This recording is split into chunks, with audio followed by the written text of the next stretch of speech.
to start day 2.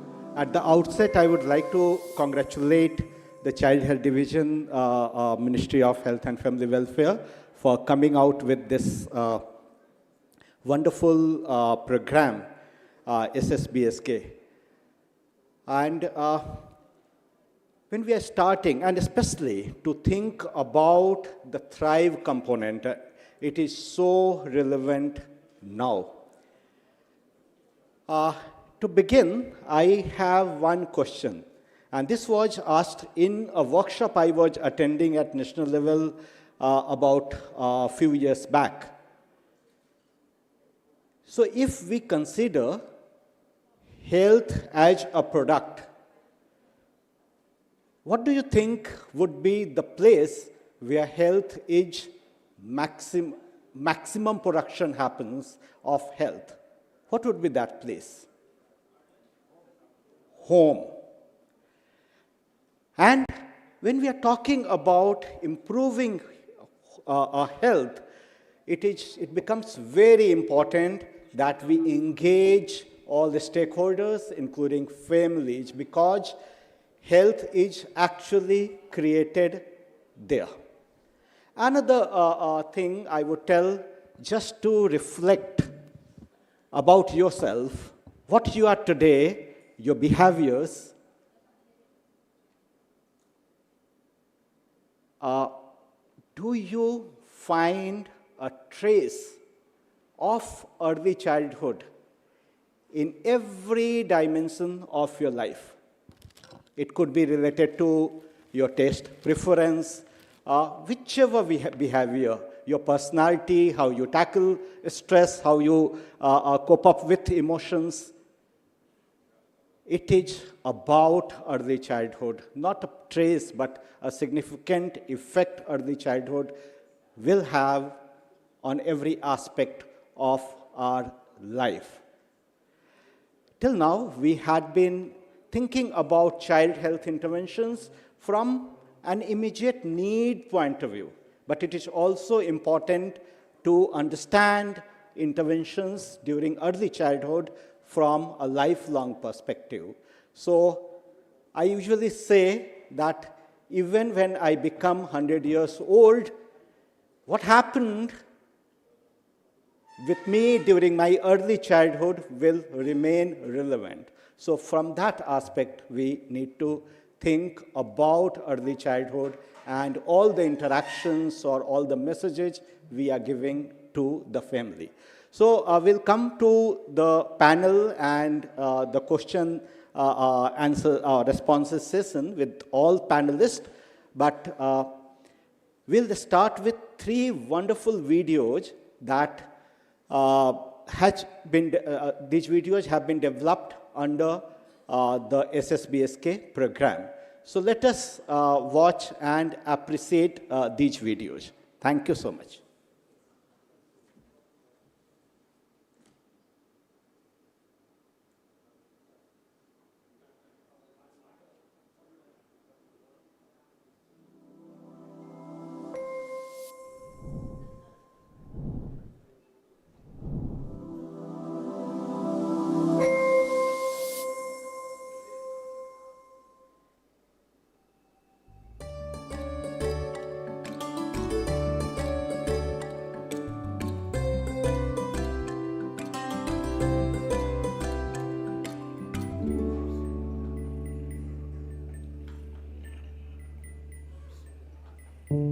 नमस्ते राजेश भैया। नमस्ते आशा दीदी।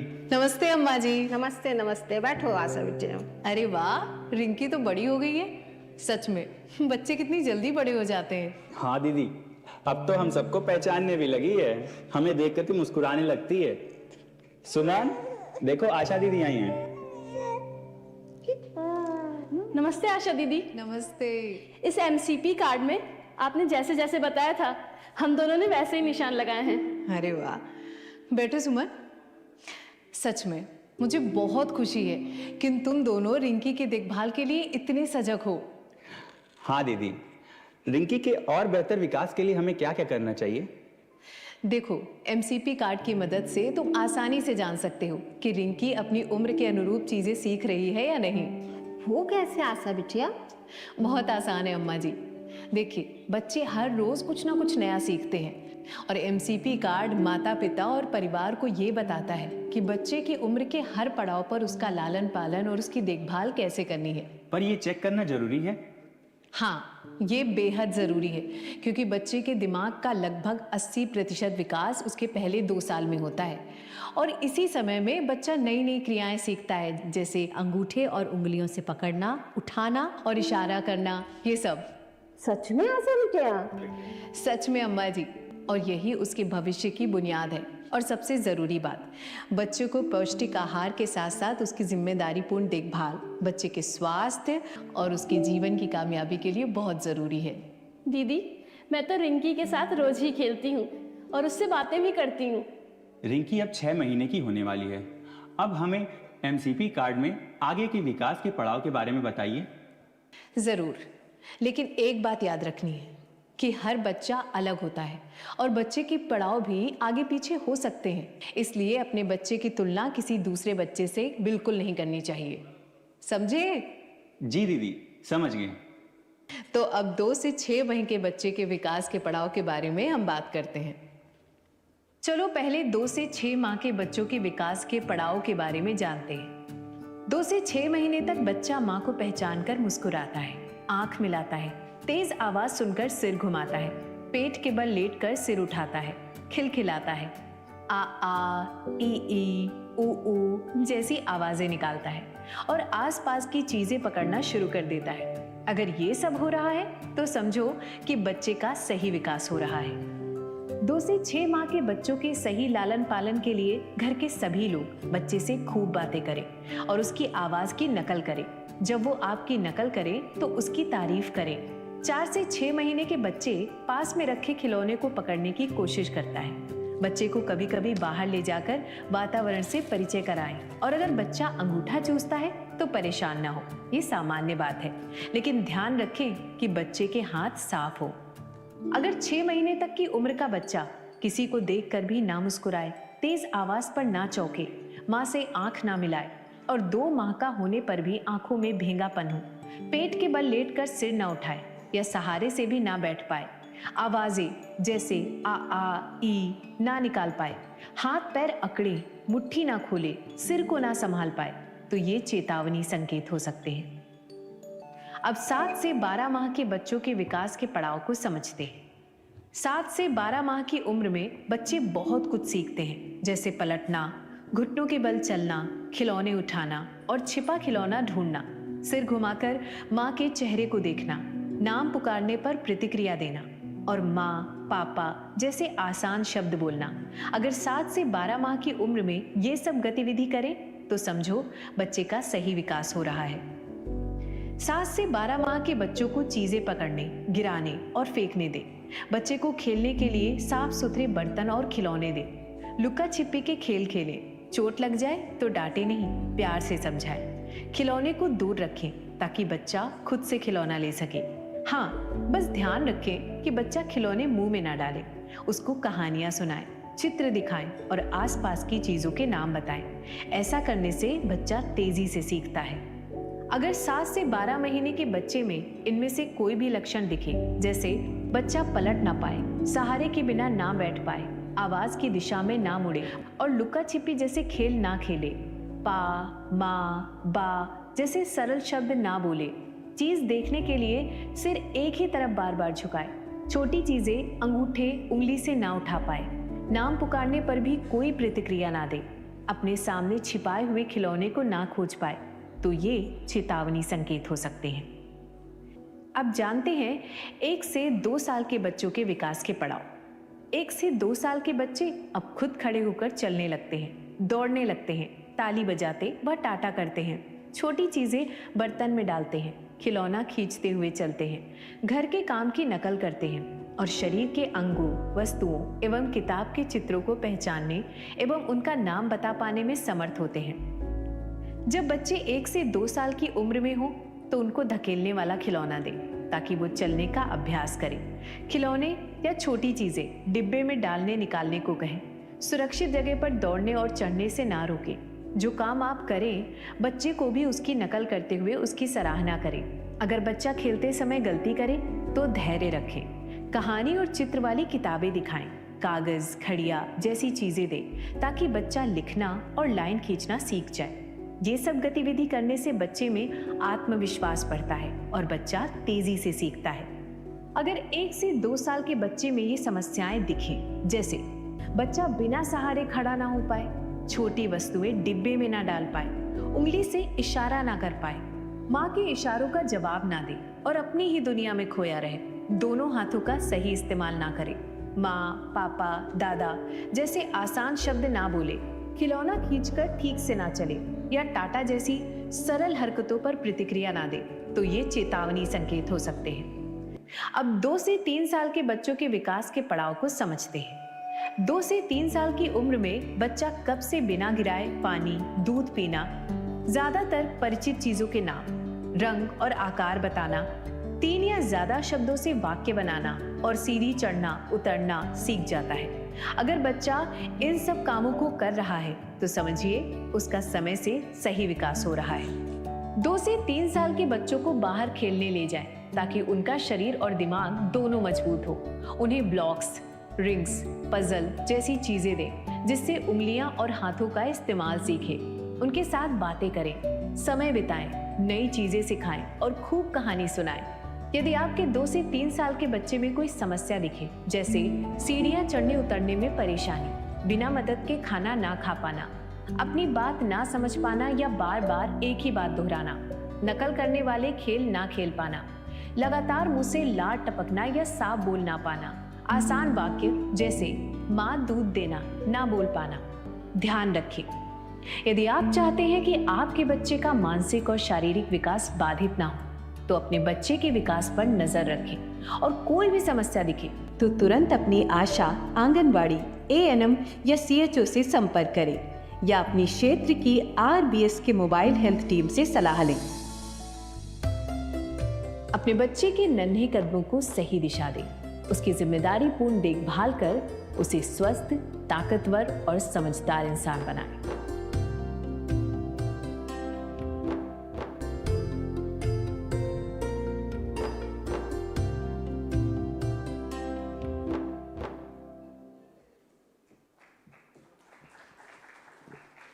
Hope you all like this video. So next we will go for the video based on the responsive caregiving.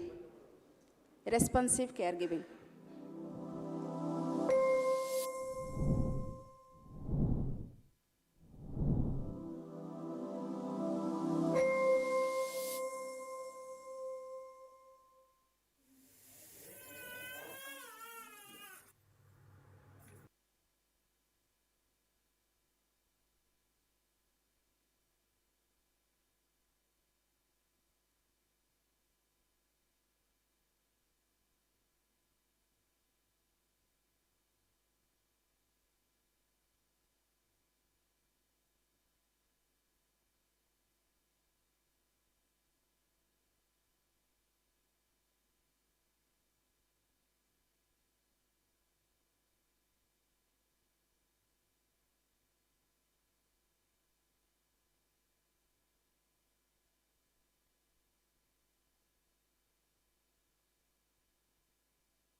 Sorry, there is a technical glitch in this video, so we will play with another video, the third one, that is based on the safety and security for child.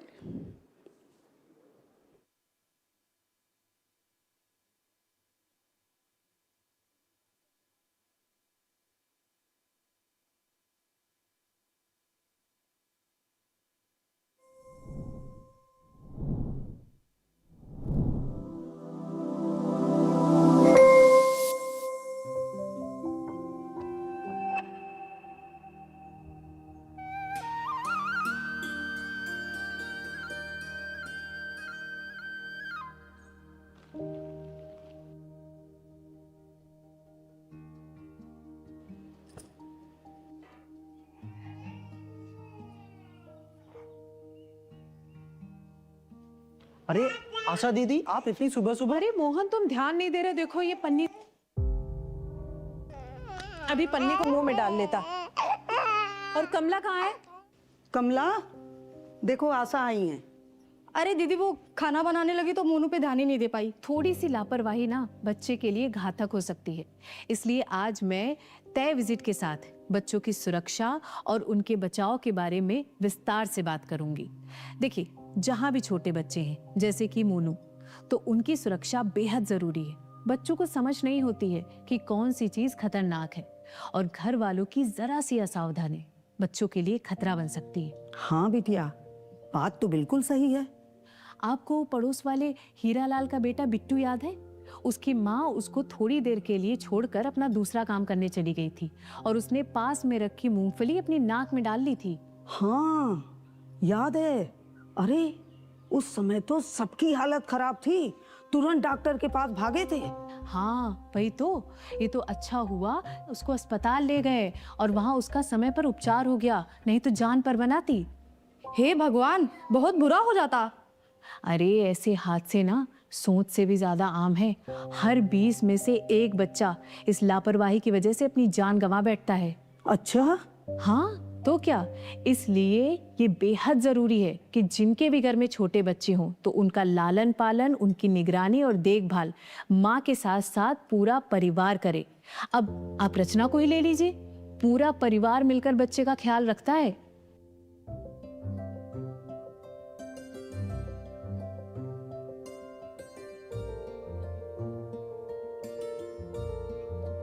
हमारी बिटिया नेहा घर में सुरक्षित रहे, इसके लिए घर के सब लोग हर वक्त उसका ध्यान रखते हैं, और इसलिए हम सब ने मिलकर अपने घर को सुरक्षित बनाने का प्रयास किया। हमारी बिटिया सुरक्षित रहे, इसके लिए हम घर में नुकीली और खतरनाक चीजें जैसे चाकू, कैंची, औजार, ये सब हमेशा ऊपर रखते हैं, और दवाइयाँ, कीटनाशक, फिनाइल जैसी चीजें बच्चों की पहुंच से दूर रखते हैं ताकि बच्चे इसे छू ना सके। अरे हम तो अपने घर के अंदर या घर के बाहर कोई भी टूटी हुई चीज या कोई गड्ढा या कोई नुकीली चीज कुछ भी पड़ा होता है उसे तुरंत हटाते हैं। हमने बिजली के खुले तार और सॉकेट को टेप से ढक दिया है और बच्चे की पहुंच से भी दूर रखते हैं। और जब भी रसोई में खाना बनता है, हम इस बात का खास ख्याल रखते हैं कि नेहा अंदर ना चली जाए और गैस और चूल्हे से दूर रहे। यहाँ तक कि हम अपने गर्म बर्तन भी ऐसी जगह पे रखते हैं जहाँ पर ये उन्हें हाथ ना लगा सके। इसके अलावा हम छोटे छोटे सामान जैसे सिक्के और बटन, ये सब बच्चे से दूर रखते हैं, क्योंकि ये बच्चे मुंह में डाल सकते हैं। घर को प्रदूषण मुक्त भी रखते हैं, खासकर धुएं से। हमारे यहाँ बर्तन या बाल्टी खुले में नहीं रखते हैं, और हमारे यहाँ कुआं भी ढका हुआ है। झरना, तालाब, नहर, नदी, नाले की तरफ बच्चे को कभी अकेले नहीं जाने देते। फर्श को हमेशा सूखा रखते हैं ताकि बच्चा फिसल के गिर ना जाए। छत पे और सीढ़ियों पर भी रेलिंगें लगवाई हैं और खिड़कियों को भी सुरक्षित कराया है। हम गाड़ी को हमेशा सुरक्षित तरीके से खड़ी करते हैं, और अगर आसपास बच्चे खेल रहे हो तो गाड़ी को चालू स्थिति में तो बिल्कुल भी नहीं छोड़ते हैं। इसके साथ गाड़ी को बैक करते समय सावधानी बरतें और बच्चों को खेत खलियान और झाड़ियों के पास खेलने से रोके, ताकि सांप और अन्य जहरीले जीव उन्हें नुकसान ना पहुंचा सके। और हाँ, अगर आपका मकान सड़क के किनारे है तो बच्चे को ध्यान दें कि वो अकेले सड़क पर ना जाए, ताकि कोई दुर्घटना ना घटे। हमारे आंगनवाड़ी केंद्र में और मोहल्ले में हम सभी महिलाएं साफ सफाई रखती हैं, ताकि बच्चों के खेलने की जगह साफ सुथरी और किसी भी तरह के खतरे से बचे रहें। और हाँ, हम तो अपनी नेहा को किसी अनजान के भरोसे भी नहीं छोड़ते। ध्यान रखिए कि बच्चा किसी अनजान व्यक्ति से कुछ भी लेकर ना खाए, और बच्चों को हमेशा बड़ों की निगरानी में ही रखिए, और उन्हें लंबे समय तक किसी छोटे बच्चे के भरोसे अकेला ना छोड़े। तो देखा आपने कैसे इन सब बातों का ध्यान रखकर बच्चे को सुरक्षित और खुशहाल बचपन दे सकते हैं। और हाँ, रचना का परिवार समय पर बच्चे का टीकाकरण करवाता है और उसे घर का बना हुआ पौष्टिक आहार खिलाता है, और घर पर साफ पानी का उपयोग करता है, और आवश्यकता पड़ने पर स्वास्थ्य सेवाओं का लाभ उठाता है। और ये सब करके हम बच्चे को मानसिक और शारीरिक स्वास्थ्य बहुत अच्छा दे सकते हैं, जिससे बच्चा स्वस्थ, तंदुरुस्त और तेज दिमाग का बनता है। सही कहा दीदी, आज से हम भी मोनू की सुरक्षा को लेकर कोई लापरवाही नहीं करेंगे। हाँ, और अब हम सब मिलकर के मोनू का बहुत अच्छे से ध्यान रखेंगे। क्यों अम्मा, सही कहा ना मैंने? बिल्कुल सही कहा बेटा। अरे जब तुम सब लोग काम में लगे होगे तो मैं मोनू को बिल्कुल अकेला नहीं छोड़ूंगी और उसकी सुरक्षा के लिए जितनी भी बातें आशा बिटिया ने बताई है उसका ध्यान रखूंगी। बहुत बढ़िया। तो इस तरह बच्चे को एक सुरक्षित माहौल देकर किसी भी हो सकने वाली दुर्घटना की संभावना को कम करके एक बेहतर भविष्य दे सके। आप भी अपने घर और उसके आसपास मौजूद संभावित खतरों की पहचान करें, उन्हें नजरअंदाज ना करें और अपने बच्चे को सुरक्षित रखें। जब पूरा परिवार देगा साथ, तभी बच्चे को मिलेगी पूरी सुरक्षा एवं देखभाल।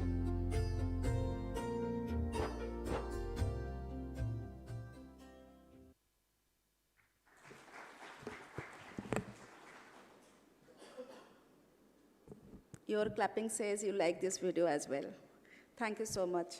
So moving ahead, I request Dr. Subodh S. Gupta sir, the moderator for this session, Professor and Head, Department of Community Medicine, Mahatma Gandhi Institute for Medical Sciences, Wardha.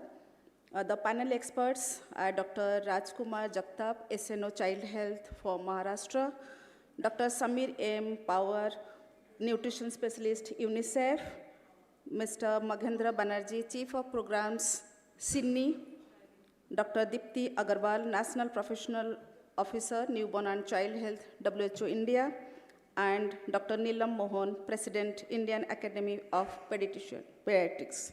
Thank you. Sir, over to you.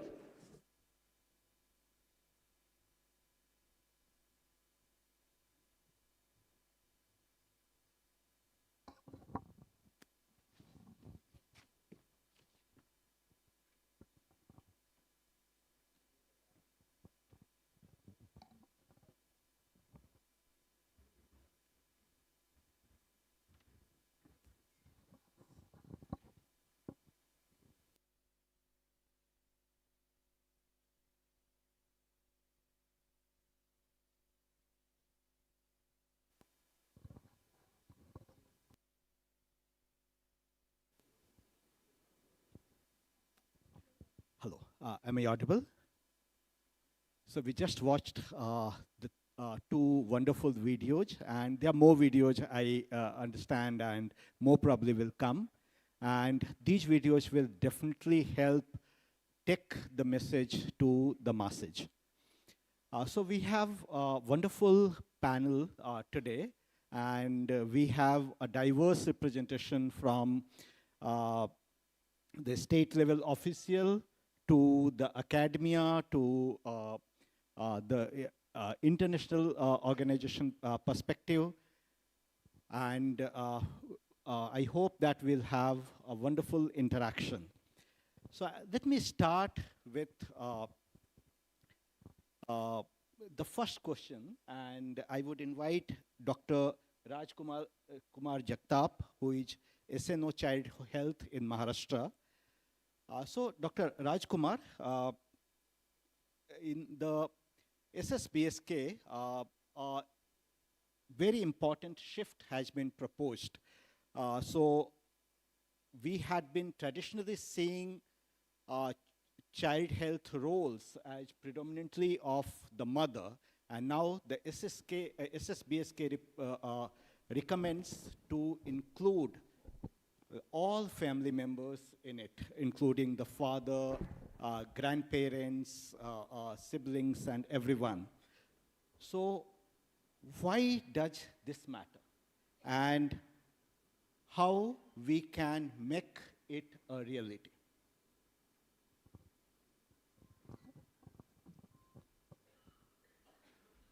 Thank you for the opportunity. Basically, I think to begin with, child development is not just limited to increase in height and gain in weight. It cannot be limited to feeding the child, immunizing the child, changing the diapers, keeping the child clean. It cannot be limited to this.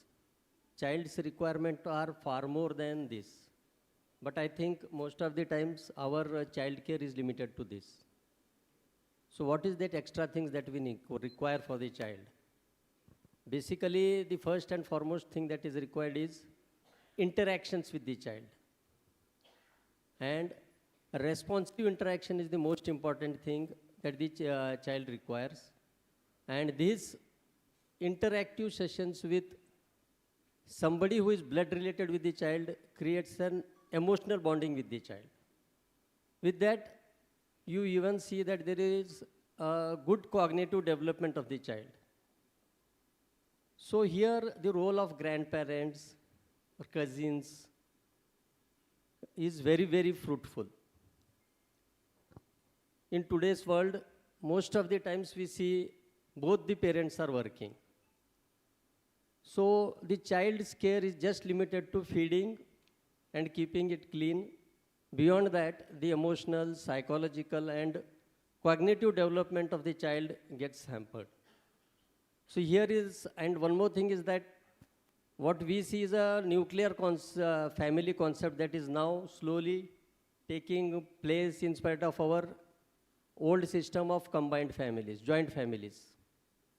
So when parents, mother and father of the child go for work, we don't have somebody who fulfills the emotional and psychological demands of the child. So here the role of particularly grandparents comes. And how we can harness these benefits of grandparents is beyond measure. First and foremost thing is that they have experience of raising their children. One. Secondly, they have a very, very good intent of bringing the child. Caregivers don't have that thing.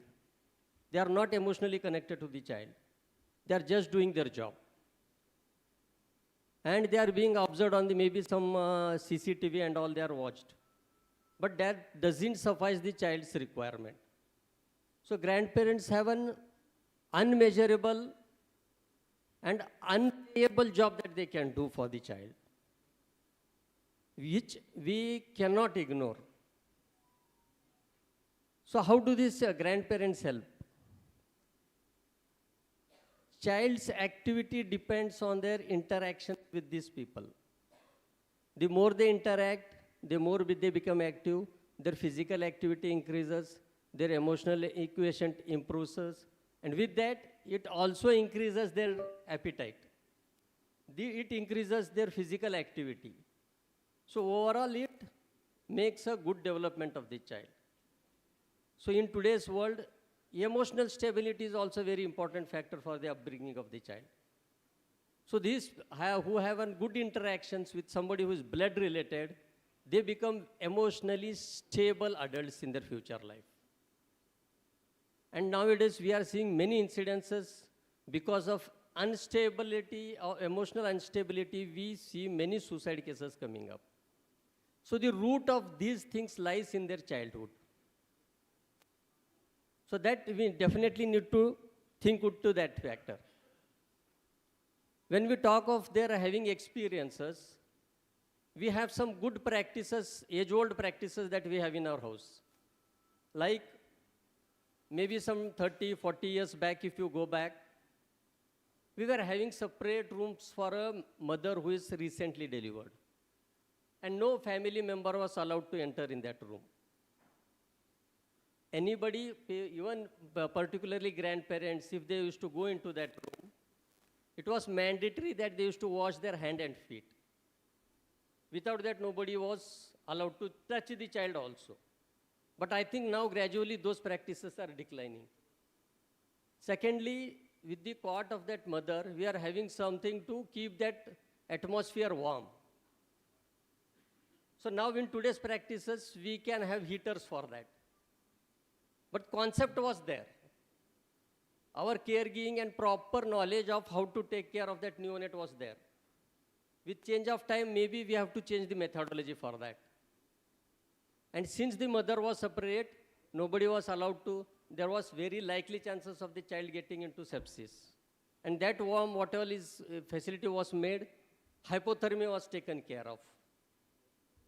So these are the benefits which we have to carry forward from our grandparents of those children. And secondly, there could be certain wrong perceptions also that the grandparents might be carrying. For that, our SSBSK is going to be very useful.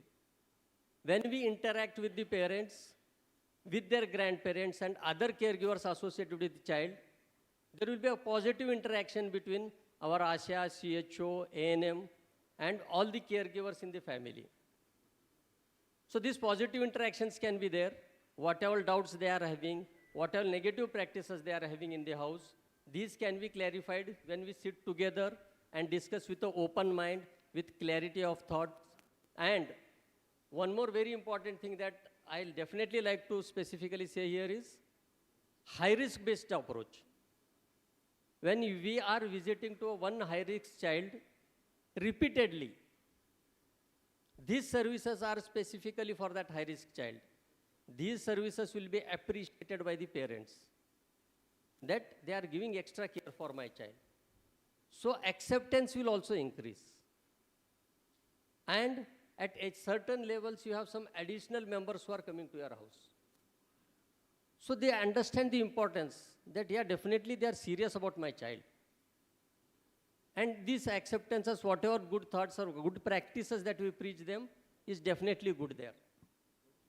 Second thing is about adequate nutrition. Now, most of the times, when the caregiver is there with the child, she feeds according to a fixed time schedule that we give. You feed at 2, you feed at 6, you feed at 10 o'clock.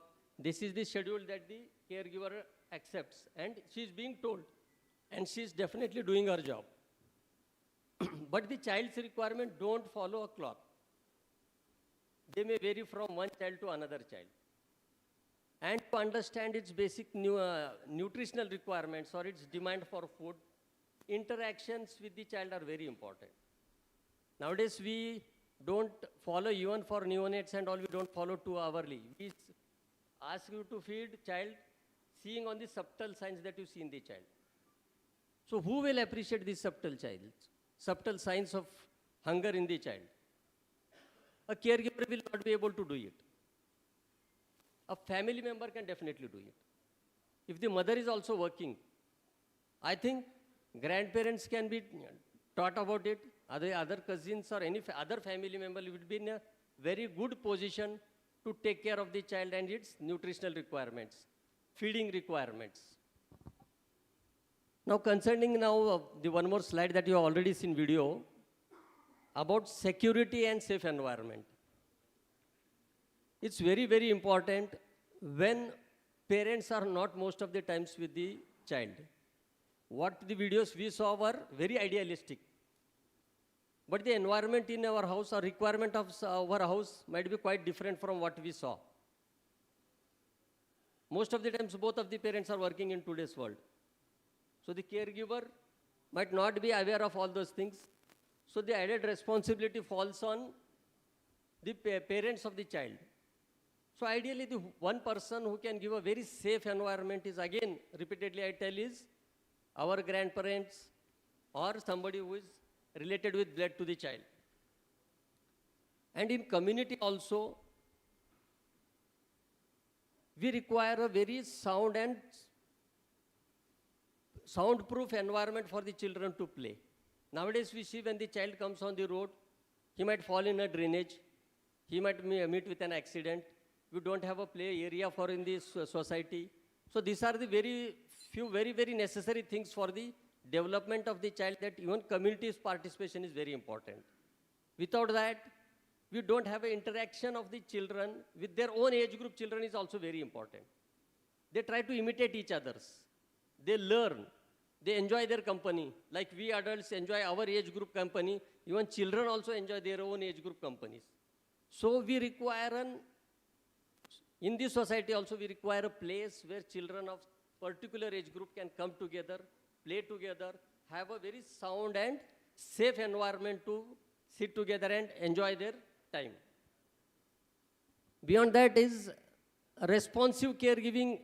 as some of you, I think we couldn't see that video, but responsive caregiving is very, very important. Like, until and unless you interact, the basic skills of the child will not develop. If you want the child to talk, the first initiative has to be taken from the adult. When we teach the child he will say You say 4 times, 5th time he will say You hold that something in your hand, pinch graph reflex, which we say, you do it 3 times, 4th time the child will pick up. And these are very, very long-term benefits are there. At particular age, these things should be developed in the child. And if this responsive interaction is not there, child might not pick up, and subconsciously or unknowingly, there might be some amount of developmental delay in the child. And one more thing, the same can be used for detecting the developmental delays also. You are doing it for 5 days, 10 days, and still the child is not able to do it. Then that alarm will ring. My child is not doing this. All children are doing it. The parents, grandparents will see that my neighbor's child is doing of the same age. That child has done, my other child did it, but somehow my child is not doing it. So it raises an alarm. It raises an requirement. It raises an awareness in the parents that this has to be addressed. And this alarm will definitely make them to take their child to a health center, to take advice. So it definitely is very, very important. Sorry. Yeah, I'll finish. Last. As far as community participation is concerned, in Maharashtra we had one government GR for interactions of combined visits of Asha, Anganwadi and A&M. But in 2023, to get involvement of the community, we included with that CHO and Sarpanch. And it was a brainchild of our Maharashtra government. We enrolled that GR in 2023. It is in place. And these activities being done and monitored at block level and district level. But somehow it is just alive, I can say. But with SSBSK, this will definitely thrive. That's all that I can say here. Thank you for the opportunity.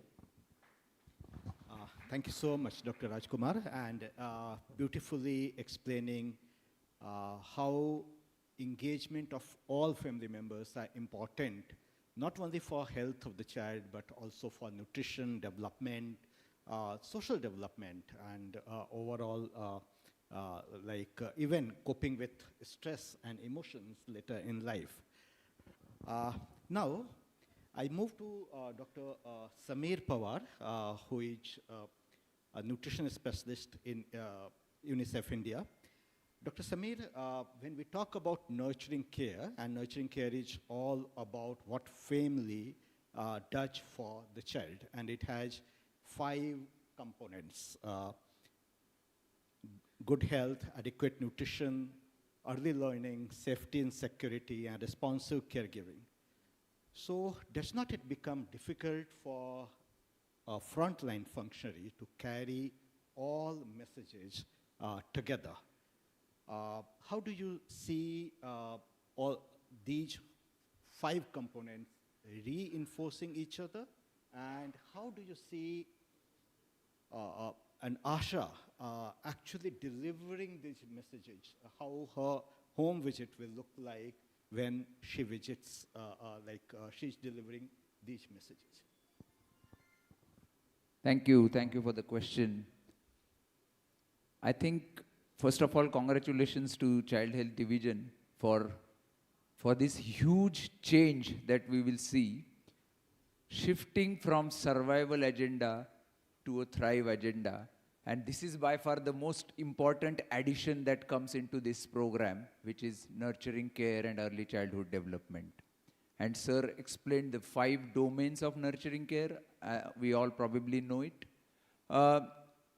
Delivering them on ground by Asha might look like we are delivering 5 different interventions, but that's not the case, and it's very important to really make them understand this, that it's part of one interaction, but taking care of all these 5 domains as part of that interaction and helping family to really do it in their interactions with the children. So just unpacking the 3 important domains. Good health is something that you all are experts, so I'm not going to talk about good health at all. Safety and security, we saw a very beautiful video. It's not only about physical safety, but it's also about emotional safety. So no shouting, no corporal punishment, all those things come in also when we look at safety and security. But 3 domains that I think I would little unpack more is 1, responsive caregiving. And what do we understand by responsive caregiving? Remember this, we first notice something, and based on what we observe, we try to understand what child is trying to communicate, and then finally respond based on the communication that child is providing to you. So what do we notice? Something called as cue. Can anybody tell me what are the cues that we can look for when we are kind of taking care of children? Quickly. I just want to bring the energy up. Pardon? Grimace is a cue. Simpler one, crying, smiling, reaching out, looking at you, turning the head away. These are all cues, and they give you some indication of what child is trying to communicate. And we have to really respond based on that cue. Not really respond the way Dr. Jagtap said, not respond based on what is the timing of the day, and we should really feed the child. So that's responsive caregiving. Number 2 domain is learning and stimulation. Again, it starts from birth. We think that child might not understand, but it starts from birth. Most importantly, doesn't require any expensive toys. Very important to understand. And the key is back and forth interaction. So it should be a back and forth interaction so that the child's brain is stimulated and there are more connections that develop in the early years of life. Number 3 is adequate nutrition, which is a bread and butter for me, as you said. So I'll speak few lines about this. We talked about breastfeeding yesterday. Breastfeeding is, we think it's a very simple intervention, yet there are so many issues and problems that we see. So I use 2 words for breastfeeding. One is frequency of breastfeeding. The other one is effectiveness of breastfeeding. So frequency is easy to understand, and we say that it should be demand feeding or a responsive feeding. So respond to the child's need for breastfeeding. But more important is effective breastfeeding, especially emptying one breast first and then shifting or moving to the other breast, rather than feeding from both the breasts for first 5 minutes and leaving the child filled with watery fluid, but not really with the nutrition. So breastfeeding, effective breastfeeding is something that should be really targeted. Complementary feeding, we all know 4 important aspects: consistency, frequency, diversity, and quantity. Do remember all these 4 and help our ashas to really take care of these 4 aspects. Most important is respect the hunger and fullness cues. Child also gives fullness cues, and we really have to stop there and do not really force feed the children. That usually happens because we want to finish it off and we try to force feed. So don't really do that. Now, how do these 3 come together? We all know food provides energy and for the brain. Stimulation activates the brain to really have those connections. And responsive caregiving kind of bridges between the 2, and really very important domain for bringing all the 3 together. If we do all these 3 together, it will help the child not only grow but to develop, and it will be more beneficial in children who are at risk. So it becomes much more relevant there, because undernourished children and those who are at risk, if we provide all these 3 domains, they grow very well. Now, how do ashas do this? And that's my last part, where I will come to really some practical aspects of it. First of all, my first message is, do not make ashas as the ones who only deliver messages. We have to shift away from this. We have to really build her capacity so that she becomes mentor for the family and have a good conversation with the family so that family is able to practice what she is saying. So it's very important to understand what family practices rather than what Asha says.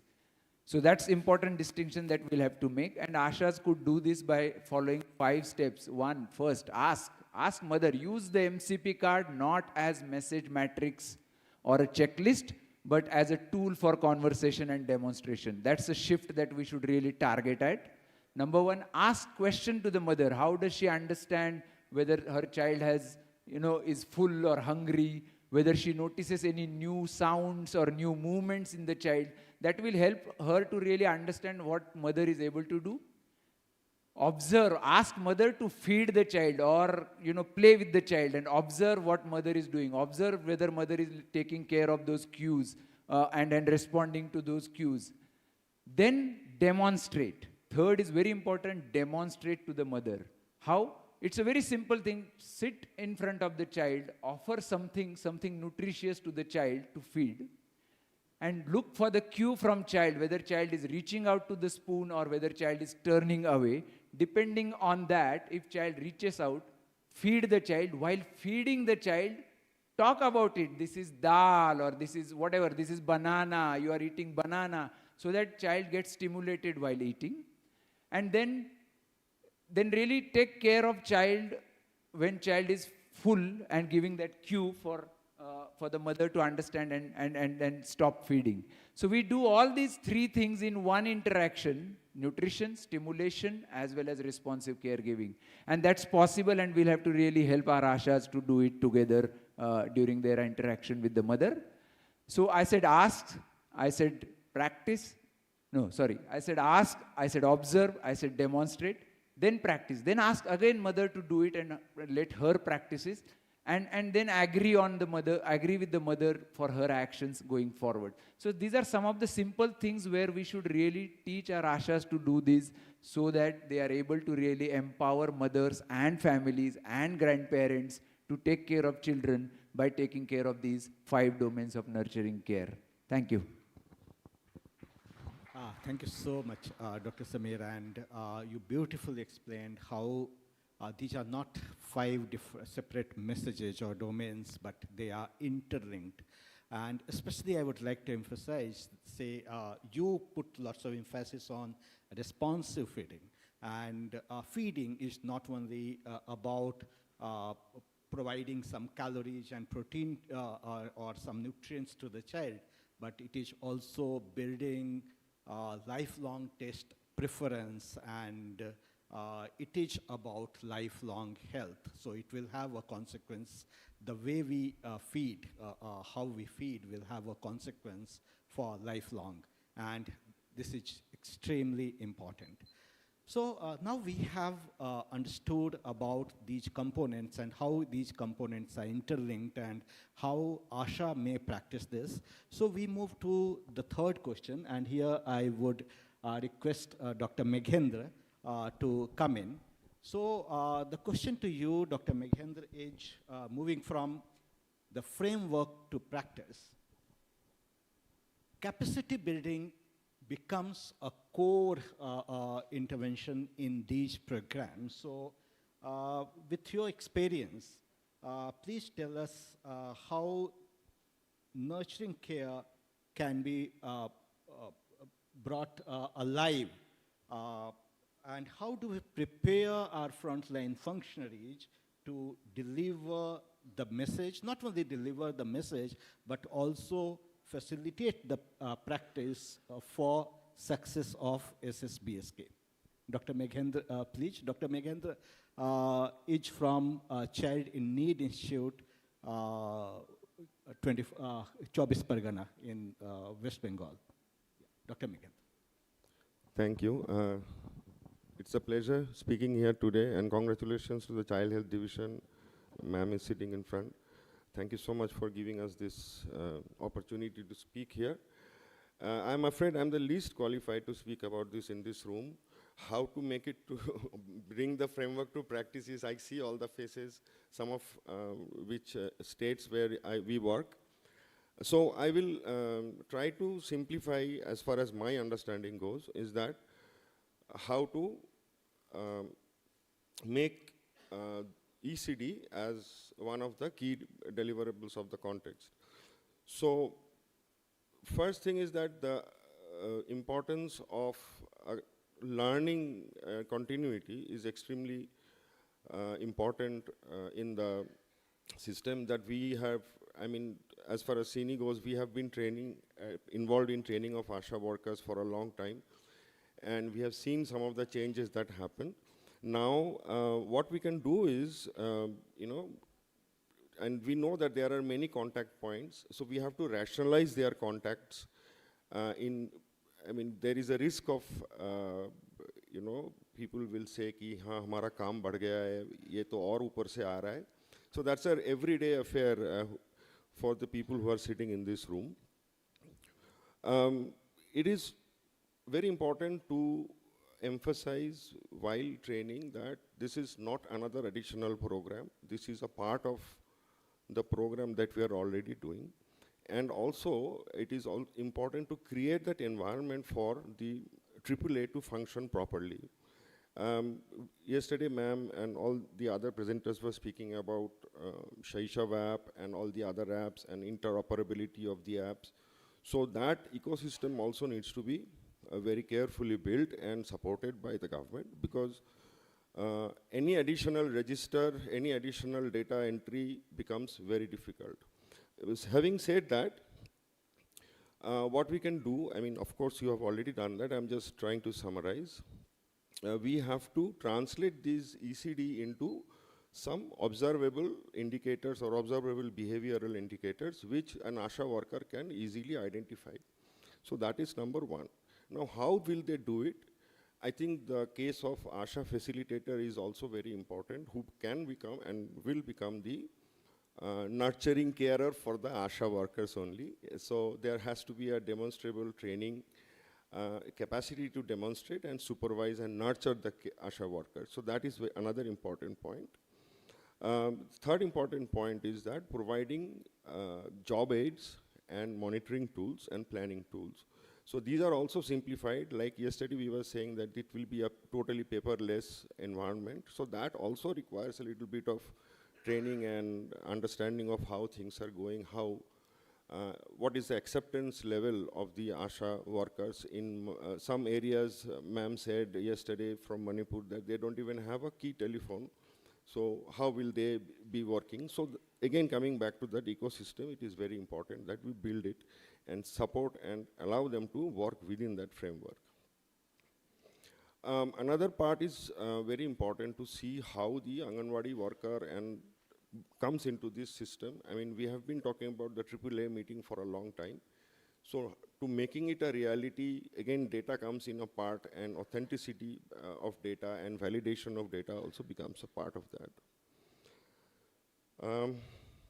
Not the last one, but the most important one is the building the caregiver confidence. So our ASHA workers and our teams should be able to build the caregiver confidence, build that particular relationship, because at the community setting, it is very important that both the parties are talking about the same thing. And not only talking about same thing, also both the parties are able to identify some of the, like he was saying, the cues, to identify the cues, and it has to be supported by a very, very functional referral framework. So it is capacity building, it is ecosystem building, it is a question of referral framework. And obviously, underlying condition is that we have to protect the time of the workers, and the workload should be balanced. Another additional thing is that, as we are seeing that institutional deliveries have risen to quite a height, but the transition from institutional care to the community-based care is also a component which needs to be highlighted, and the system needs to understand, or the ecosystem needs to understand how it is done, so that the continuum of care is already there. Last, what I want to say is I have, copied it from somewhere, I don't remember, that if she can recognize it, demonstrate it, get help when she needs it, and sees that the child she refers gets care. If this particular statement can be made true, I think we will be able to get our deliveries. Thank you so much for giving me this. Thank you so much, Dr. Meghendra, and especially emphasizing how continued support to the frontline functionaries would be extremely important. With this, move on with the next question, and here I invite Dr. Dipti. Dr. Dipti, she is from WHO Country Office, and she is National Professional Officer, Child Health and Development. When we are talking about nurturing care, we are also facing some new age problem, especially SSBSK recognizes it as new age problem. And one of those is screen exposure. It has become common and it is a big concern. So my question to you, Dr. Dipti, is what are the practical implications that you see with screen exposure, and what could be our practical guidelines to address these concerns? Thank you, Dr. Subodh. I think it is a new area, and once we start addressing it in the field, we will also learn. So we know screens are kind of everywhere. So maybe in the rural areas, it's mainly the mobile phones and the TV. In a more affluent families, it could also be the iPad and the computers and, other kind of screens. So this is, and children are going to grow in a digital world. I mean, we cannot wish the screens away. They are going to be part of their life, as we saw in COVID that, classes have shifted to online mode. In Delhi, whenever, come December and air pollution and the classes shift to online mode. But right now we're talking of children under 3. So because this SSBSK refers to, what we can do practically in children under 3.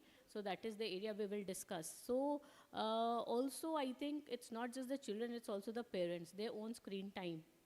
Because parents see and learn and imitate what the parents are doing. So let me start to say that IAP has published a very good guideline on screen time, which are very recent, which are, a good reference material for the parents as well as for the pediatricians and practitioners themselves. But now, what are the messages that we give to ASHA? So I think we have to start from the very basic issue of awareness, because when it comes to issues like nutrition and maybe some aspects of ECD, so we have been talking about them for years, but I think we haven't said anything till now about the screen time and what it does to children. So I think it is a very new area where we will also have to think how do we convey these messages and inform the ASHA about the detrimental effect of screen time. So as, I mean, 2 or 3 key messages, I think in that respect are very clear that, children under 2 years should not have any screen time. I think that is the recommendation from the WHO global guidelines on obesity, plus the same recommendation is being made by the Indian Academy of Pediatrics that under the age of 2 years, there should be no screen time. And between 2 and 5 years, 1 hour of screen time every day, which has to be supervised, which means that the parents and the children are watching the content together. So it is appropriate content which is watched together and also used for some educational purposes, not just merely entertainment. And I think we also have to convey that what are the likely, not side effects, but negative impact of too much screen time. One is, of course, where WHO has made this recommendation is on the guidelines for obesity, because it means it is more sedentary time, less physical activity, lot of consumption of high calorie food during that time, and which leads to obesity. Second, of course, is that, a lot of blue light which is emitted by the screens, it also disrupts sleep and the melatonin. So that is another thing. And the third, of course, is that it's been seen that children who have a lot of screen time.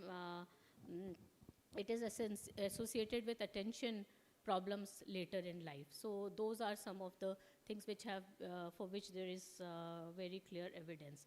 So I think what messages that Asha should give to the mothers is not to use screen time for feeding. And I think what Dr. Sameer said, that that is a time for responsive caregiving, for stimulation, and not to use mobiles and screens for feeding or calming or pacifying the children, to reduce their own screen time. The parents themselves have to reduce the screen time. And whenever the screen are used for some kind of entertainment, it is not that it does not have some positive benefit. I mean, it could help children learn some concepts and, you know, identify emotions, but it cannot be unsupervised. So it has to be age appropriate content. Now, how do the parents know what is age appropriate, or what does Aisha know what is that age appropriate content that the parents and the children can watch together beyond the age of 2 years? So that is, you know, something else. Then, of course, I mean, we have to emphasize that children learn better when the parents are interacting with the parents directly, and that they that time can be used for storytelling, for you know, some fun activities, and not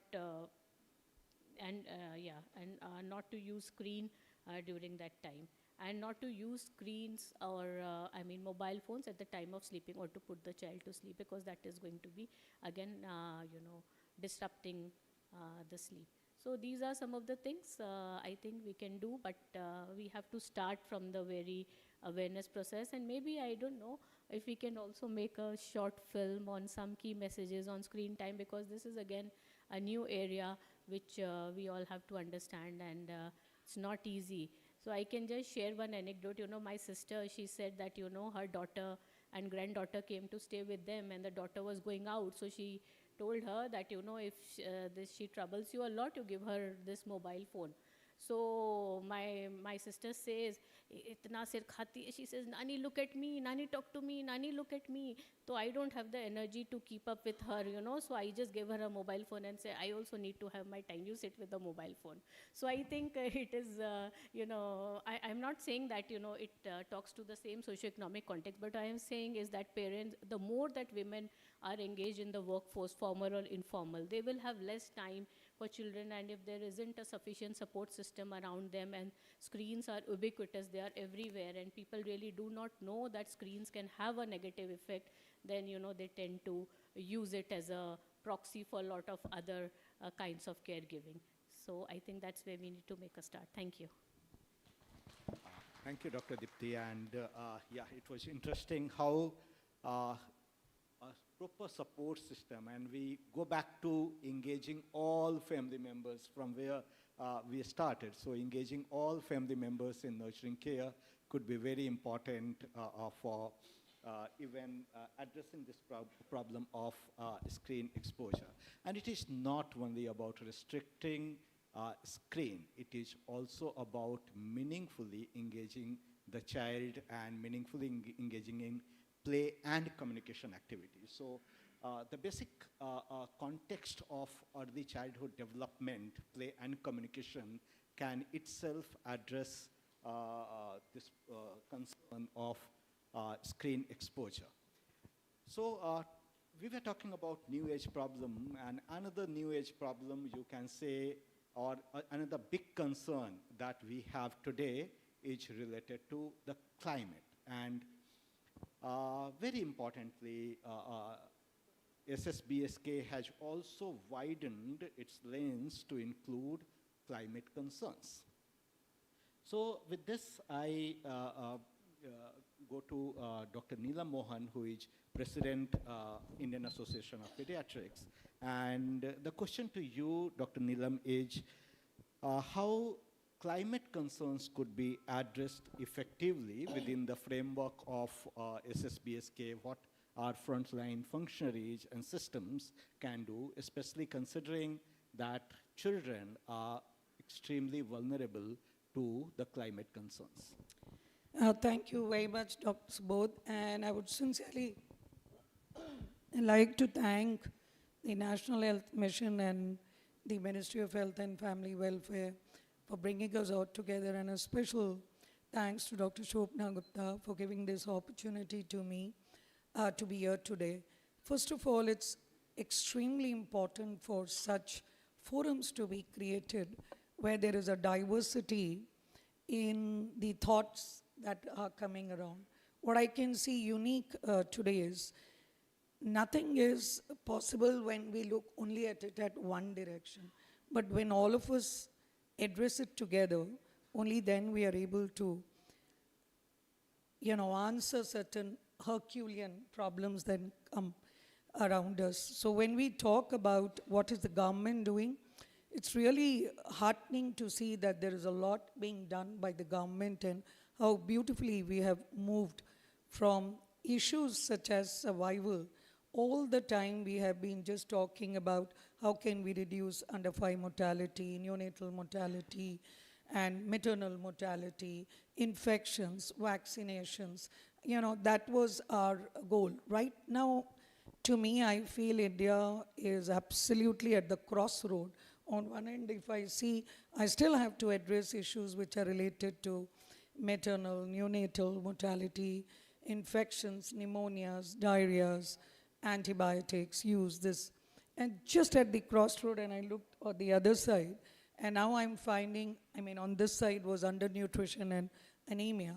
On the other side, now I'm finding overweight, obesity, screen time, digital addiction, and issues which are related to lifestyle and how this air pollution, etc. So these are all the other issues that are emerging on the other side. So if we don't address these issues now, we'll be very late.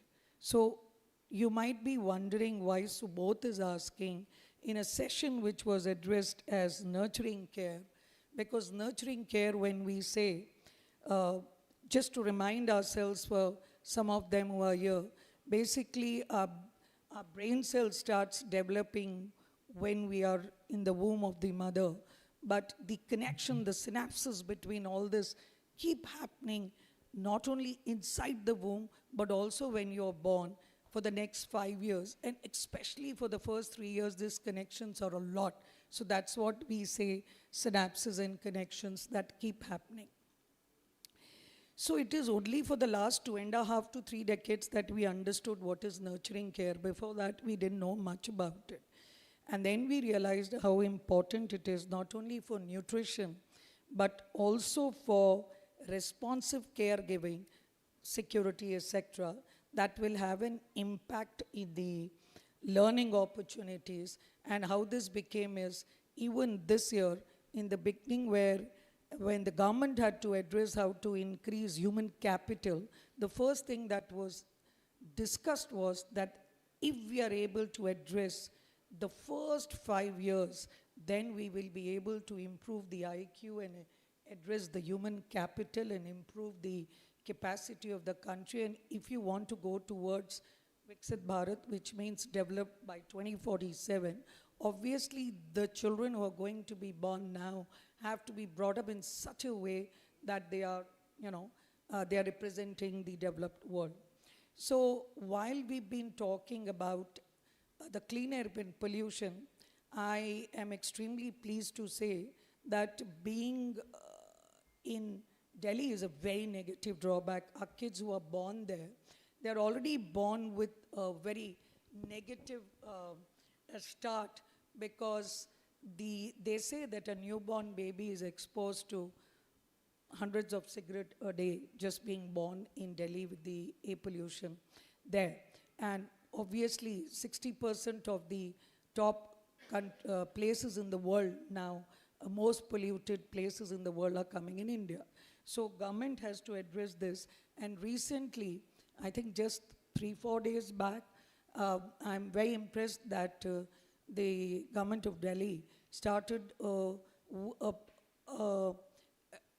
in association with Aaj Tak and India Today, they started a program called Pollution Ka Solution. And yours truly, that is me, Dr. Neelam Mohan, was a part of the jury for that. So this is going to be very interesting, and this is a prospective thing which is going to happen. There is a QR code everywhere where you need to give your solutions towards this. And why do I say that?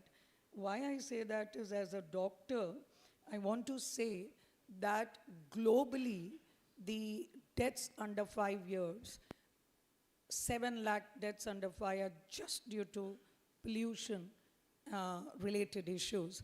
And you wouldn't be knowing that when I talk about neonatal deaths, 40% plus 44% of the neonate under 5 deaths are reported in neonates. And in neonatal deaths, majority of the deaths are related to preterm and low birth weight. Did you know that air pollution gives rise to preterm and low birth weight? There is a 12% increase in 11 to 12% in low birth weight and the preterms if a mother is exposed to air pollution. So we never thought about it, but these were the statistics which startled us that this is going to. Now, we've always been talking about pollution, so the first thing that comes in our mind, pollution means it is related to cough, respiratory problem, pneumonias, that's all asthma, bronchitis, immediately that's what we think. But I want to just shift your gears and take you to air pollution, and means not that. When the PM 2.5 particles, what is PM 2.5? These are so small that they can go through the alveoli, that is the lung small cells, into your blood circulation. And once it gets into the blood circulation, it triggers inflammation. So this inflammation is in all organs. So it is in liver, it is in brain, and what happens if it is in brain? It has an impact on the neurodevelopment. And in that neurodevelopment, now statistics and studies are showing that it has an impact on your cognition, which is important for learning. So your cognition is impaired due to pollution. And now recent statistics are also, meta-analysis are showing that probably there is a good correlation. We are yet to give a causal effect, but a definite correlation with ADHD. So things like IQ, cognition, ADHD, neurodevelopment are all being related to this pollution and 2.5 particles getting into your blood circulation. And not only that, this inflammation gives rise to further problems related to metabolic health. That means overweight, obesity, and this in future will give rise to issues like diabetes, fatty liver, cardiovascular diseases. So it becomes extremely important for us to also understand that when we think about air pollution, we should not think of outside pollution. We forget to think about indoor pollution.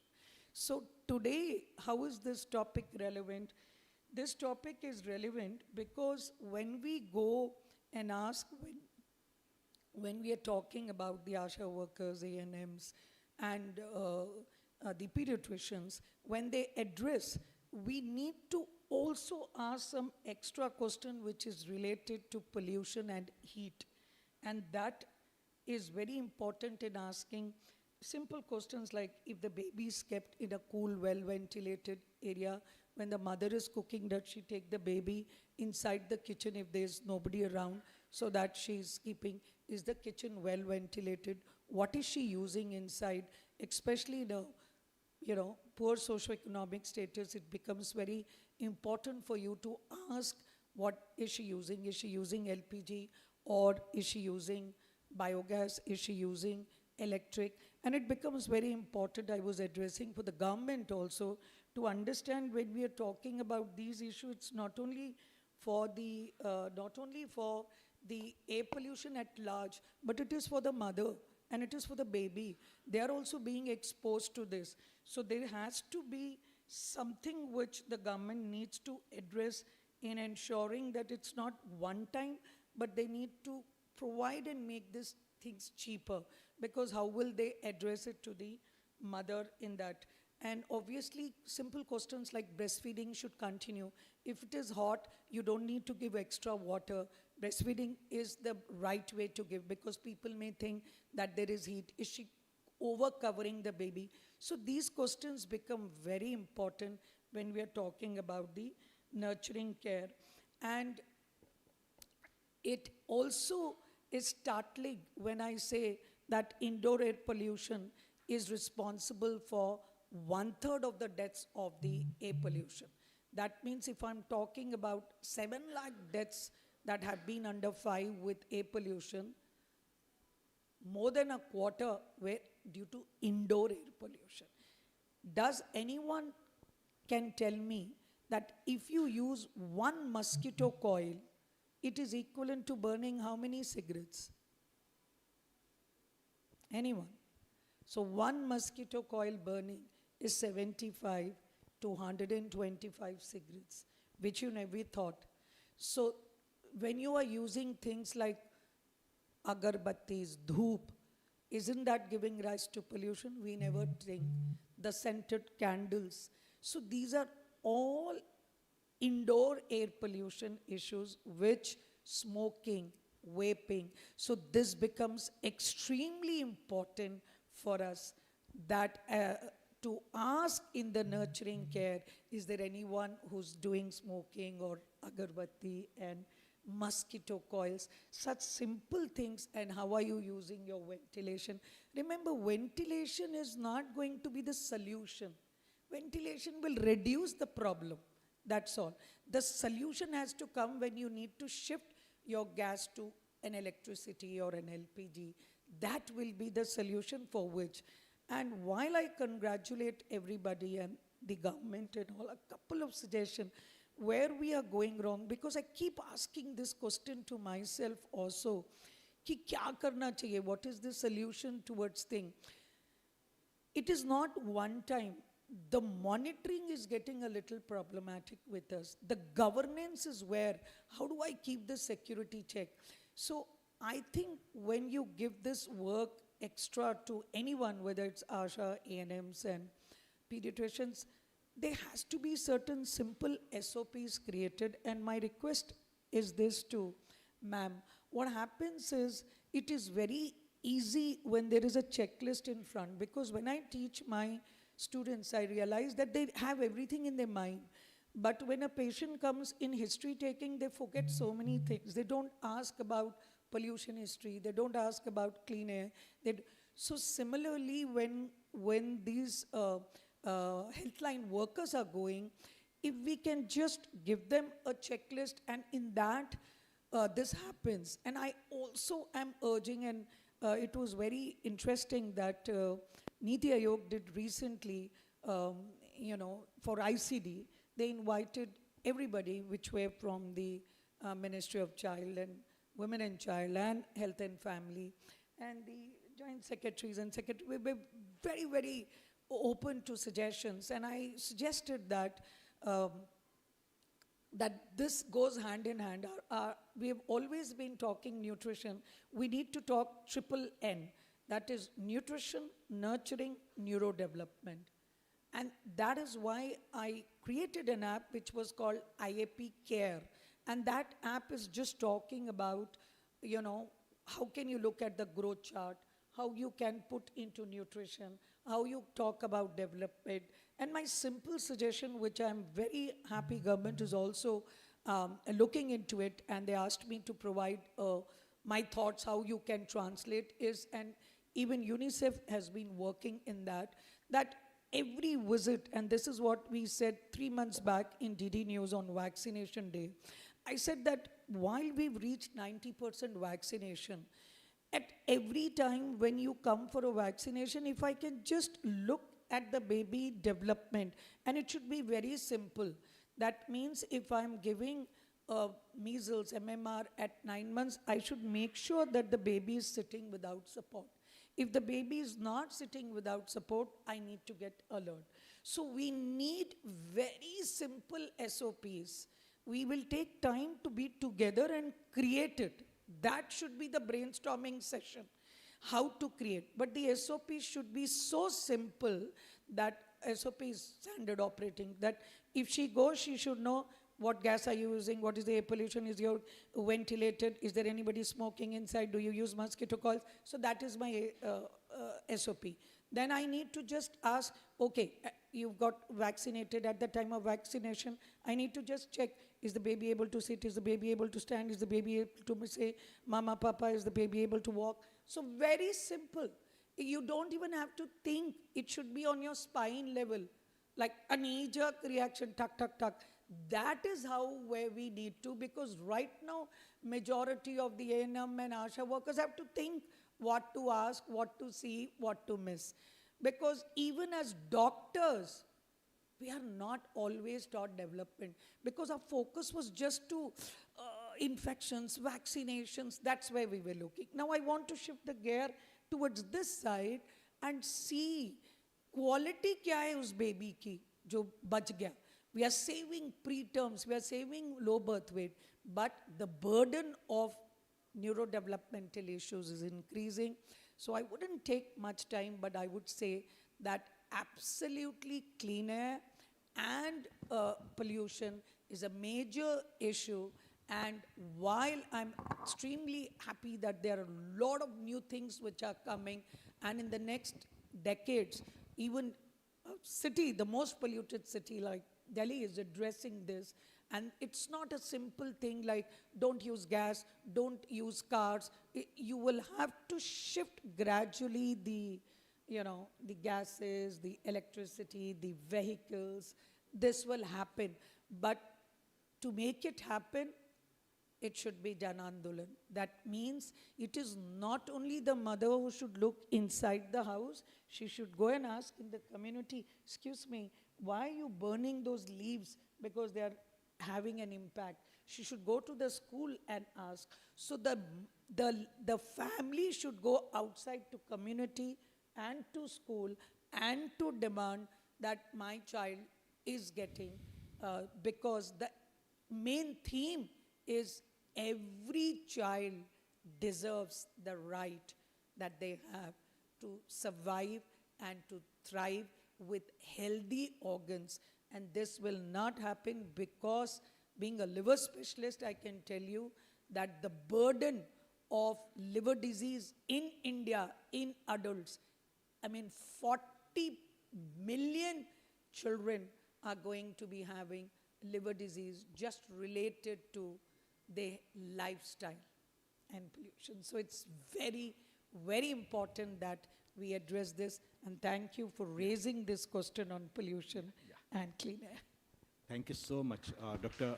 Neela Mohan, for beautifully telling us about the interconnectedness, how climate concerns are connected to nutrition, child development, of course to safety and security of the child, and how, and giving us practical tips on how this may be addressed. To end with, I would just like to conclude with a few thoughts. And with our experience working in this area of nurturing care, what we have learned is play and communication could be the best entry point. When we enter a family, a community with messages related to child health, nutrition, and development, because parents actually connect to the idea. By its very nature, play and communication and reaching to the full potential is aspirational in nature, and the families and communities value this. So let us utilize this opportunity. Another thought is that when we are talking about nurturing care and we want to build the capacity of frontline functionaries in nurturing care, our whole approach should be nurturing in nature for them also. For the frontline functionaries, we appreciate them, we bring in an aspiration in them, and we value their work. We trust them. If we trust them, they deliver. And when we are designing training program for, it's not only about nurturing care, but whole training program for SSBSK, it should be participatory, it should be hands-on, and we should have live demonstration. So if we are exactly, Dr. Samir was talking about how the frontline functionaries can convey the message during home visits. In our experience, if you do live demonstration of home visits, it becomes very easy for them to carry these messages. So not only in classroom sessions or just by videos, can we do live demonstrations for them. And the last thing I would say that it's not only about a one-time training, but this is also about a continuing support. So how we build a continuing support, how we engage their supervisors, say ASHA facilitators in the whole process, that is going to be extremely important when we are taking this idea ahead. It's also important to understand that when we are talking about this, it is intersectoral in nature. So let us bring all sectors together, all professionals together. And as it is said for nurturing care, it is possible only through whole of society and whole of government effort. So let us all be aware of that. Thank you so much. Thank you so much to all panelists. Thank you, Subodh. And I just for wanted to wonderfully say that there explaining. should be a video on pollution and screen time, please. And also if you can generate certain radio messages from National Health Mission, because I was so impressed, Dipti is saying, nobody knows this, that the brain connection synapses happen in the first 2-3 years. And if you show screen, they will get more ADHDs and the cognition and all will go. And मुझे भी नहीं मालूम था, maybe 10 years back, that air pollution या cigarette and mosquito coil से इतना कुछ होता, unless you read, your mind doesn't know. So these are simple things that we need every day, agarbatti, dhoop and all that we keep doing. So it's time when we do such a basic message, and I know Shobna will do the magic. Thank you. Thank you to our moderator and panel experts for reminding us that nurturing care and responsive interaction are integral to healthy growth and development during the earliest years of life. I would request Dr. Srinivasan, State Child Health Nodal Officer, Tamil Nadu, Dr. Rajdeep Chaudhary, State Child Health Nodal Officer, Gujarat, Dr. Rakesh Bora, Joint Director and in charge, ASHA Program, Madhya Pradesh, Dr. V.R. Bhagat, State Child Health Nodal Officer, Chhattisgarh, and Dr. Ganesh, State Child Health Nodal Officer, Daman and Diu, and Dadar Nagar Haveli, to kindly come forward to felicitate our moderator and experts. I request Dr. Srinivasan, State Child Health Nodal Officer, Tamil Nadu, to felicitate our moderator, Dr. Subodh Gupta.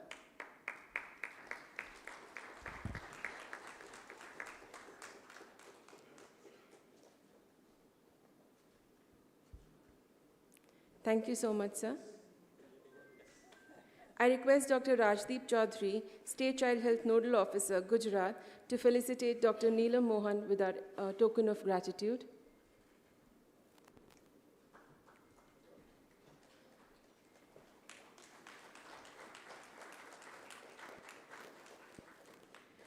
Request Dr. Rakesh Bohra, Joint Director and in charge, ASHA Program, Madhya Pradesh, to felicitate Dr. Rajkumar Jagtap with our token of appreciation.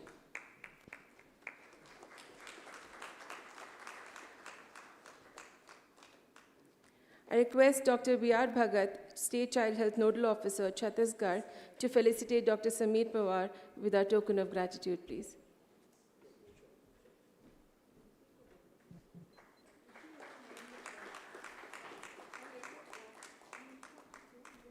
And we request Dr. Ganesh, State Child Health Nodal Officer, Daman and Diu and Dadar Nagar Haveli, to facilitate Mr. Magendra Banerjee, please.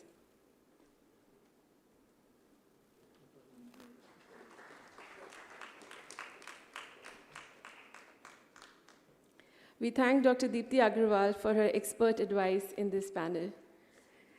We now request Dr. Shobna Gupta, Deputy Commissioner and in charge, Child Health and RBSK, Ministry of Health and Family Welfare, to join us for a group photograph.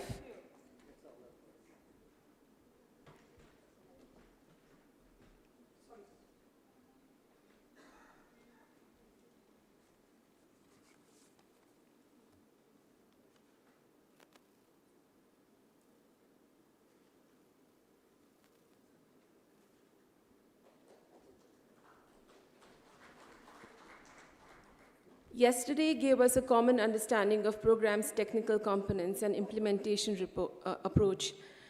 And today we have begun with translating that understanding into practical action as well.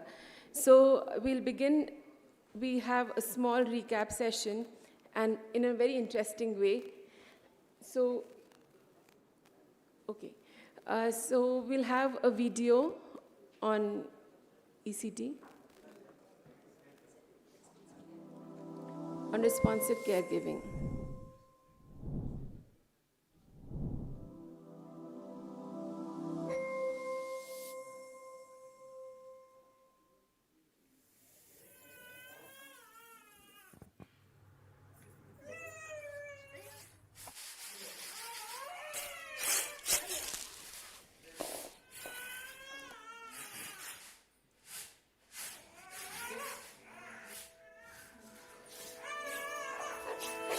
नमस्ते अम्मा जी।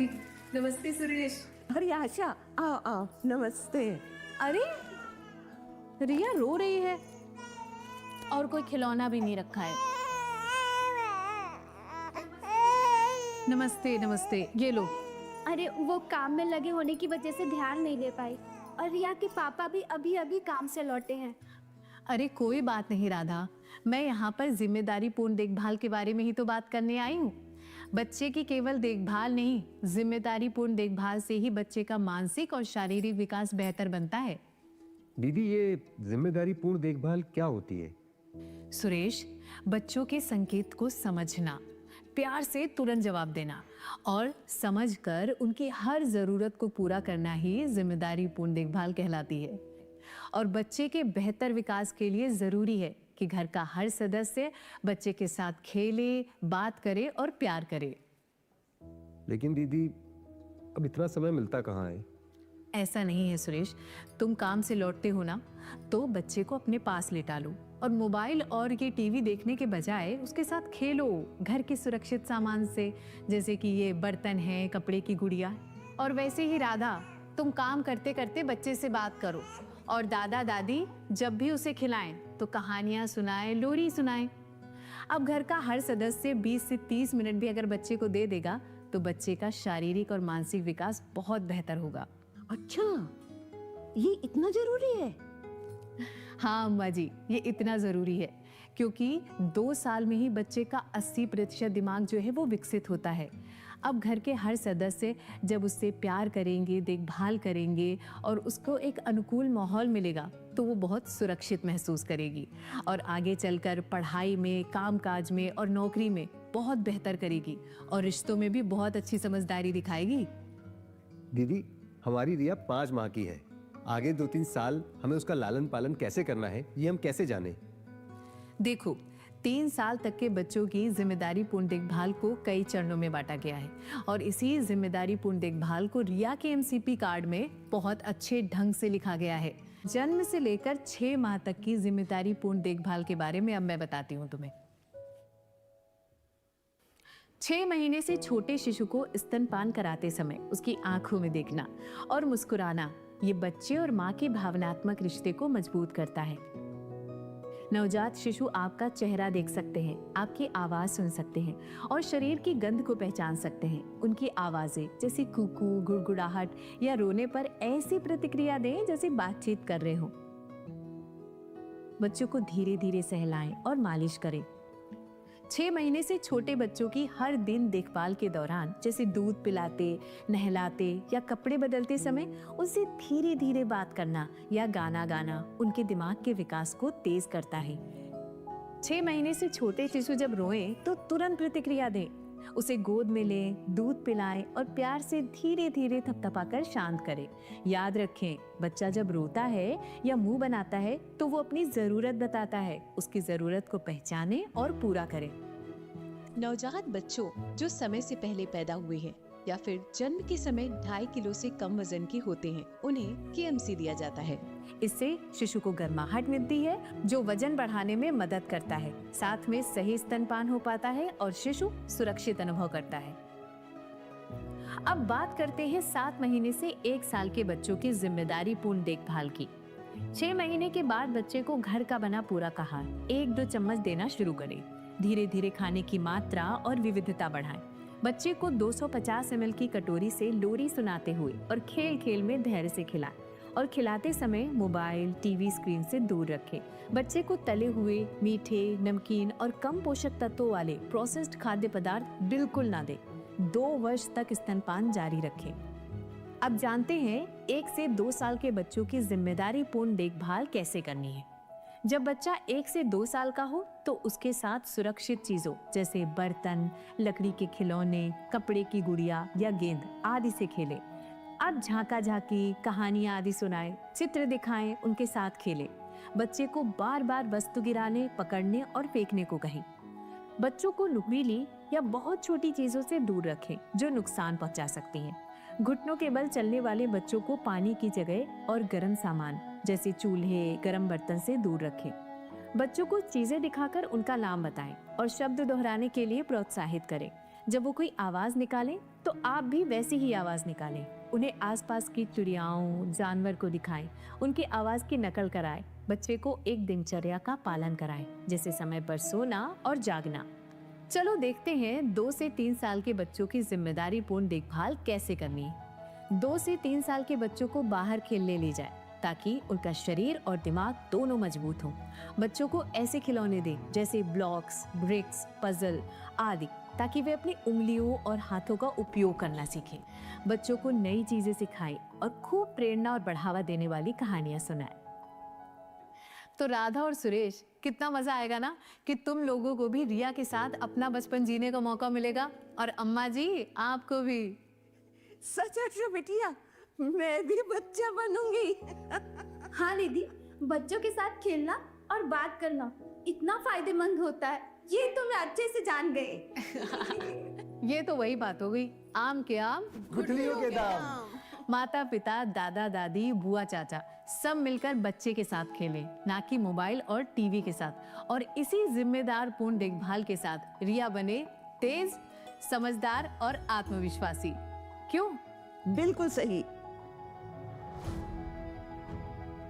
बच्चे का लालन पालन हो, प्यार, दुलार और संवाद के साथ जिम्मेदारी पूर्ण देखभाल से ही होगी उसके अच्छे भविष्य की शुरुआत।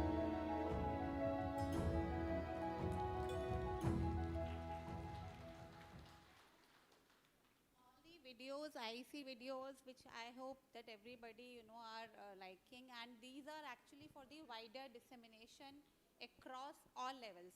So we will share the link of these videos with every one of you, with IAP, with all state nodal. Yeah. So we will share the link with all these state nodals, with IAP, and these are available on our NHM website also. Some changes were done, so the latest one will be uploaded. We have already shared with the ICDS department, WCD ministry also we have shared, so that they can also run in the Anganwadis.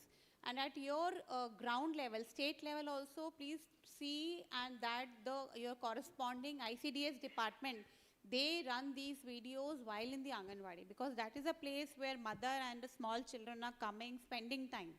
Of course, and the link of these videos will be there in the Shashav app, which we have, right now the next one is your hands-on demo on that. So again, those links will be there.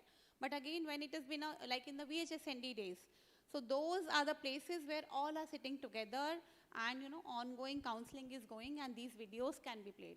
And whatever suggestions has been given, we'll further make few more videos on the pollution related issues or the screen more explicitly.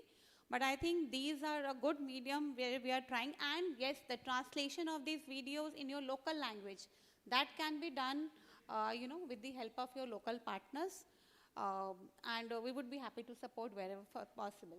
And I'll thank UPTSU team for giving support, technical support in that.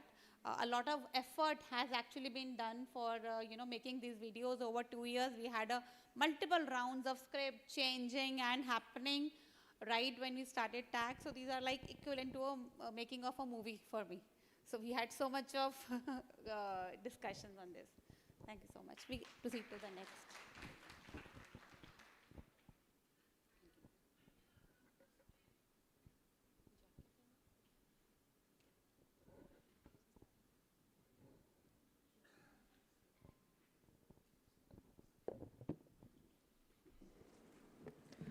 We would now have a quick recap session. We have planned it in a very interesting way. There'll be questions flashing on the screen. There's first a barcode, which I would request all of you to scan. And as and when the questions come, you get 10 seconds to answer the question. It's a rapid fire round.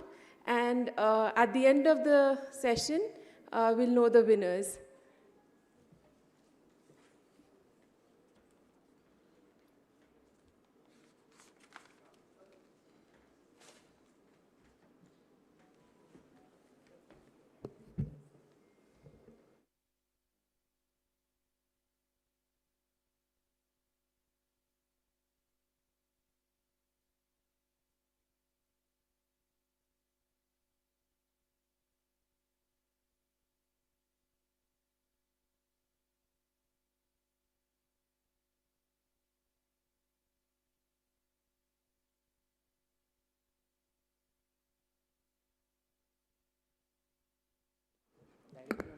Using your cameras, I think we all know this, so I would request all of you to please scan the barcode.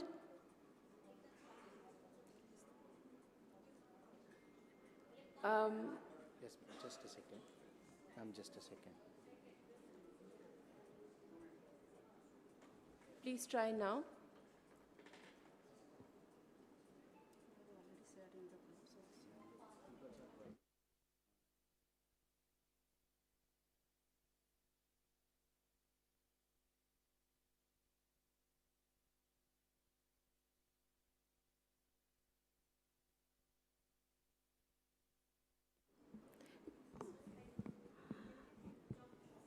We have also shared this barcode in a respective groups for the states and UTs and also for the experts and the development partner group.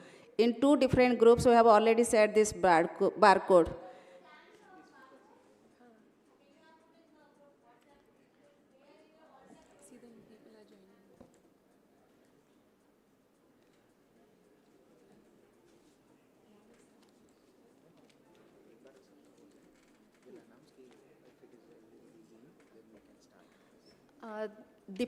I request Deepak and Simiji, you can help them.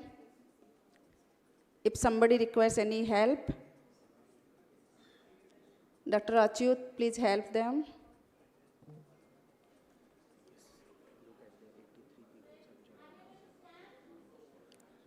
Anybody is finding any difficulties in scanning this code, please raise your hand. Achyut, please help Dr. Rai sir from Bihar. Dr. Rai sir from Bihar.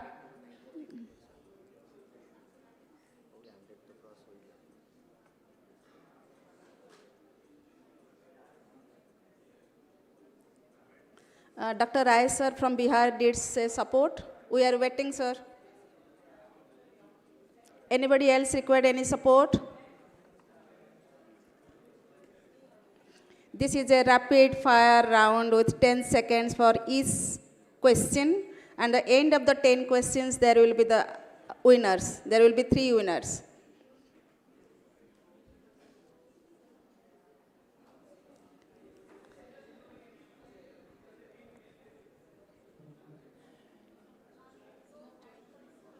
I hope everybody is comfortable with this QR code and done with this.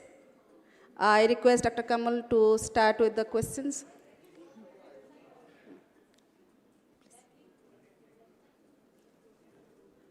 Hope everybody is able to join.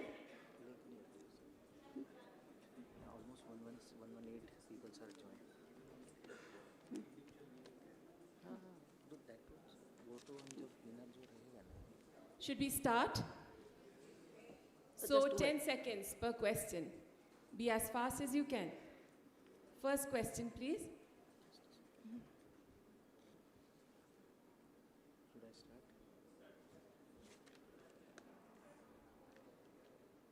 मैं ये लगा दूँ क्या timer लगा दूँ 10 second timer लगाओ नहीं उसमें ऑटोमेटिक टाइमर है वो क्वेश्चन उसमें आप हो ही जाएगा SSBSK covers children up to what age? 36 months, 30 months, 24 months, or 12 months?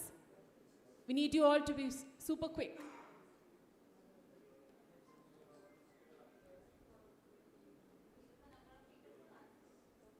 There's a timer there, so the question will change. Number of people. 2 are there, those who. I think 2 are there.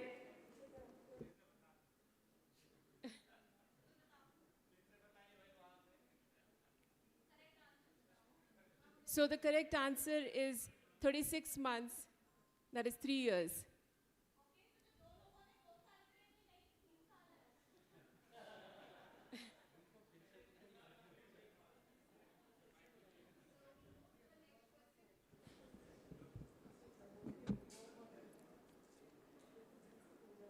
This is the winner. We'll announce the winner at the end. So please complete. पहले 3 साल उज्जवल भविष्य, सही देखभाल, संपूर्ण देखभाल, संपूर्ण सुरक्षा. Please select the correct option. Yes. We don't know Hindi.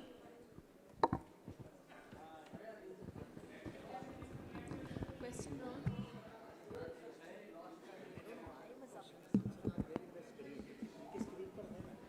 Dr. Kamal is announcing in the sequence with a cue of the A, B, and C and D. So kindly note in that way, please.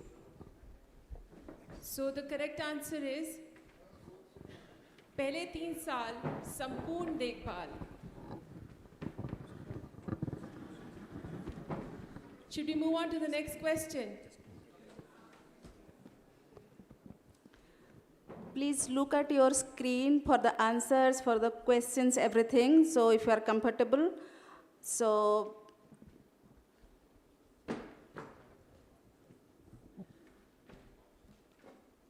Which app supports SSBSK implementation? Sheshav app, Janani app, RBSK 2.0, you win. Please select the correct option in your phones.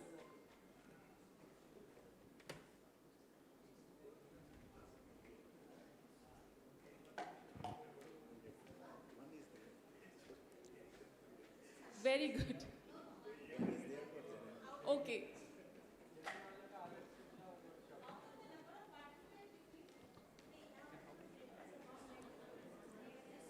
I hope everybody is able to answer and there's no technical issue. let's move for We the can next move to the question. next question. Which requires more urgent action? At-risk status or a danger sign? So you have to select one option. Danger sign, neither is urgent, at-risk status, both are equal. Which requires more urgent action? That's the question. Please select the option in your phones.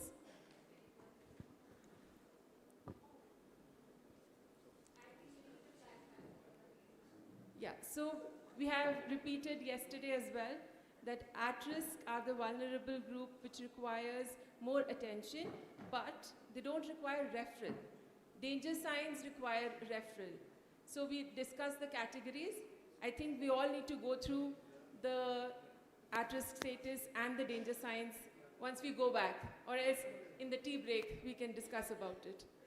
Next question, please. Name one digital system listed for integration with SSBSK. Portion Tracker, Janani, RBSK 2.0, all of the above. Hello. Please select the correct option in your phones.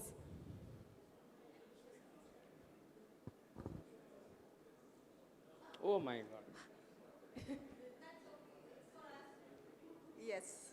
I think we need to reiterate again that it's all of the above through the Sheshav app integrated in Janani portal and UN, RBSK, Portion Tracker, they all will be integrated through one app. Next question, please.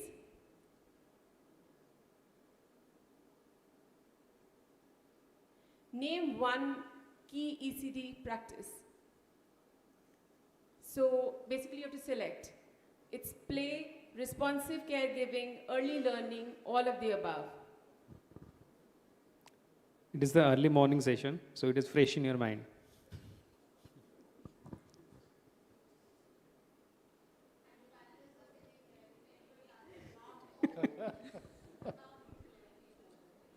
Oh, okay. I know when we say ECD, the first thing comes to our mind is responsive caregiving, but includes all play, early learning, as was discussed in the morning.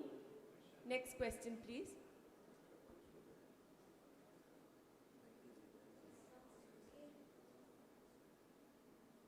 Well Baby sessions platforms are to be conducted under which existing platform?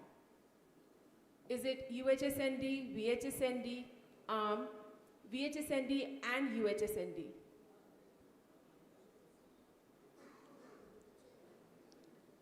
This is a little tricky, but select the correct option.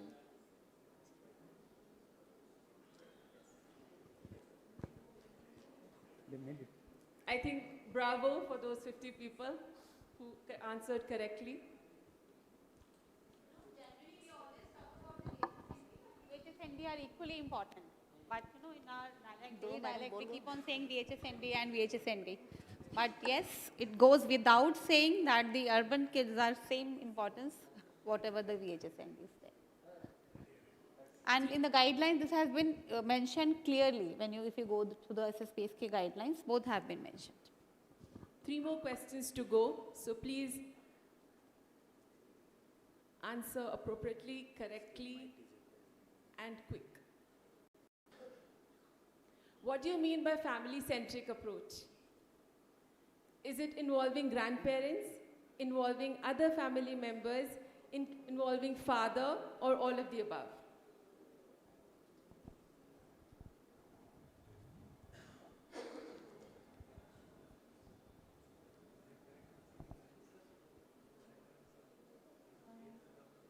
Fantastic. Next question, please.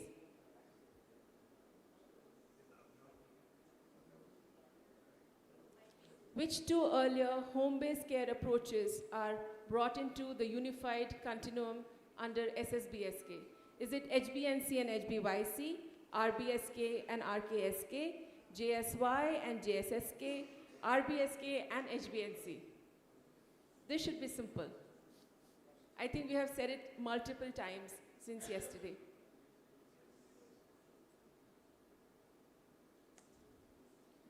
Okay. Next question, please.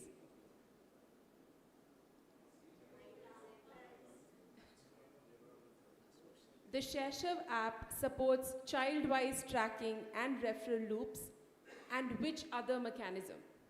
Alert mechanism, stock management, payment gateway, attendance making. These are fun choices.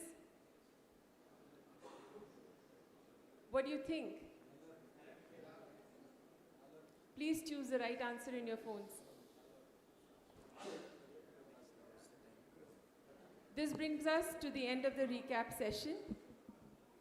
Yes, this is the time for the winner. So tick tick 1, tick tick 2, tick tick 3, tick tick 4, and tick tick 5.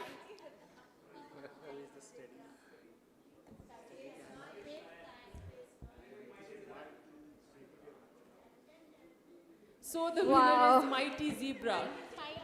May I request Mighty Zebra to please stand up? Please come forward, and we request Dr. Sobna Gupta ma'am to please hand over the token of small prize.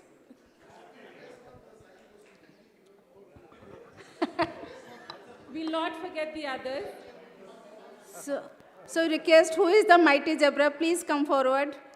Madam, we are just behind 40 points only. You should have given the grace mark for the second question. Why one question came in Hindi out of 10 questions? Why?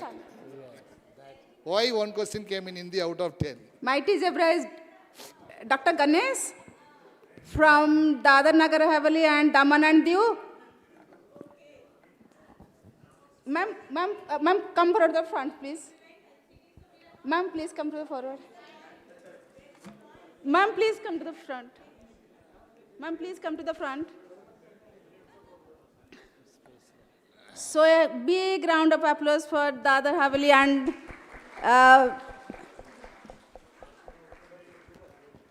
first, go all three. Dadar Haveli and okay, then Gujarat and Punjab. The second position is by Space Lion, and the third position is by Sturdy Canary.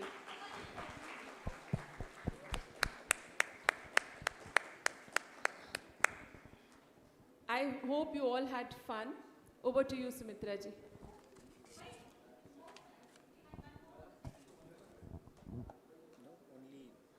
Is there any joint winner? I think we have a joint winner for the second position. So who else took this prize? Who is the mighty zebra? Yes, Didi Dadar Haveli. Space Lion. Who is the Space Lion? This and the other one? Sturdy Canary. Sturdy Canary. Who is the Sturdy Canary? Okay. So Punjabi is the extra? You are not in this board. But congratulations.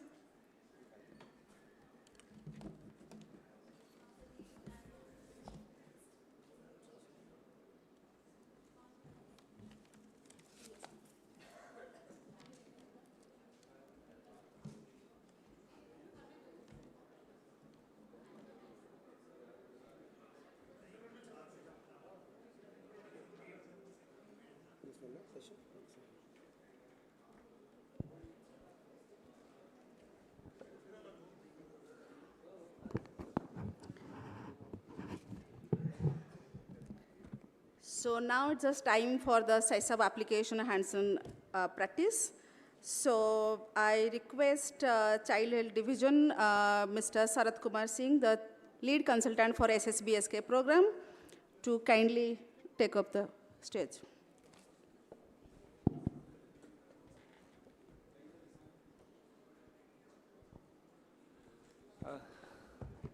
Good morning, all of you.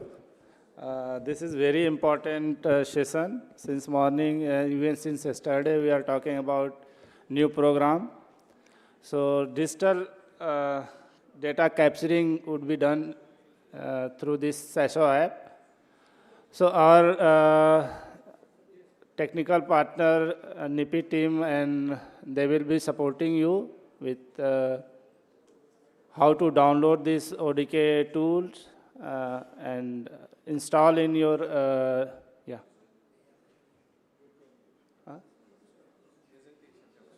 Acha. First, okay. No need to download. Please show the presentation, yeah. So, this is the QR code for Shishu app. You may please download in your mobile phone. I think everyone have a smartphone, which we assume our Asha may also have a smartphone.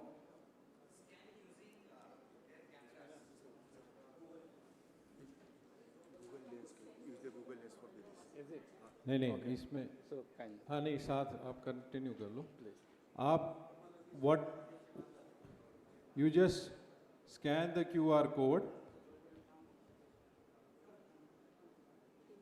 That can be done through a Google Lens. The QR codes are available on your desks as well.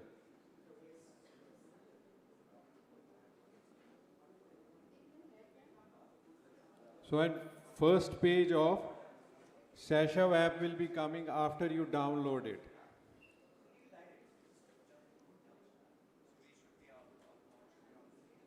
ये सारे help करेंगे फिर आप continue करते हैं और इसमें ना शरद इजी करने के लिए एक ही सेट भरेंगे ये कि संभाजी नगर भरेंगे ये चीज़ें करेंगे ब्लॉक और ये एक बार इनको सिर्फ रन थ्रू कराएंगे एक ही केस से इंटरफेस तो हमारे अपने चारों बनाने नहीं पहले होगा आशा का असेसमेंट फिर उसके बाद जॉइंट विजिट फिर शिशु सारा कुछ है इस प्रेजेंटेशन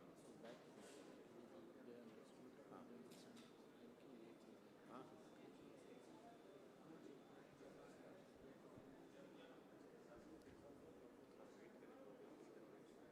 Ready?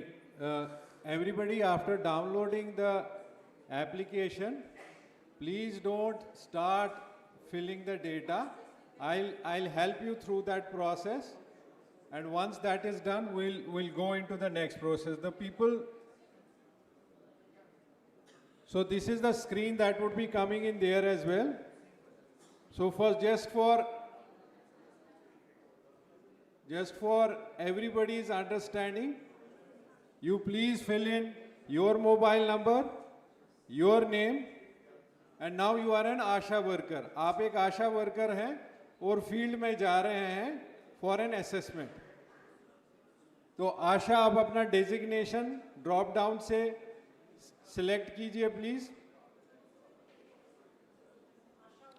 हाँ आशा, जो राइट साइड में आप देख रहे हो तो डेजिग्नेशन आशा होगा. डिस्ट्रिक्ट आप प्लीज सब फॉर आप आगे के लिए फिर बाद में when you are using the app at your leisure you do whatever you have, but these are some mandatory so that we have a common understanding. District Chhatrapati Sambhaji Nagar. One more, just need to apprise you. Yesterday I inform you that Shishu app provide an interface for 4 key activities. ASHA home visits, joint visits by CHONM, Shishu well baby session and Shishu civil. So when you will go in your designation ASHA, where you will get CHO, MO and ANM as well also. We are proceeding with the ASHA home visit checklist. Okay. I think everyone must have gone through this our guideline, SSBSK guideline. It's a huge checklist provided as a part of annexures. Okay, we tried these checklists to convert in the Shishu app. Maybe some informations would not be filled by ASHA. It would be automatically populated from Janani applications. Okay, so we'll start with Asha. So first wala page, what we are filling right now is for the ASHA worker. So you have filled in the mandatory details. Please do it with me only so that it is easier for you as well. So the next slide would be coming. Is everybody on board? Yes. So please fill in the child's home address as urban. Urban area would be on the drop down. It would be Chhatrapati Sambhaji Nagar. And what would be the child's ward number? It would be Aarti Nagar. So please fill in those details.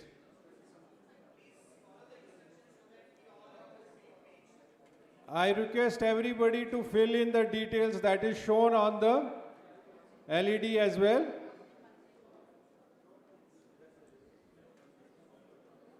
So once you are filling these details, please visualize that you are an ASHA worker going to the field so that we get, after you do the filling of this data, we get in the inputs for necessary adaptations and modifications that need to be done. Is this part done, please?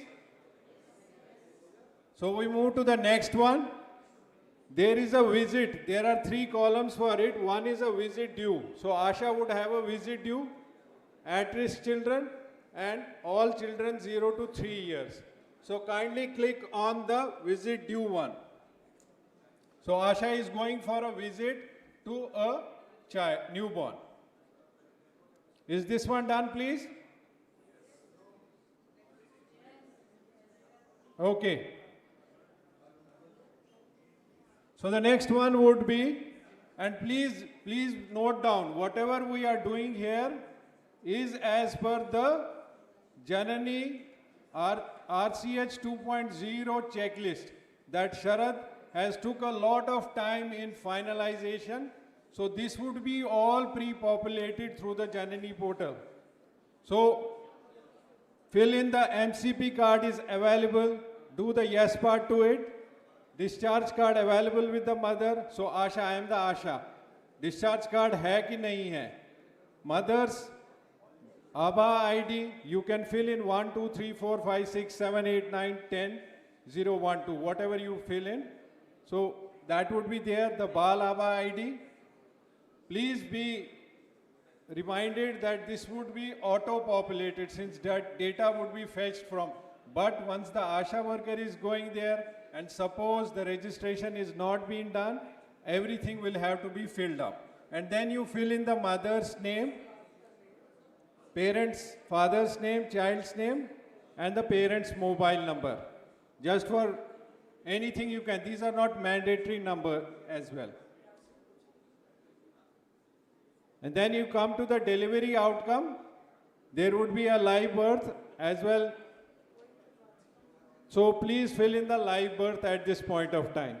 फिर बाद में आप कुछ भी भर लें, there would be other options as well coming up as well.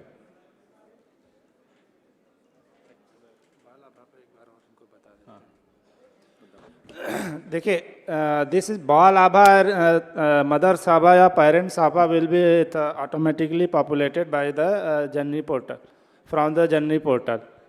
So no need to enter by the Asha because this is already being created at the facility level at the time of basically ANC registration. Mother ABHA will be there. Okay. At the time of birth, Bal ABHA will not be available. It will be created later on. So we will be entering the parents ABHA, and that will be automatically populated. Okay. So some of the data here we have finalized based on the integration with the existing portal. So it may not mislead to you. Is this information being filled by the ASHA or not? If there is any query and concern, please ask. Okay. Do we need to go a bit slow? Yes? So I'll quickly go through the first step. आपने QR code scan किया. You have scanned the QR code.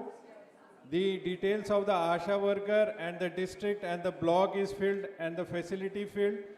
Everyone has done this part? Next would be the home address. That would be pinpointing and that would also be auto-populated. So urban area Chhatrapati Sambhaji Nagar and Aarti Nagar would be the child's ward number. Then you fill what is the work that the ASHA worker has to do. That would be the visit due that has to be done. Everybody okay with these steps? Can I move to the next steps, please? So then you fill in, just check in those points, MCP card, discharge card, mother's ABHA ID, Bal ABHA ID, and kindly remember the mother's name, whatever you fill in at this point of time, and the child's name, because you have to see a decision coming at a later stage. So delivery outcome, live birth. Up next step, we can go to the next step. There is a delivery outcome live birth. If there is any adverse outcome, that will be already recorded in journey portal. So if it is a stillbirth, it will be reflected in our Sasha app. Okay. Please. No. Outcome that will of be the delivery second. that- Maybe you will do it at a later point. So just for ease as well, so that it's a bigger group as well. Next, child boy, date of birth. The Asha goes to the community. 23rd of August is the date of birth. So then, birth weight. It's a low birth weight. 2150 is the birth weight. Place of delivery, obviously we are going towards 99% institutional delivery. So institutional deliveries, what's the delivery? Fill in normal, please. Then you can try out various permutations and combinations so that we have a kind of a focused thought process here. So type of delivery would be normal. Can I move to the next slide? So date of discharge from the institution would be 24th August. And then you go to the assessment by the ASHA worker, which she has to do, which Sharad has taken a lot of time in kind of aligning it completely with the guidelines and the Janani portal as well. So did the child cry immediately after birth? So the ASHA worker would be asking, first feed. So there would be options coming up, top feed or breastfeed. So breast milk at this point of time. One was the feeding started. There would be options on that component as well within 1 hour, 1 to 4 hours, 4 to 24 hours, or more than 24 hours. So please kindly fill in at this point of time within 1 hour. Sir. Yes. See, these information will also automatically come from the Janani app. Okay, this is aligned with the Janani app data, Janani portal data elements. So, since we are practicing it, that's why we are entering it. Otherwise, this information will automatically retrieve from the Janani portal. And our SSBSK system will provide facilities which at-risk categorization will start from the facility itself when delivery will take place. It's not that we are starting at-risk categorization from home itself. So this is the provision when any delivery will take place at our public health facilities, at-risk categorization will start. If baby is preterm or low birth weight, that will automatically categorize as at risk, and that data red flags will be populated from the Janani portal to our Sasha app. So we have a 60 to 70% public health institutional delivery. So these information already will get from the Janani portal. So whatever the delivery is not being recorded in public health facilities and come to the community, it will basically capture in our home visit schedules. Okay.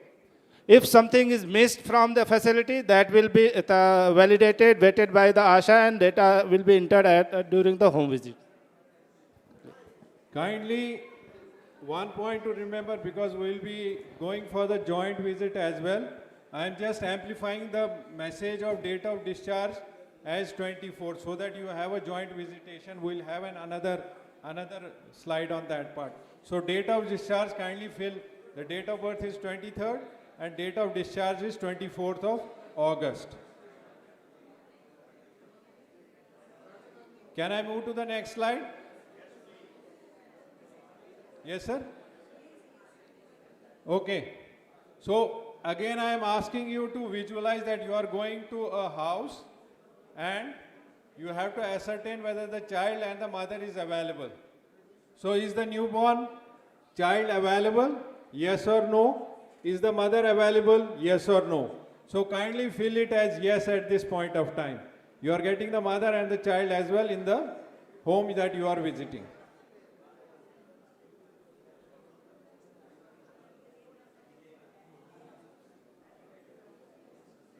Can we move ahead?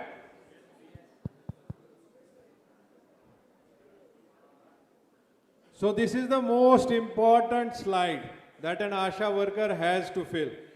So this is at risk, whether the child would be at risk or not. The birth weight is less than 2500 grams. That would be because you have already filled it as 2150. So this will be, yes, that will come on its own. Preterm, these are the 5 criteria which Government of India has decided at this point of time. Birth weight less than 2500 grams. Preterm, whether the breast milk has been initiated, yes or no. Discharge from a newborn facility, and any visible defects, congenital anomalies. So kindly fill it as is highlighted in the red one. Yes, preterm, no. Whether breast milk initiated, yes. Discharge from a newborn facility, no. Any visible defects, no. ये सबसे important slide है आशा worker के लिए. This is the most important slide that will help us in at-risk classification.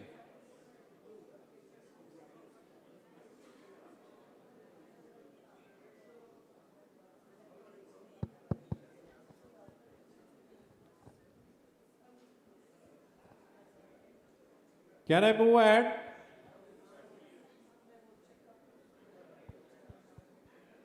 Then the ASHA worker has to do the recording of the temperature. Okay, one thing I forgot. The moment the child is classified into an at-risk in the red one, you see, at risk, that would be immediately flashing to the ASHA worker that this is an at-risk child. So in recording the temperature, you can do it in centigrades, you can do it in Fahrenheit as well, 99, and that would be kind of done on its own. And then we'll go for the danger signs, movements, only when stimulated or no movement at all. So that is no. Not able to feed at this point of time, please keep it as no. Convulsions, no. Difficulty in breathing, no. Because the premise, why am I telling you, abhi ke liye aap isko no rakho, otherwise your system will shut down because this is a danger, this is an at-risk child with danger signs, and that would go for immediate referral. So the reason is that I have to show you the other slides, like ma'am was pointing out on indoor and clear pollution and all those components that have also been added up into these components as well. So you see all the facets of the Shishu app. Is this done? And then you go into the fast breathing and how to count breathing. The links are provided. Government of India's guidelines. As per the Government of India guidelines, the videos have been kind of auto-populated into the ASHA. Like we were saying about this in the previous session as well. It was highlighted. So that's why we are trying to keep it simpler for the ASHA worker. So she gets a video on that part. I'll show you later as well how to check in chest in drawing. That is a link out here as well, you see. And yellow discoloration of palm and feet and blood in stools, yes or no. So at this point of time, we'll keep it no. So no danger signs at this point of time. Is this done?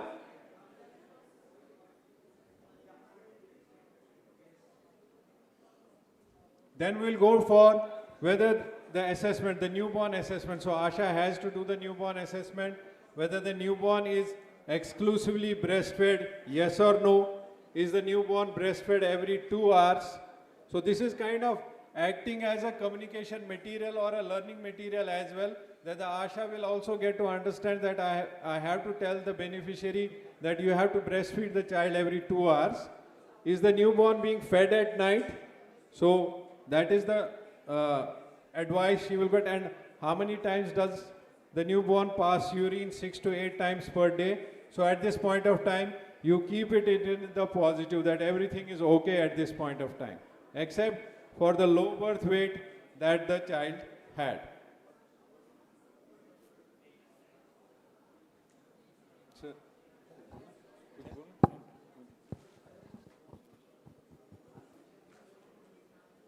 So then we go for a bit of an assessment of the mother as well at the same time. Pain or difficulty in breastfeeding the newborn, breast engorgement or cracked nipple, no. Low birth weight, receiving KMC. So she assesses, the ASHA worker is assessing the child is not getting KMC at this point of time. Low birth weight baby, so that is not getting a KMC at this point of time. Check for skin pustules. Check for yellowness and discharge from the eyes, no. And the last one, check for pus and bleeding from the umbilicus, no.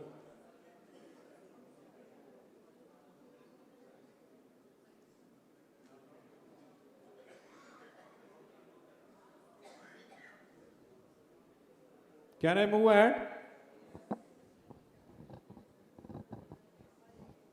So now this comes up, which the earlier session as well here as well was there in terms of assessing about the vulnerable, the household vulnerability as well. This has been given prominence by the Child Health Division. Dr. Shobna ma'am has kind of desired that we should also go for household and vulnerability assessment as well. So ask whether the family is vulnerable or not, assess for indoor pollution, what would be the cues that would be taken, burning of coal wood and inadequate ventilation. Do you know about the adverse effects of air pollution? So the ASHA worker would be asking the mother, have you received counseling on how to protect your child from air pollution related illness? Yes. And I assume that the ASHA worker will feel it yes at some points of time. So there is a bit of a scope and working on this process as well. Do you know about adverse effects of heat on children? If I am asked this question, I'll also ask yes. I'll also write yes. So during the summer season, so that is where we have kind of, the Child Health Division Ministry guided us on that part, that we need to include that dehydration, exhaustion. Have you received counseling on how to protect your child from heat-related illness? So that would be dehydration, heat exhaustion, and heat stroke. So fill this as yes at this point of time.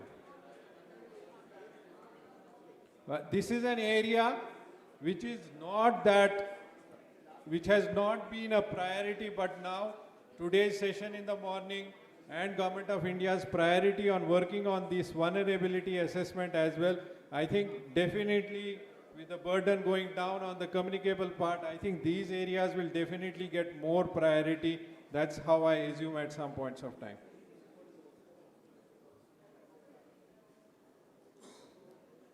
Can I go ahead?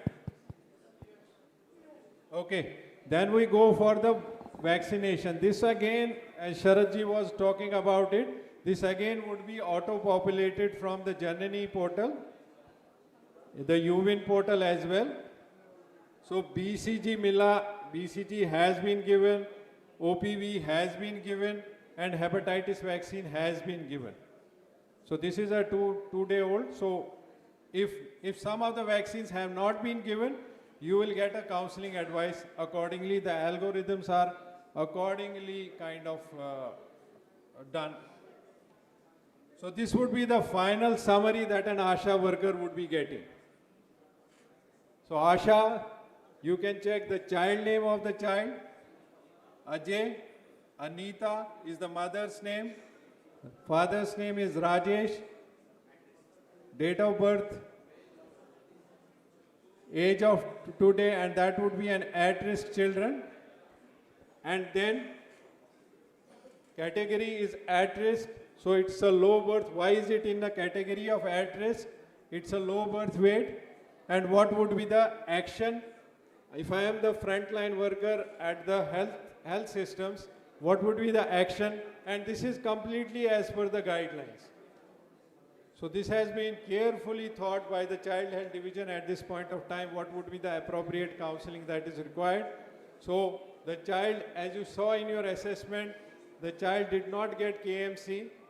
So promote, counsel and demonstrate KMC, and how KMC is to be given. The ASHA worker will only have to just click this. Just look at this part, at this part. So this is the replica of the slide, of the screen. So here it is a demo KMC. So you can easily go into that part. So ASHA worker and the beneficiary is there. They don't know about KMC. So you go and click into this part.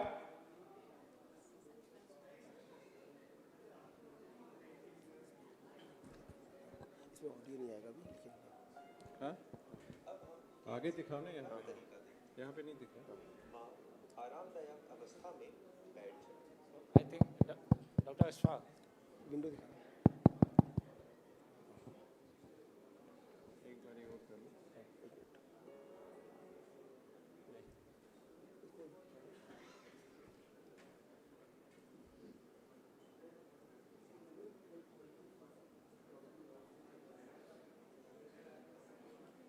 हो गया?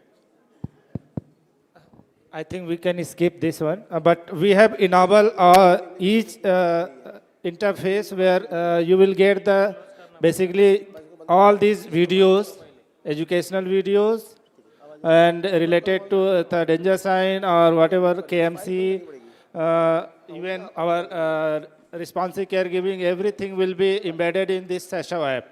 Okay, as and when it is prompt that counseling must be given on that, you will receive that link, and that will be running on this Shishu app itself.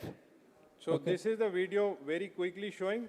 The moment the ASHA worker hits the button, she can sit with the beneficiary and explain the process of KMC. This is an earlier video. बच्चे को माँ के दोनों वक्ष के बीच में ऐसे लिटाएं जैसे दिखाया जा रहा है। I'm quickly running through छाती it. पर हाथ पैर मेंढक की तरह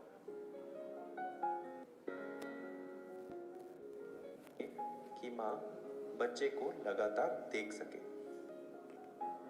अब बच्चे को गाउन से अथवा अन्य किसी कपड़े से ढक लें।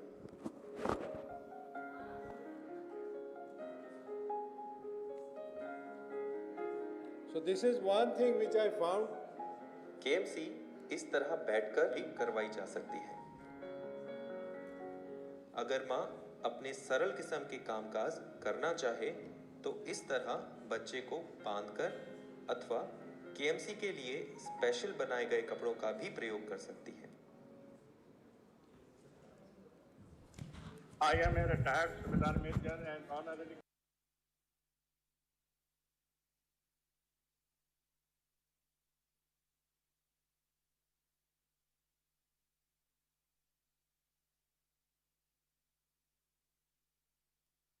point of time. So that would be a decision summary that would be coming to a frontline worker. She does not need to memorize the danger signs. She does not need to just filling in the contextual signs and symptoms. She would arrive at a decision whether the child is at risk and needs immediate referral at that point of time. And she can also go on the counseling component, which I talked about yesterday, that standardized counseling as per the guidelines which Child Health Division has kind of worked on extensively. You can put the ECD videos, every link of it. So much of hard work for the last 2 years has been put on that part. So this will be a decision that would be coming to the frontline worker. कि मुझे ये करना है. 2150 is the risk, and this is the counseling message that I have to give at this point of time. और अगर now we are all aware that it's a mother-baby dyad, so we'll also go for danger signs of the mother as well. So you fill in the danger signs of the mother at this point of time. We'll say, for example, select no, she doesn't have fever, blurring of vision, etc. and all those things. So none of the above are we selecting for, and then also we go for the mother's health and well-being, whether she is taking adequate diet, whether the family members are washing hands as per guidelines, consuming iron and folic acid, and using spacing method as well. And then we go for the one of the critical components of SSBSK is the focus on postpartum maternal mental health and well-being as well. So PHQ2 is being used here at this point of time, that the ASHA will probe the mother on the maternal health and well-being. So does the mother have little interest or pleasure in doing things? No. Is the mother feeling down, depressed and hopeless? Yes. And what would be the summary report of the mother that would be coming? That there is a possibility of a postpartum mental health concern. And what is the action that the ASHA worker has to do at that point of time? The mother has to refer the ASHA to a nearest health facility, and that would be kind of referral pathway would be tracked on that part. So what Dr. Shobna ma'am and Sharad was also kind of alluding to, that at-risk children need to be geotagged. So select geotagging of the child so we know exactly whether the ASHA has gone to the field as well or not.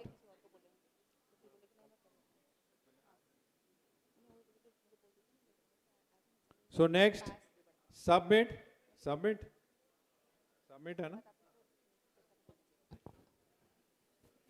You submit it and that would be, the data would be completely auto-populated. So I have gone through when an ASHA worker goes for the newborn assessment of the child as per the guidelines and assessment of the mother as per the guidelines. What is important here to remember is that you are getting a decision for the frontline worker. So she doesn't have to remember most of the things that are taught and also assessing the complete assessment by the ASHA worker. We will not run on. We will break for tea. Yes. We will not run. So I think it's a self-learning tool. So we are learned enough. We can learn this thing. We just wanted to demonstrate it. What are the platform interface we are providing in Shishu app? One exercise has been done for the ASA home visits. The similar data we can capture for the ANM CHU joint visits. Well baby sessions also being conducted at VHND. That information will be also captured in Shishu app and Shishu Shivir. This Shishu app will also enables our CHO for decision support. And it also contains our IMNCI protocol for DSS. Okay. So it's a training tool as well also. Not a tracking tool, it's a training tool for our frontline worker. We will use this Shishu app for data disseminations, okay, decision making, and program monitoring as well. So I think we must have a break for tea, then we may assemble within 15 minutes. Okay, thank you.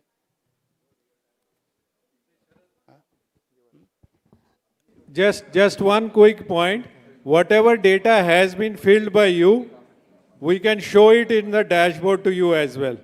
I think I am between the tea break and maybe just very quickly on this part. Showing you the dashboard which has been filled by you. So this is a real-time dashboard that you are getting. 75 children have been assessed. 60% of them were at risk with danger signs. Some have definitely filled on that part. And this is the detailing of the dashboard. ये साथ ही साथ मिल रहा है आपको.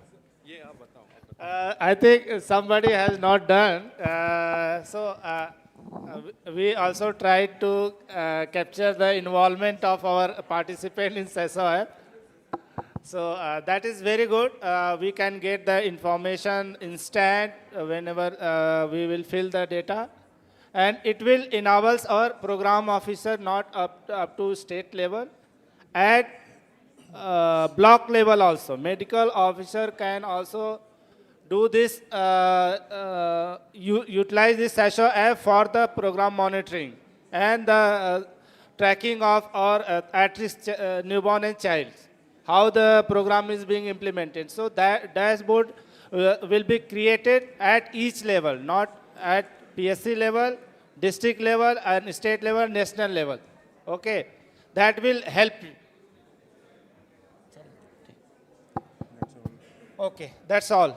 We'll assemble within 15 minutes, 12:15. Yeah, tea time.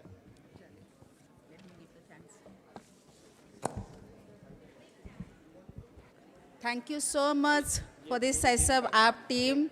Thank you, Saratji. Thank you, Aswak sir, and the whole team for facilitating this Shishu app for the hands-on training for each and every participants, especially for the all states and UTs. I hope they will get the sense of this. Moving ahead, this is the tea time, and I request everyone, please bring your tea and come back so that we will complete our group sessions quickly by lunch time. Please bring your tea and come back in maximum 10 minutes.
I request each and every participants, dignitaries, please come back to the hall so that we could start our next session, next group discussion, followed by the presentations.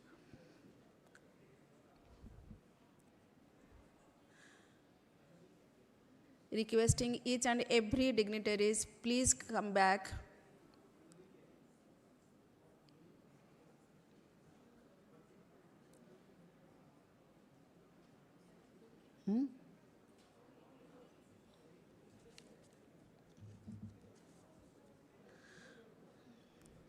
I request the representative from the all states, UTs and development partners, experts, please come back to the ballroom so that we will start the next session.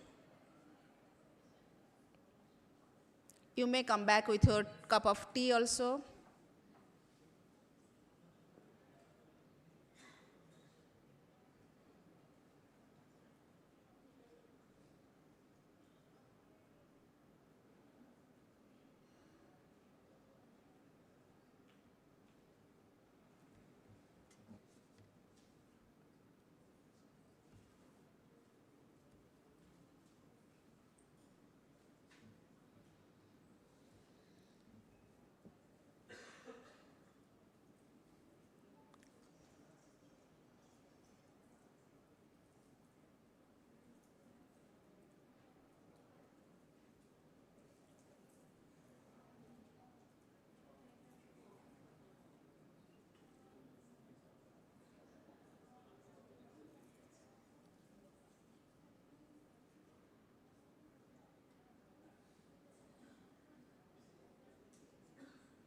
Requesting all the workshop participants kindly come back so that we can start the group discussion followed by group presentation so that you could conclude in time.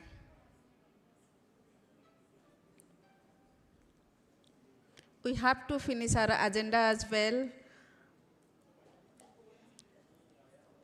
So all please kindly come back.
Once again, welcome back from the tea time.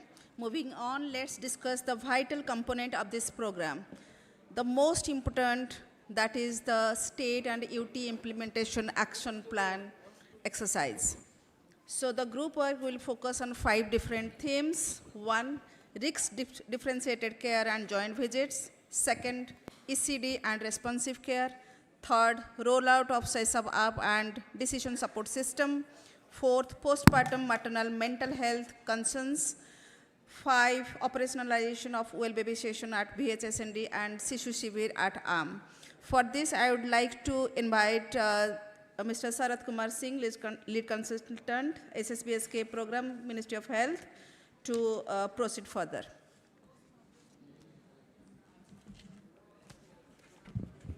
So, based on our key domains in SSBSK guideline. We have designed 6 themes.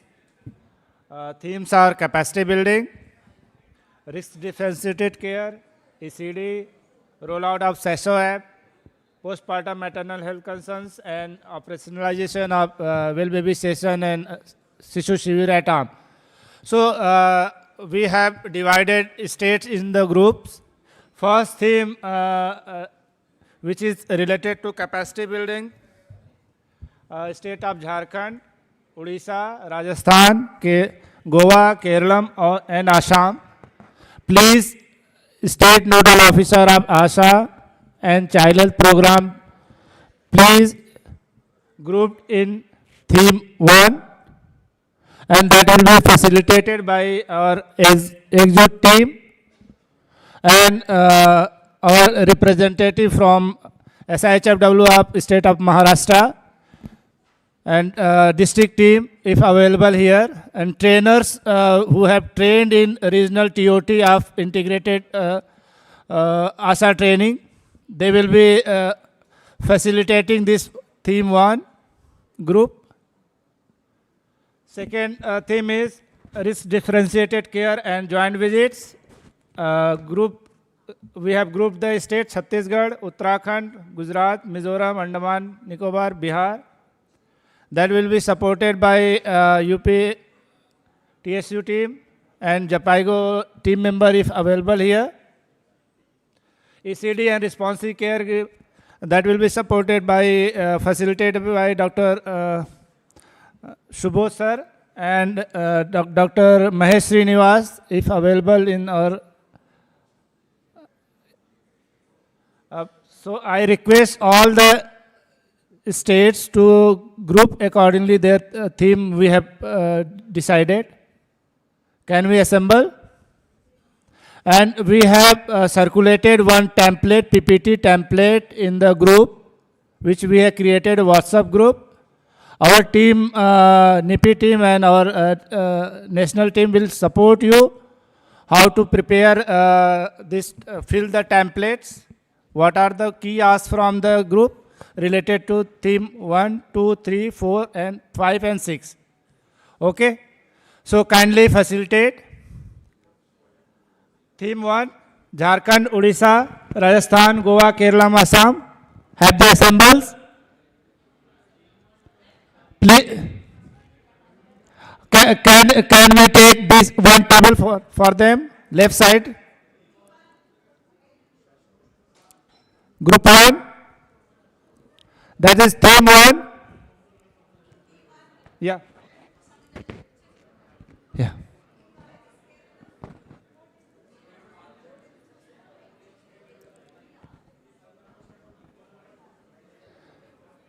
Jharkhand, Odisha, Rajasthan, Goa, Kerala, Assam.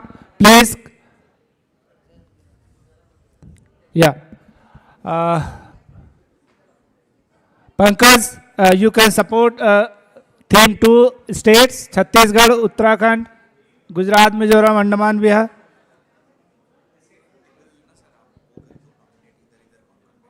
Okay. Yes. Okay.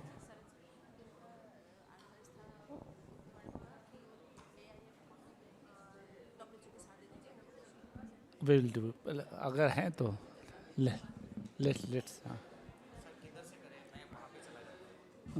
go. Yeah, from left to right. I think Yeah. the group 1 should assemble here. No, they have assembled here. It's a group 1. Where is the group 2?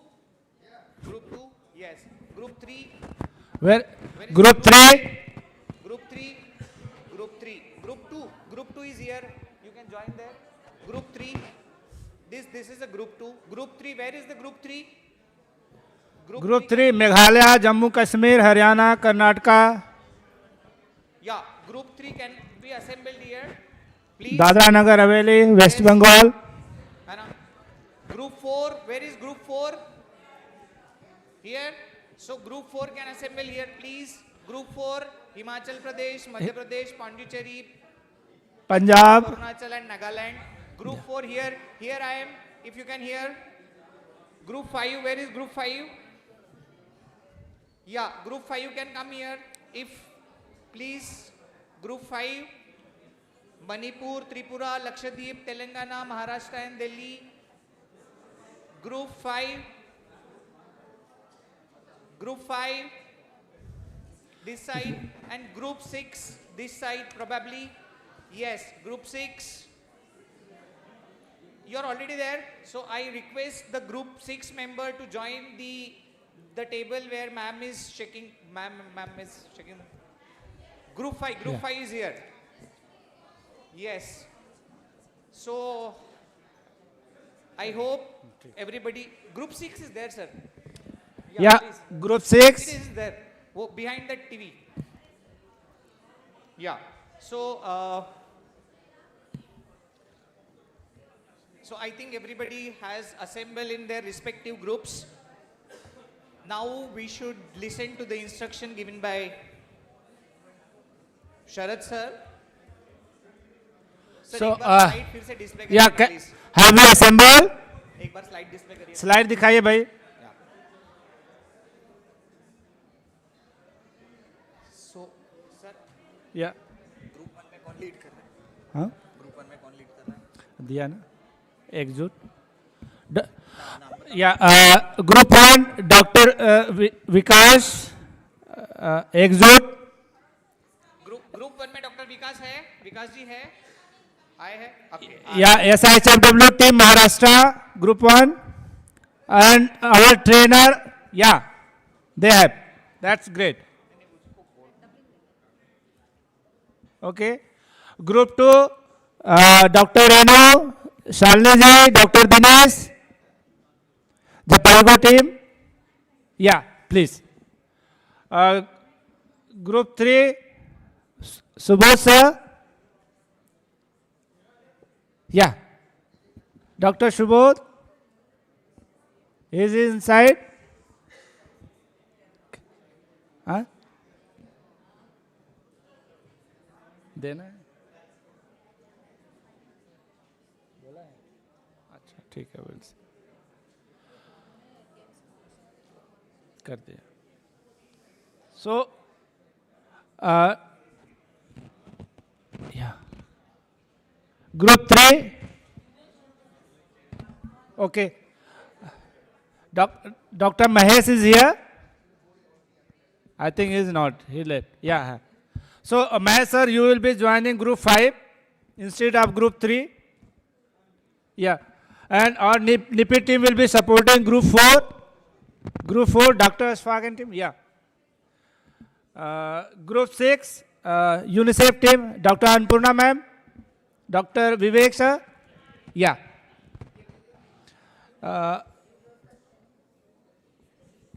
Any other our partners available in this hall? Any other who left?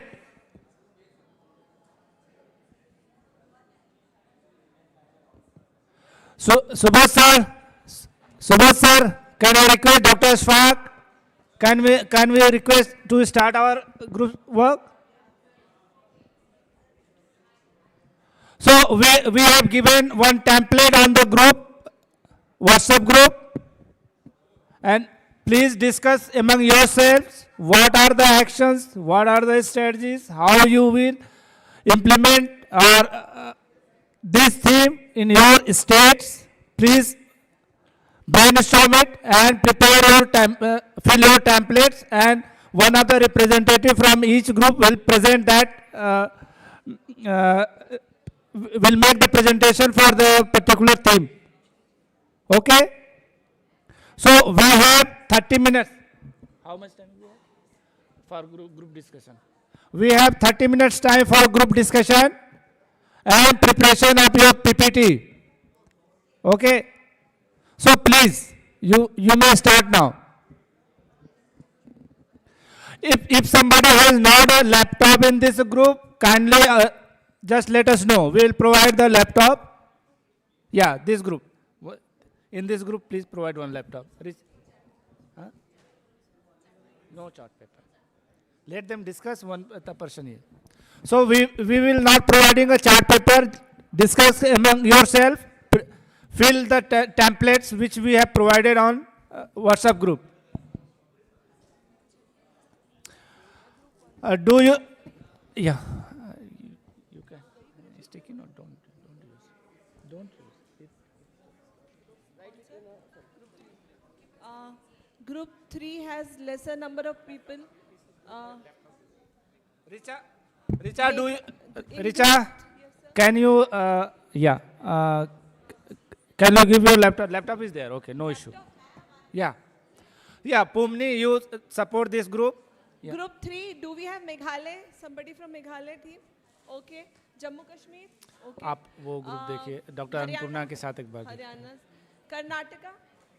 Karnataka, anybody from Karnataka? Ma'am, आप कर्नाटका से हैं? अच्छा. Anybody from Karnataka team? I think Karnataka team has not come. Okay. Okay. DDDNH? West Bengal?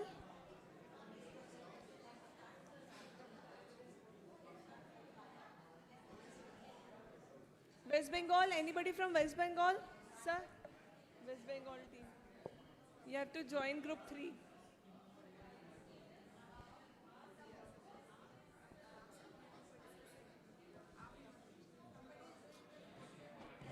So may I request all the participants to discuss in group only and make right.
उसमें लिखा है कि 3 या 4 critical gaps बता नहीं सब जगह आवाज हो जाएगी अपना पॉइंट लिख के बता देते हैं कंपाइल कर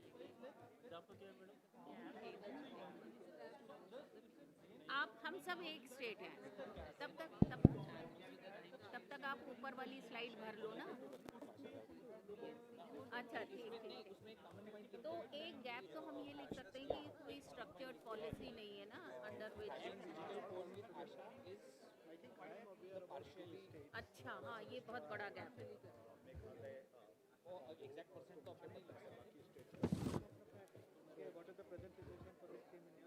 अच्छा कुछ स्पेसिफिक रीजन होगा ना सर मोबाइल ऐप ना यूज करने मतलब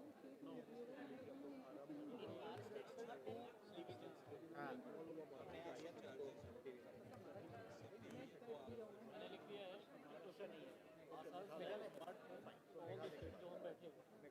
मेघालय का भी आई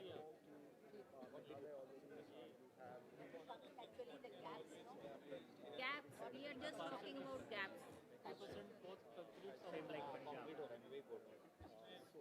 no the Asha is having smartphone larger way but ये gap है you can tell better the health system within health system what adopt this okay you can say कि what the group हाँ but वो सबके लिए applicable हाँ नीचे लिख सकते हो मेरे ख्याल से एक कंबाइंड गैप तो सभी का होगा कि कोई एक स्ट्रक्चर्ड विजिट या पॉलिसी लेवल से कोई एक स्ट्रक्चर्ड गाइडेंस लगभग सभी स्ट्रक्चर नहीं होगा तब प्रॉपर्ली कहीं बता दो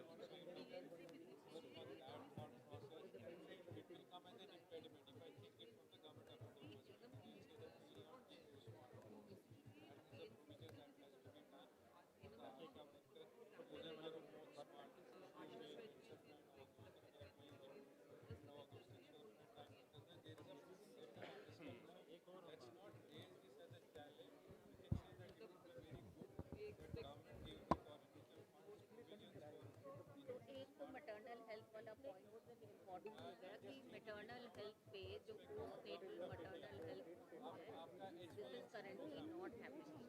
But major ये ना minor gaps हैं. यहाँ पे हमें अगर 3 ही 4 gaps लिखने हैं. हाँ. नहीं ये ना लिखिए कि technology gap. I think we can write it as a lack of resource या lack of मतलब क्योंकि सब जगह ऐसा नहीं है ना एडहेरेंस भी तो उसका ओवरऑल टेक्नोलॉजी तो ठीक है तो है स्मार्टफोन तो यूज भी कर रहे होंगे पर्सनल के एडहेरेंस टू वो तो फर्स्ट पॉइंट तो आप लिख ही दीजिए कि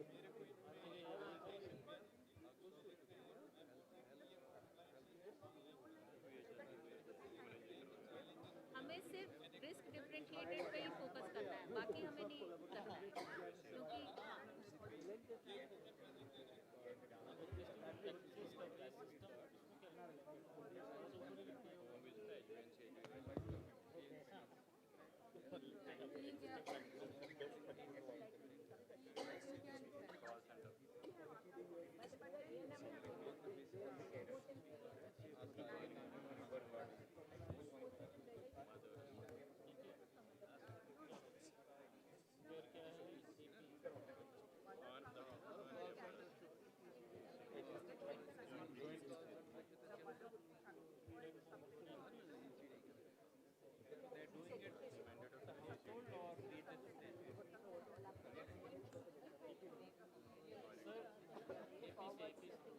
हमें सिर्फ इसी पे फोकस करना है risk differentiated 10 minutes completed, 20 more minutes please.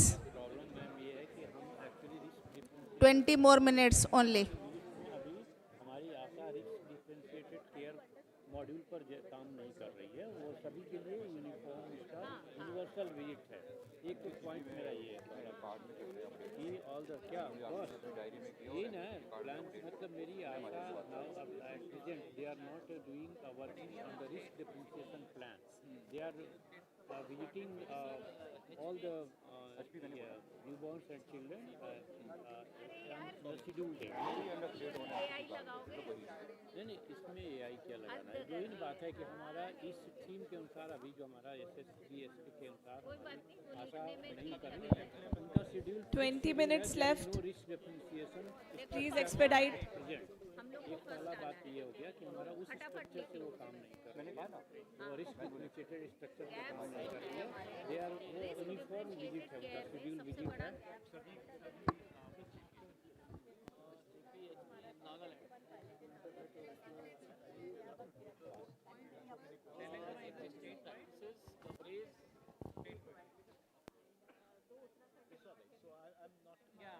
Uttarakhand you can put as Haridwar from Maharashtra and I'm basically facilitator. So in the actions you can write that what all you have no full charge that we will put in the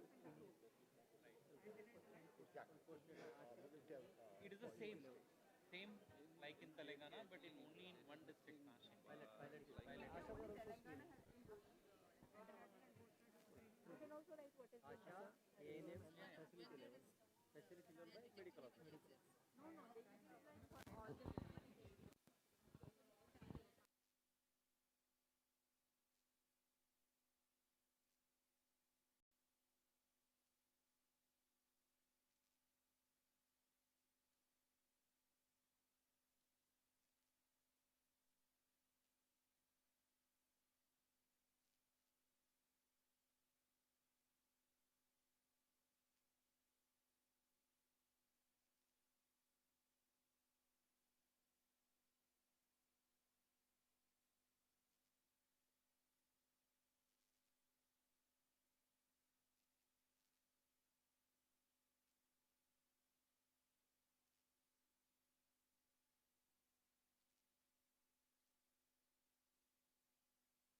show an additional video which you have made in your state.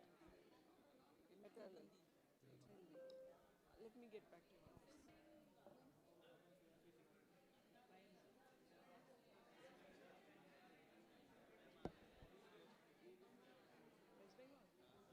मैं ये बोल रहा हूँ ये पूछ रहे हैं 3 minute मैंने फोन किया उनका लग नहीं रहा बाहर देख लो होंगे मैं बोल रही हूँ कि पूछ रहे हैं उन्होंने स्टेट में मैटरनल हेल्थ का एक वीडियो बनाया हुआ है 2 मिनट का वो दिखाना चाहती हूँ दिखा सकते हैं नहीं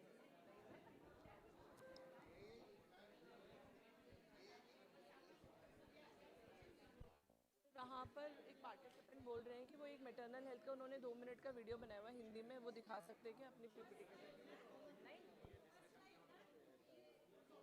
फ्रेमवर्क पे ये बैठे हुए वहाँ रेड सूट में बैठे क्या नाम है उनका 50 ही है पॉइंट 5th वाला ही ग्रुप है मैटरनल पोस्ट हाँ वो दीप्ति मैम वाला हाँ हाँ ठीक है हो चुके हैं 12:40 हो चुके हैं तो देख पूछ के टाइम पूछ क्या टाइम बोली सुमित्रा 45 में 20 मिनट्स हो जाएंगे हाँ तो उनको 5 मिनट एक्स्ट्रा देना है हमने 20 में कितना दिया था इनको आधा घंटा दिया था ना उन्होंने फिर उसके बाद मतलब 12:55 में आधा घंटा कंप्लीट होगा 55 का आधा घंटा Yeah, 10 minutes to go. Only 15.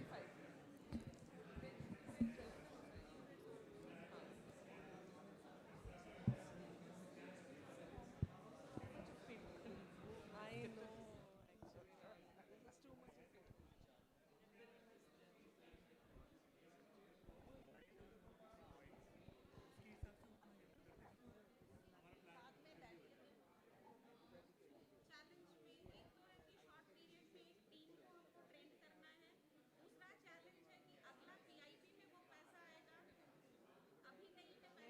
नहीं तीसरा चैलेंज मैं बता देती हूँ इंटीग्रेटेड ट्रेनिंग में आपको इसे रोल आउट करना है कैसे करेंगे मतलब प्रायोरिटी पे भी होना है और इंटीग्रेटेड के साथ Integrated training this year only 10% of ushers we can train. Then how we can implement the program? you have to give one more implementation strategy Yes. to this And we have to give another supplementary PIP for for this training without fund how can we train all this?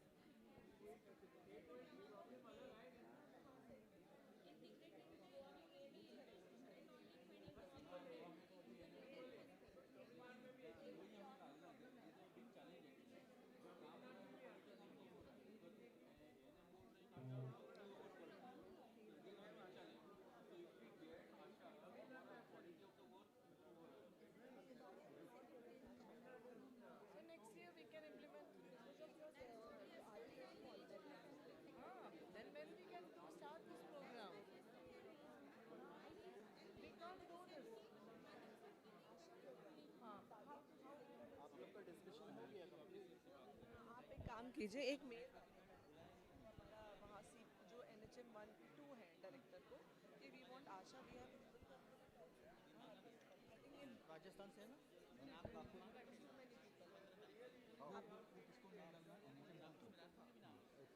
और JS policy के rather to JS policy I would say mail डालिए कि we want आशा है भास्कर जी सूर्यवंशी साहेब you have both I आपल्याला नवीन project that is how you make it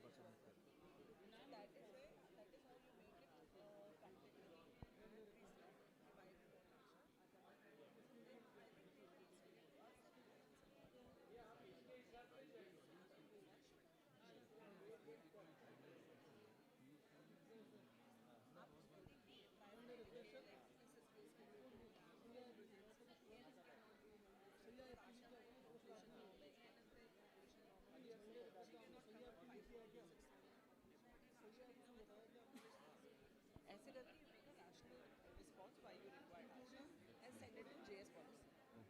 Then we can see it. है ना? And then we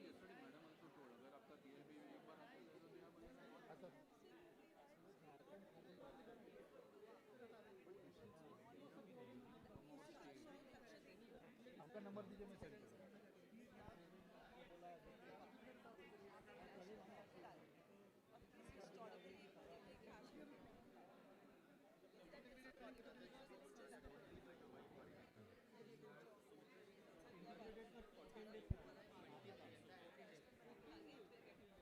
Even I trainers, they can, or the ministry people, they can come here. And maybe the nearby states, like 4, 5 states.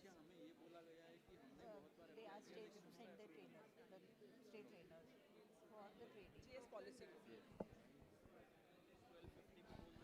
Correct wind up करने के लिए 5 minute बोलते हैं बोल दो 5 minute और ओके वाइंड अप करने के लिए भी टाइम लगता है हाँ हाँ 5 minutes more to go please give some time otherwise nothing will come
expedite please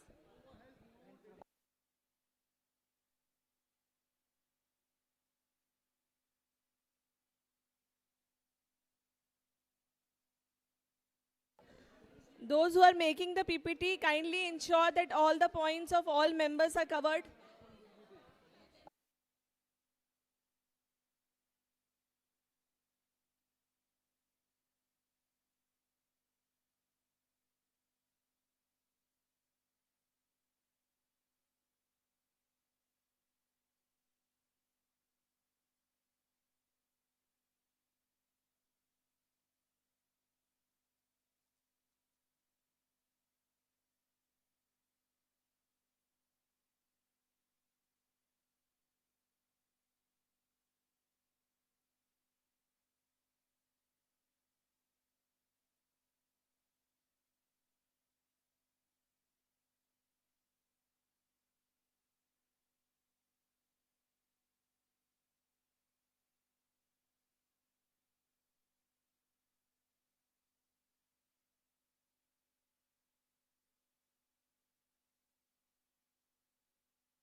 तब तक और लोग करेंगे ये हो गया ठीक है सब बता दूं मैं व्हाट्सएप नंबर पे ये राइट है कैस्केड क्या वो लिख दिया sir challenge POT2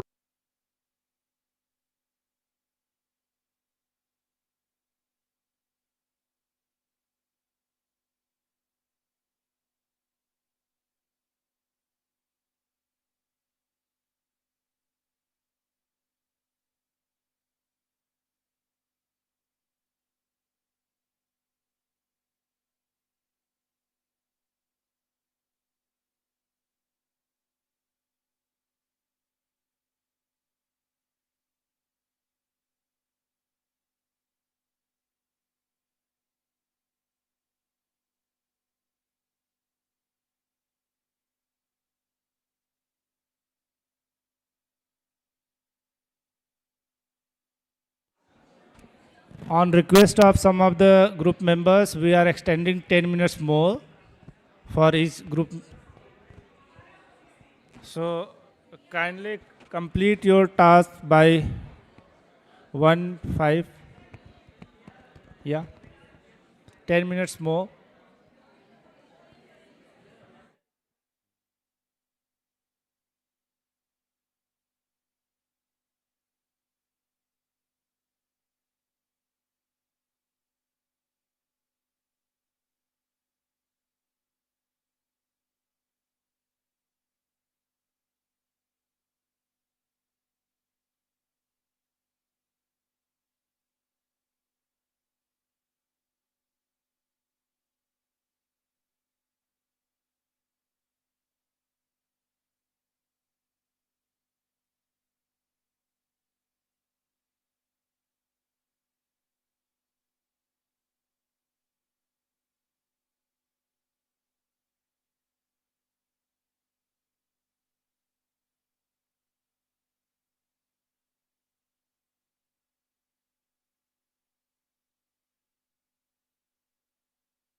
We will start the presentation sharp at 1 p.m.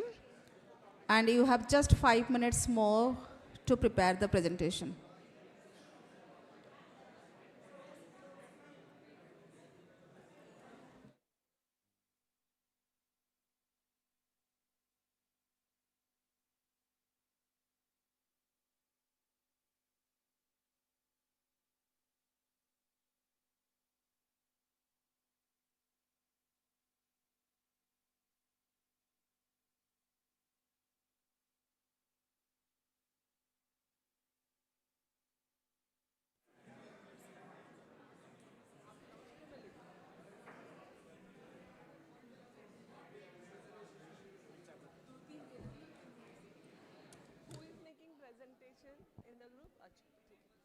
completed presentation?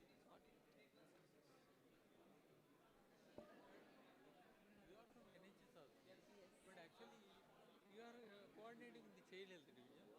I spoke to you because Srishti used to give you your number. I used to work in Ayushman Bharat Actually, Mandir. sir, I'm an NHS CP division.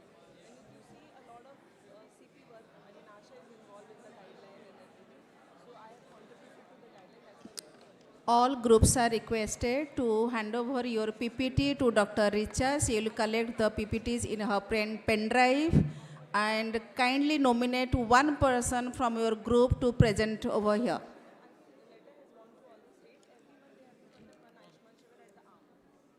Dr. Richa, you will be collecting the presentation through the pen drive from each group. Yeah, one is we are recommending.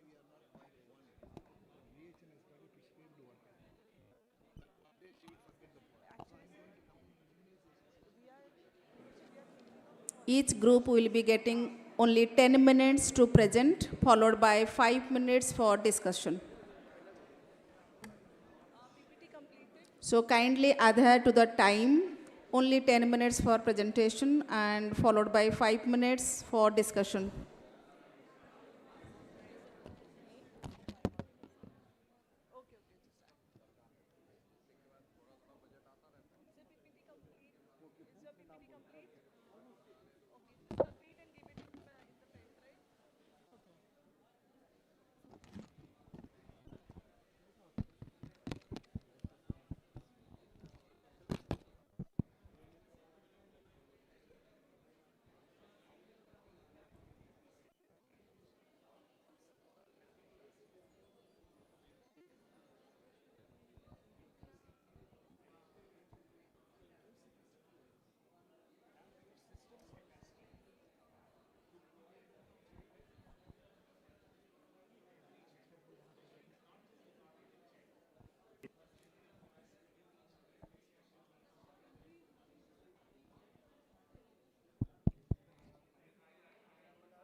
Group 3 is ready with the presentation. Kindly other groups expedite.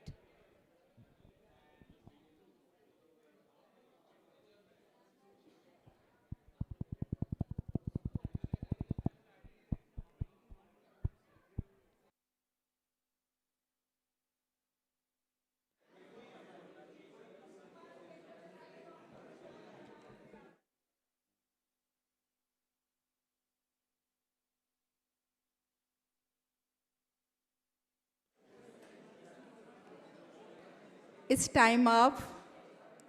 Please share your presentation with Dr. Richa so that we could start the presentation and we could.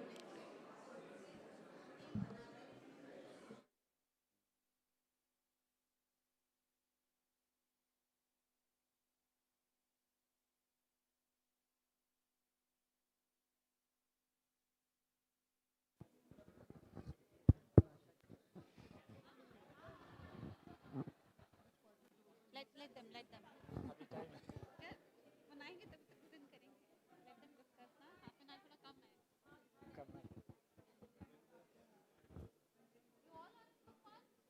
Yes, extended.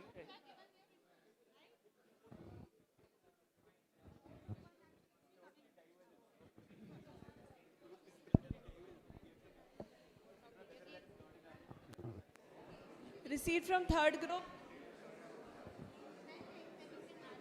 Kindly nominate one person from each group to present.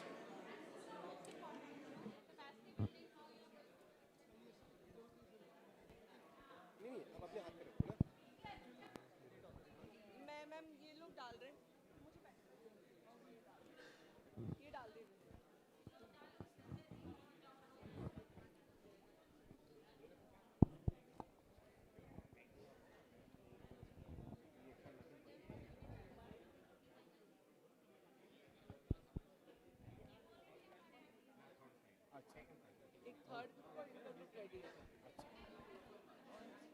पहले आपका करना है? कौन सा group है आपका? Third वाले ने पहले कर रिस्क दिया। डिफरेंशिएटेड एंड जॉइंट विजिट, ठीक है।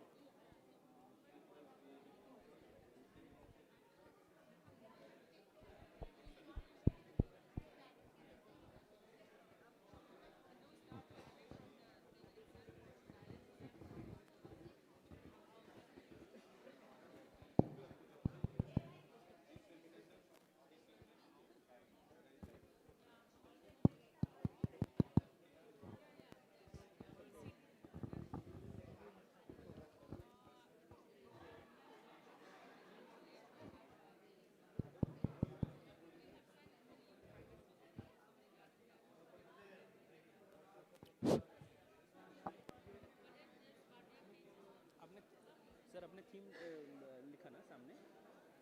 हाँ थीम लिख दिया, नंबर भी लिख दिया। यस ठीक है।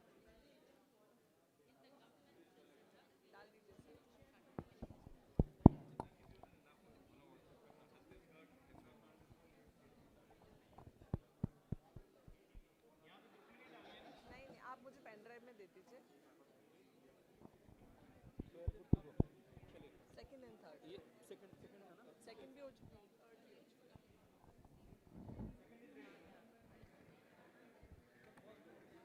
बाहर ही डाल दो। कहीं भी डाल दीजिए सर, इसमें डाल दीजिए, कहीं भी डाल दीजिए।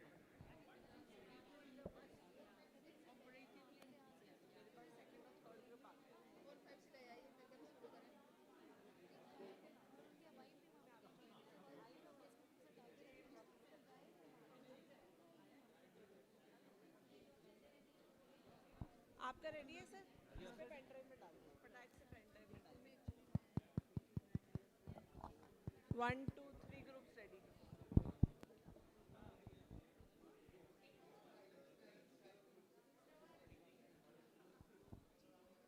पीपीटी रेडी है? तो कोई और कवर करेगा सर, अपना तो ट्रेनिंग कराना है अपने को तो।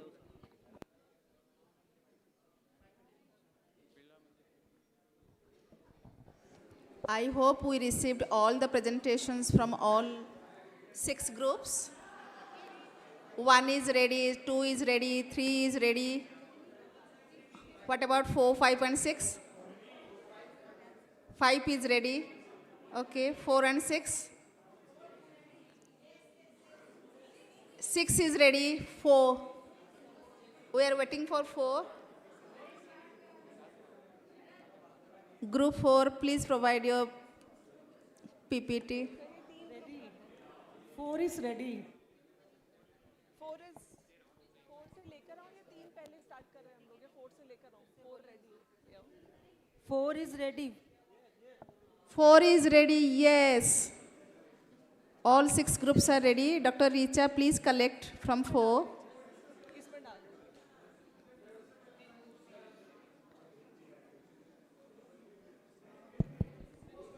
What about 5th group? कहाँ गया? 5th group?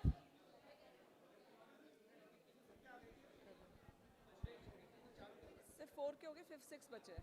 Group 5, please share your PPT.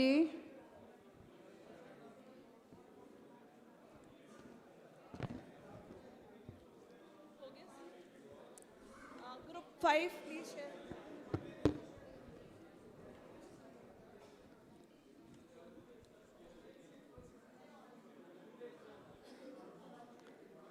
ले आओ। दूसरा group ready। इसमें डाल दीजिए।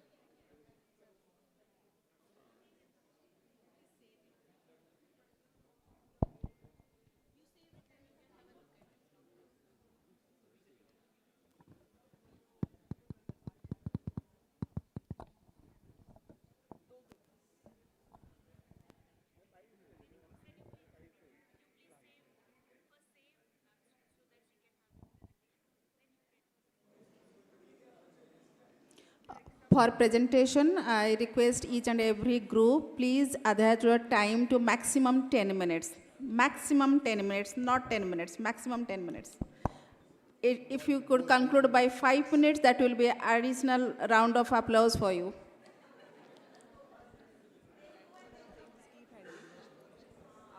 So group 1 presenter, please be ready.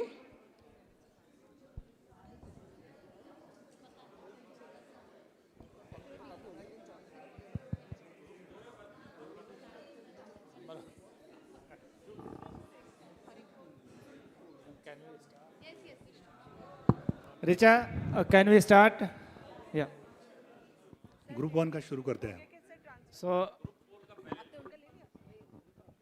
no, sir, we'll take only 5 minutes.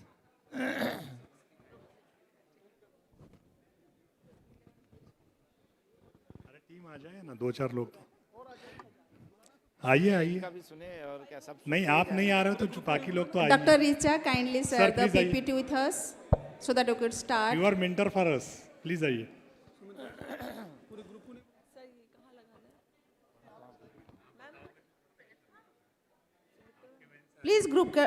Please group member can join. Please.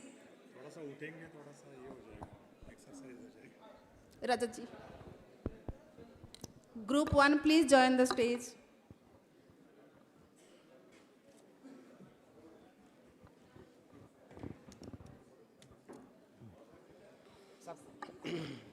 Thank you, sir.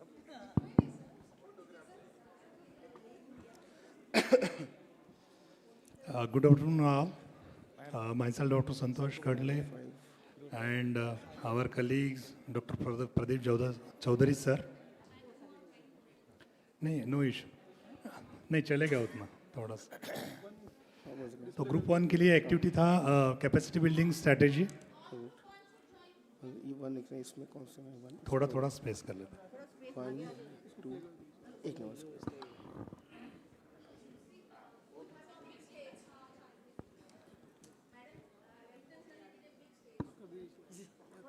Thank you.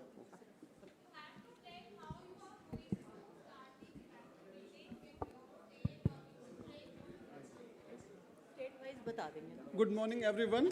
We are Group 1, and our theme is Capacity Building Strategy for Effective Implementation of SSBSK, and states are Jharkhand, Odisha, Rajasthan, Goa, Kerala, and Assam.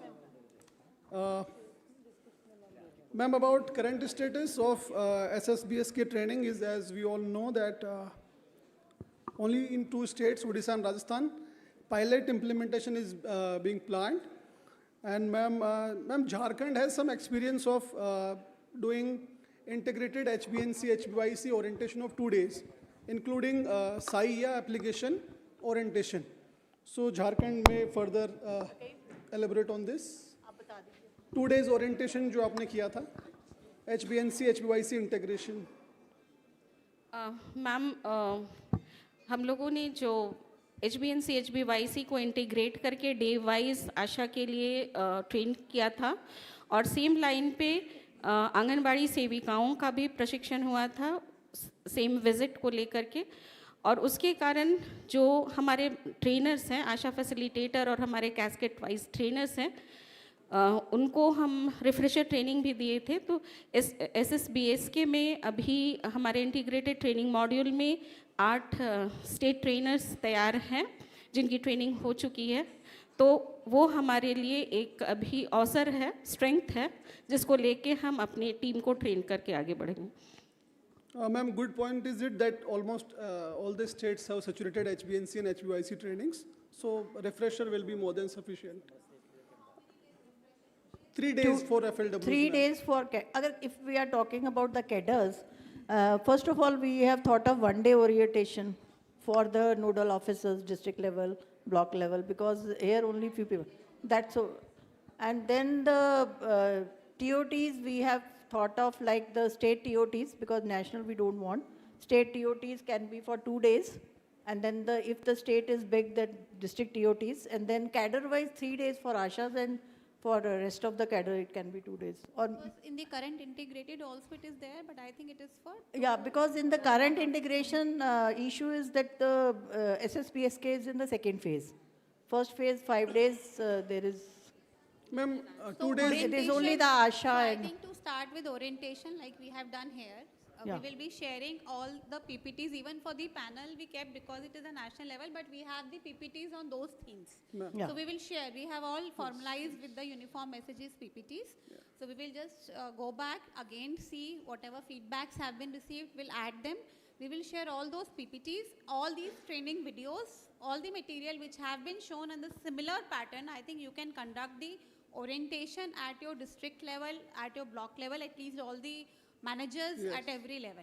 Then yes, at the ASHA level, you have to handhold and you have to create that At least curriculum. we should have one set of trainers who can train. Yes. Maybe. So try to create the as much of trainers, master trainers.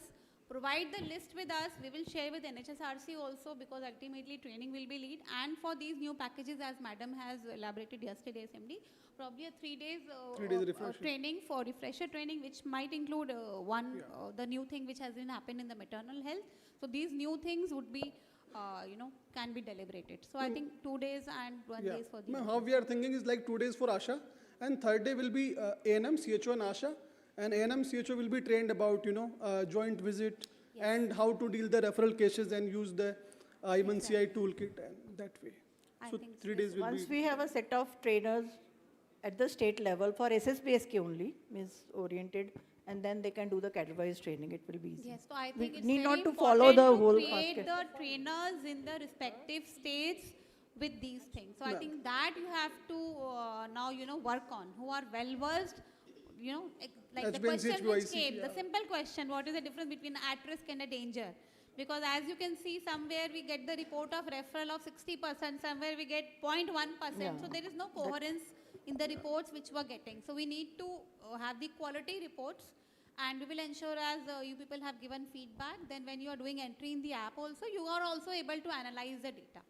And so the training in the application also would be connected. Like we are doing for the RBSK, on the second day, like we had the orientation, the states which are coming on board, we are conducting online Orientation, Orientation is the similar. So same way, it can be attended. Can I add one point? When we think of timelines, I think we have to factor in the thing that we have to make it all in vernacular, local language also, because that also translation will be there for the training. One thing. Second thing is, since such a massive workforce of ASHAs and the other workers like CHO or MLSP are involved, we can use the advantage of LMS systems also, for especially the community health worker, CHOs.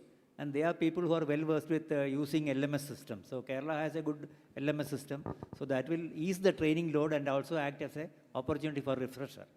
And I think Seena knows it in detail. Ma'am, the thing is, I think there is no budgetary provision for all these trainings in PIP. Especially in our state, there is no separate training fund for ASHAs this year. Due to budget constraint, it was all reduced. So from where we can do all this? Because even though there is 1 day sensitization or 2 day training, there should be a budgetary provision for thing. Otherwise, when we are giving a communication to the district DMOs and DPMs, they will ask, from where we will meet this? Because all the budget was given for the integrated.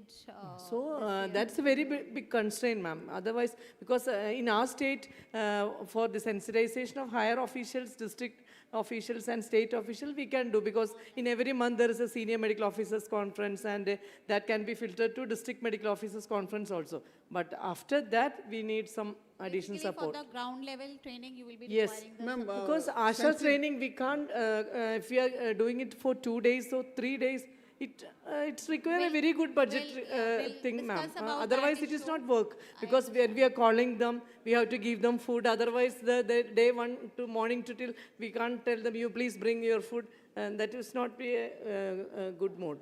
So there should be a provision for this. You can, I don't know. Maybe there should be a call for supplementary PAPs also. Point well taken, and we'll discuss it, at the national level, that how and what provisions can be made. And one more thing, ma'am, actually, whenever we are having training, we should have the team training, like primary healthcare team, because the joint visits and all those things, if everybody is present during the training, maybe on the last day. We require the support of ministry also for conducting this training, because we are here for 2, but if any training support, you can share the resource persons. If That is why I'm asking you that it is very important to, recognize, although that activity has been done at the national level, to involve the medical colleges and your training centers more effectively.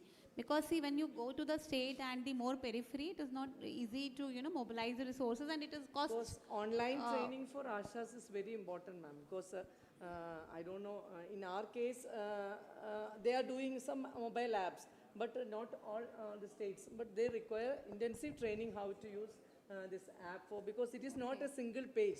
Got It's it. a continuation of lot So of we'll things. work on this. Ma'am, in nutshell, support required from GUI is training module, first of all, ma'am.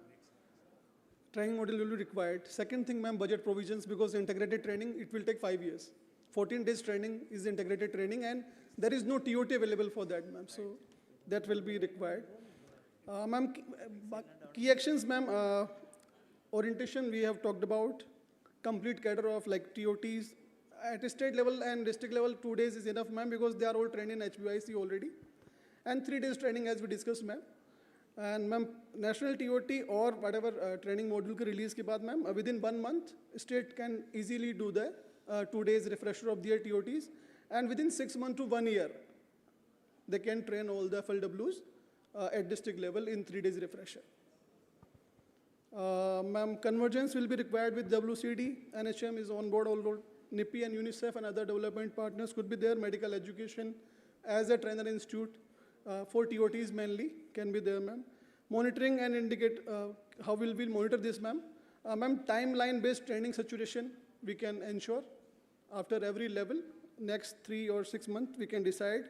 Use of digital tool after training of FLWs we can monitor easily, ma'am. And ma'am, number of FLWs using SASHAV application against trained. This can be one of the indicator. Ask from GUI, ma'am, as I told, funds, training modules, and if some session of TOTs can be planned. And that's it, ma'am. Translation of application, ma'am, yeah, one of the local language, yeah. Ma'am, one more thing I want to add that the thing is regarding the case of WC team visit and all this now, there should be a proper guideline should be reached to WCD We will also. send a joint DO. Yes, ma'am. Ma'am, in state of Goa, we have a little different issue. Last year, we had a 5 days training with NHSRC for HBNC, HBYC, and subsequently we rolled it out in all our periphery, and around 20 TOTs were identified. They were trained for 5 days, and later it was percolated in the down the periphery. Now the concern is with SSBSK, if we get the ASHA workforce in the state of Goa, then the things would come as far as the quality is concerned. The quality of the reports and the quality of the SSBSK work would be, it will be still better, as now we have been getting this work done from the ANMs, existing ANMs and existing workforce that we have. But if there is an ASHA provision, then the things would even more better. It has been discussed, as you said, ma'am, they have to propose. Ma'am, last clear and time-bound direction from GUI. So it will be done, ma'am. For Odisha, we have to begin with 2 districts where we're going to have the pilot. Basically, from the orientation levels, we'll not have a problem because taking all these materials forward, we can do it. But when it comes to like actually training, we're talking about 2 days, 3 days. Actually, it has to look into what is the content we have to give, what about the orientation of the SISAV app, what is the integration with the Anganwadi workers. So that really needs to be worked out for maybe to decide about whether 2 days or 3 days. The second thing is that like basically conducting so many TOTs, it would take time. So maybe, I don't know, the state could be given this flexibility of deciding and all that, if it is not uniform. But so we can begin with, and then if it is uniform, then doing the national TOT, state TOT, that will take a while. So we can begin with an outline, session outline to start with, and who are our stakeholders, let's say CHOs and ANMs and others, and maybe where the Anganwadi workers could come in, and where the SASAV app orientation could fit in. So that putting together could be a sort of decision, and then we can begin with it, and then we can go ahead. Yeah, we can easily make 2 days because we already had the refresher, we made it, so we have to just tweak that with the new components. That Refresher TOT is refresher training, ma'am. That will be the best thing. Yeah. Right. Thank you. Thank you, ma'am. Thank you. Very important point. Thank you, ma'am. Thank you, Group 1. I do invite the Group 2 kindly.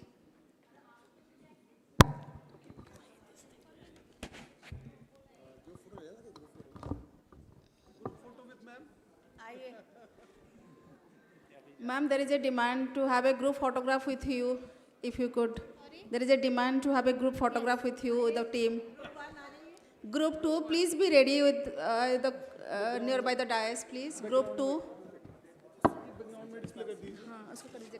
ये display कर दीजिए उधर अच्छा जी photo के background में ये दिखा देगा हाँ sure.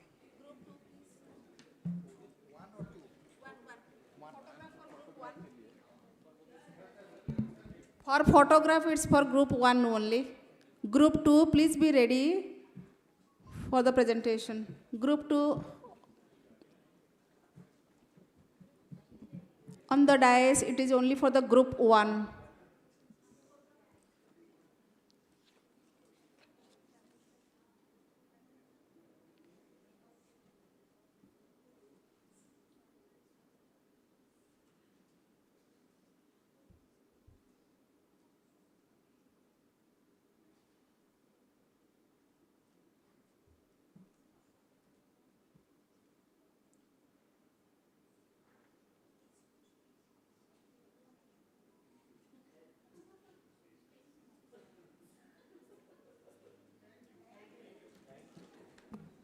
Group 1 having the largest participants, largest experts and participants.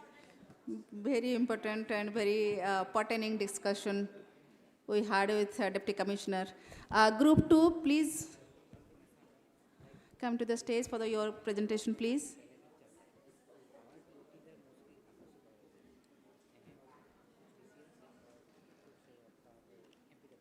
Next will be Group 3, you please be ready.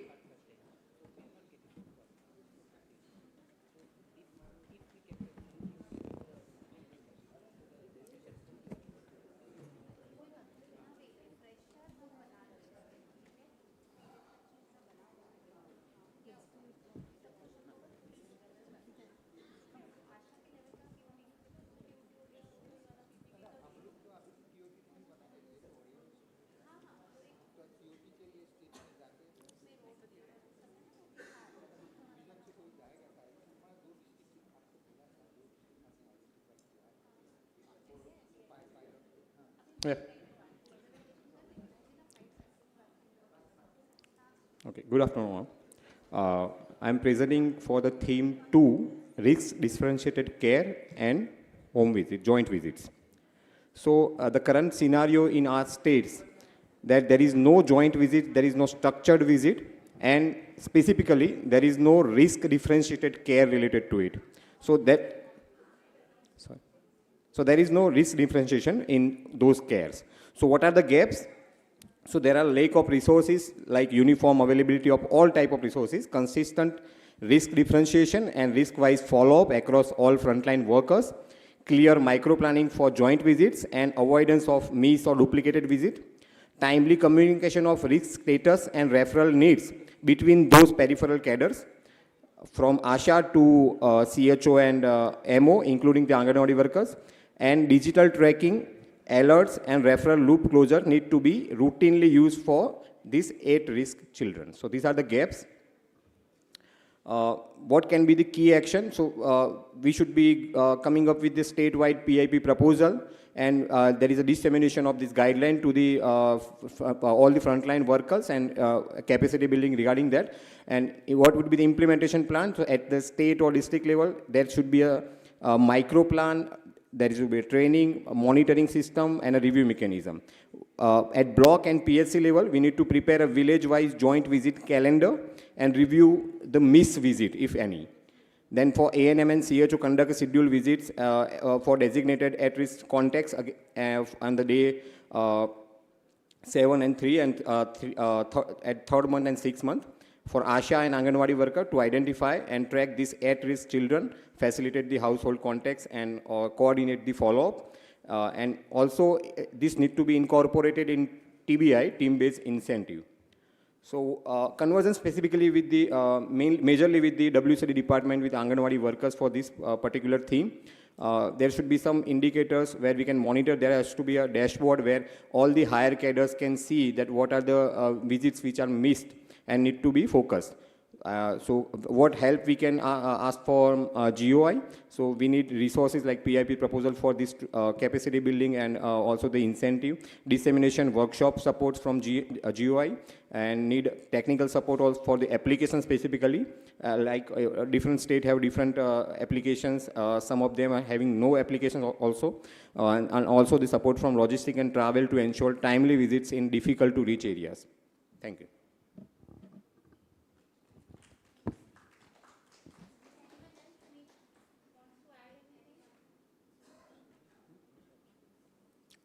Like, I'm from Gujarat, ma'am. So I would say we already have this kind of platform like TECO, right? Where we have started this HBNC and HBYC online visits from this year. So we have some kind of like, at the level of field, especially at the level of ASHA, we find some constraint for this online data entries. Already we are facing that. So that would be an important thing again for my state. Otherwise we have the system. So we just need to incorporate these points of Shishu web in our own portal, and we can go ahead, ma'am. So I think Gujarat is the only which is having right now for the home visits. Yeah, capturing. And Ashas are doing through their smartphone. Yes, ma'am. But we don't have joint visits as such. So that is a... That strategy was not at all there. So you don't have, there is differentiated care also and the joint visits. So that nobody is having because that was the first time. But apart from that, do you feel that any like the gaps you have shown? Training is one part which obviously has come out, and apart from the resources, it is the technical support for the Shashav application which you require. Many Asha in our area because we are from Andaman. Take mic. Ma'am, we are from Andaman, and Andaman faces a geographical area as tough, and at that few Ashas already we have discussed with ma'am that they don't have that phone, Android phone, ma'am. So better we'll be. Already discussed, sir has suggested that some computer system and directly we bring 1 week. Okay, we'll be doing that, ma'am. But I think there should be some policy that Asha should be getting like that, and it is tough, I know it is tough, but I think so in future we can do something. So probably few states, one or two few states, otherwise most of the people in the states, Asha are having the Android. Obviously there are few exceptions which we'll see how to do it. And as a technical team, can this application be used on a dashboard later on? Possibly. We'll look on this. Yes, ma'am. And one more, and then already in our area, Enum and Ashas are visiting together only. Okay. CHO will be a new one. And we request, ma'am, some policy or some strict guidance from central government कि there should be a visit, the joint visit one. बस वो एक आप करवा दीजिए बस. ठीक है, thank you, ma'am. Thank you. This team-based incentive, it is given for this HBYC and HBNC joint through this SASA app. Then there may be duplicacy, no? Because this team-based incentive which has been given... all the incentives. This is a different kind of incentive which has been given by... Incentives we are not discussing today because all have to be approved through MSG, Mission Steering Group, yes, right? ma'am. So there are few incentives which we have actually proposed, but we cannot say till they get approved from the MSG. Even for this package we have, put in provisions for that, and we will be proposing in the MSG. And similarly for the CHO work plan, as ASMD ma'am yesterday elaborated. But once they will get approved, we will share you the MSG findings. So, but let's first get the budget and the MSG approval before saying anything. Right?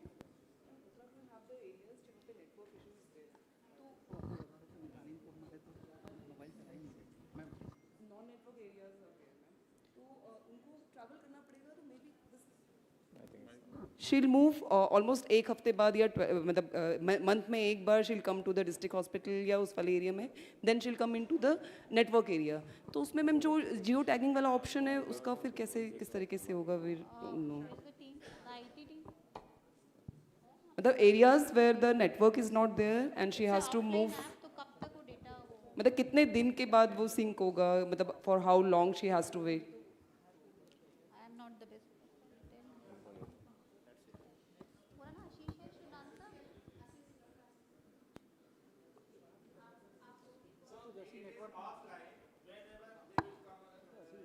No, there has.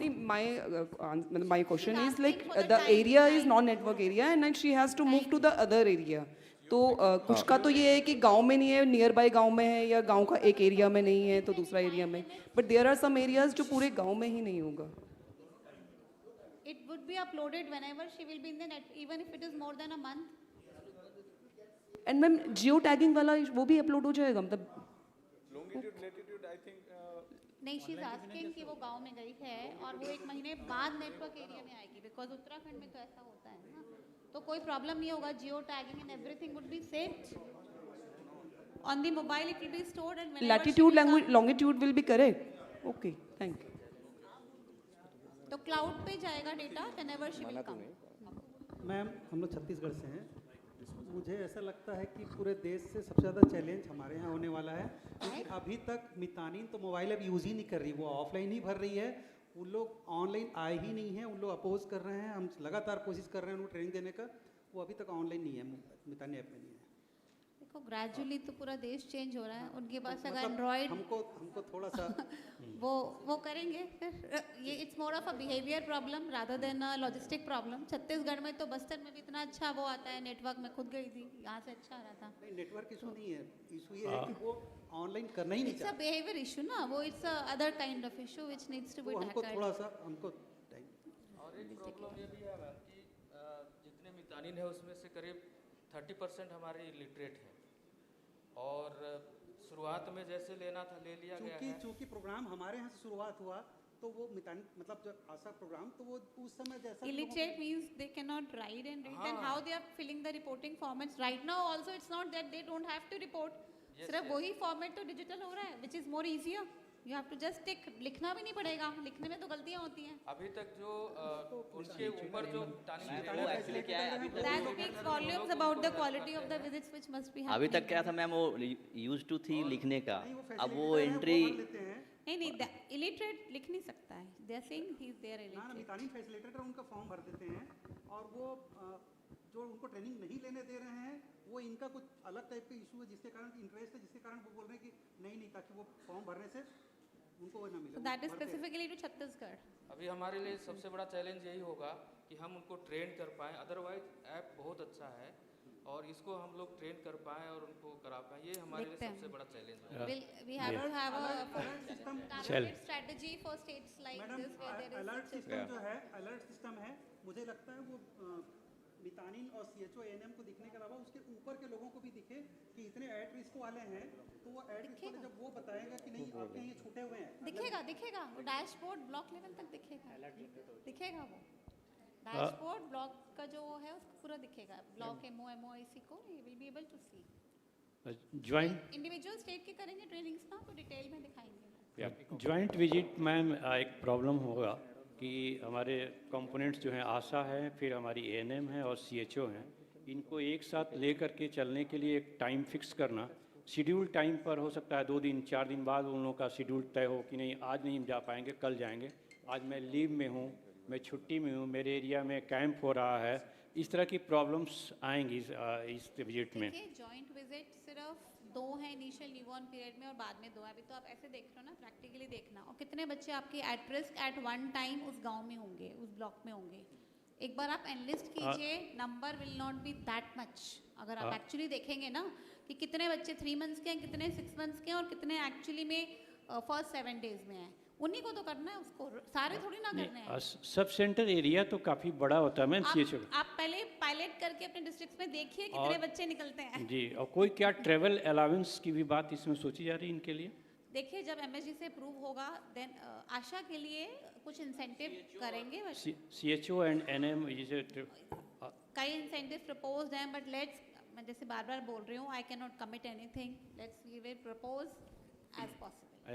Third वाल की हम लोग की facility को readiness हो सकता है कि हमारा रेफरल बहुत ज़्यादा अचानक बढ़ जाए, हमारे SNCU NBSU शायद रेडी ना हो उतने सारे बच्चों के लिए.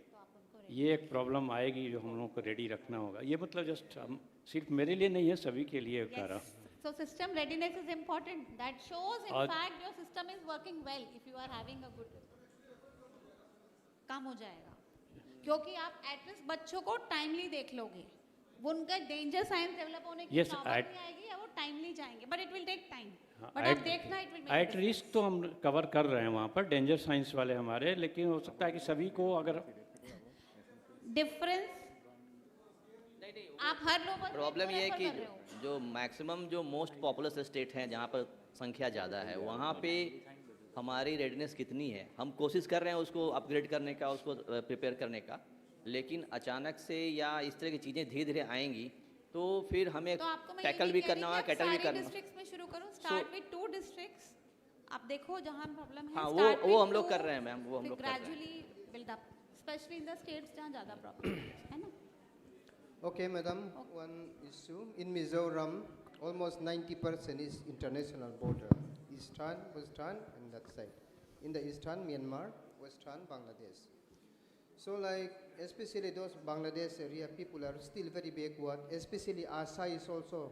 Many of Asa, their husband come in spite of their Asa many times because they are quite illiterate. So like in those areas, that Android phone, having an Android phone is so to say a big challenge in those areas. That is number one issue. Number two issue is that, as I mentioned yesterday, if it can be made in the local language, even the dashboard has to be in the, so to say, local language for those areas. So that we'll really need, at least we'll need to have 3 languages over there in Mizoram, though it's very small because the ethnic variety is there. Chakma language, Mizo language, and other Mara language we have to make it. So that is a challenge.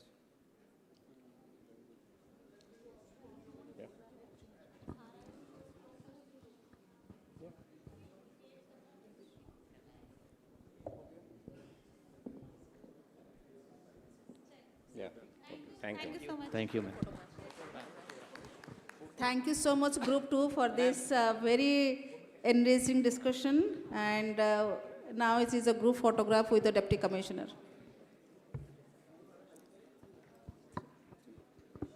Group 3, please be ready here.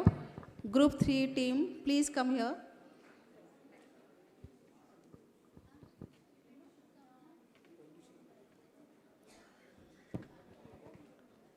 Group 3, please come forward.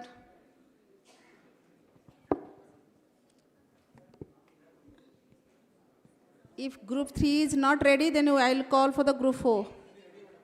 Please come.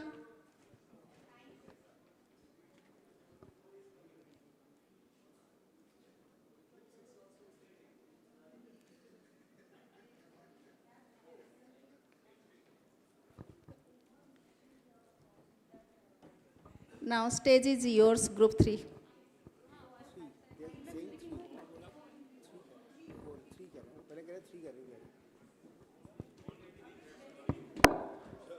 Ready है? हो जाएगा, आराम से हो जाएगा, तुम confident है।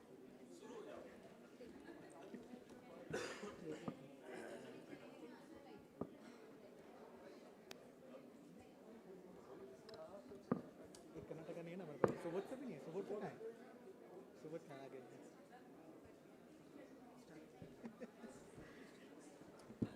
Sure.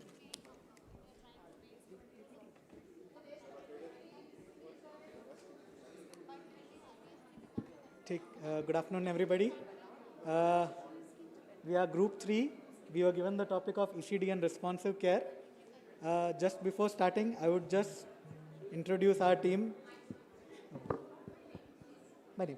I'm from Dadra and Nagar. Okay, no need for names. Okay, I'm from Dadra and Nagar. We have Meghalaya, Jammu and Kashmir, Haryana, West Bengal. We also had Karnataka in our team. So Karnataka team members were not there, so we continued with our part. The current status, we all agree that all our states have convergence with ICDS team as well as ICDS department as well as our health department, NHM, working together towards the goal of achieving all ICD goals. We also have DICs established at all our to check the responsive care and also any developmental delays that can be found during the field visits between the ASHA, ANM and Anganwadi visits or their monitoring. The existing practices in our district, in DNH, we have RBSK portal also that looks after the 4D defects and Anganwadi screenings and also the developmental delays.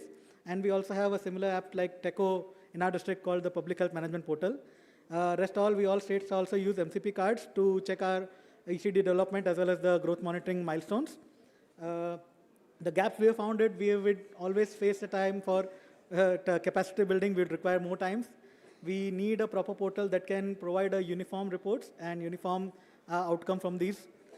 We would have issues of working mothers and nuclear families that would not have similar time. In the video shows that have grandparents and all there, but nuclear families in urban areas and also working mothers in some rural high-risk areas like tea gardens and everything, they would not have enough time to go for ECD development and for the responsive care timing. So that needs to be included. That would be a gap we found. And more strengthening coordination. We don't have defined roles for ANMs, Anganwadis, and for specific for ECD as well as for, they all have their own different categories. If they have similar outcomes, so they can be triangulated and can found to a single portal or single definition. The key action plans is we need an integrated training platform for all the AAA model. We would require a SOP for we took it from the earlier sessions, a screen planning SOP or something like that for the digital part and responsive care also. We would need a proper IEC material using mass media and social media so that we can reach the extensive outreach areas and to the local part, because outreach by mass media would have a better uptake in the rural areas. The implementation plans, the SNO would be the overall responsible person who would lead the team of ICDS department, education department, and with the team members. I'm speaking the child health department would take the lead, and the Anganwadi ICDS department as well as the education department would be a team members of this area. By the time limit that will be completed, this is for the state level, we are assuming for the coordination and all paperwork to go through, we are assumed a 6 months time period. Later on for the lower level, district and block level, it would be additional time that would be added. Assumptions for implementation I've already mentioned earlier, so those are the parts. It will also come back again. Partner department, the same things as all other pro teams, groups have required. The WCD and ICDS department, NHM. We established at the labor department here because for the nuclear families with the private sector and the other rural high-risk areas, we require panchayat so that we can also involve self-help groups in these activities so that we have more manpower that can aid the ANM Ashas to identify weaker points and we have a better reporting part. What will enable the success? The teamwork between all three would be the best part. If all the team works well, the grassroots level action plan does fine. The success of the item for the ECD and responsive care would always be a good part for that. We'll track the progress using the portals. Currently, SSBK portal does has the points to check for responsive care as well as for the ECD development. We would require a digital platform that can provide that part. Should be, in addition, we have suggested that a responsive care means we have explaining the mothers, but what is the grasping of the mothers? Because these are all mostly something that have to do by experience. It cannot be, they just explain if they are not facing this situation, they won't able to be catch up. So response means how does the mother grasp the concept, what all the points have she understood, what has she not understood, something similar Q&A based something can be added to know the knowledge of assessment. And something a written or something a messaging app that they would get that your child has been identified and this is the referral center. Like in UIN portal they have this is your vaccinations due, you have to go to the nearest center. Something like that state specific can be added. What are the support we require? Training plan, technical support, budgetary requirements, all are the same things. I would not go in detail. So I'll complete my session within my 3 minutes then. Thank you. I'm sorry to my team I could not introduce, but I do apologize because I was a little strong to be on topic, so I'm sorry. Thank you. Does somebody wants to add anything from the group? Anything else from state specific? One thing is that we require the app in our own language, in different language for all the states.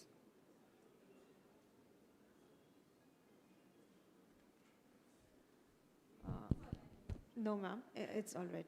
So we want the app to be in.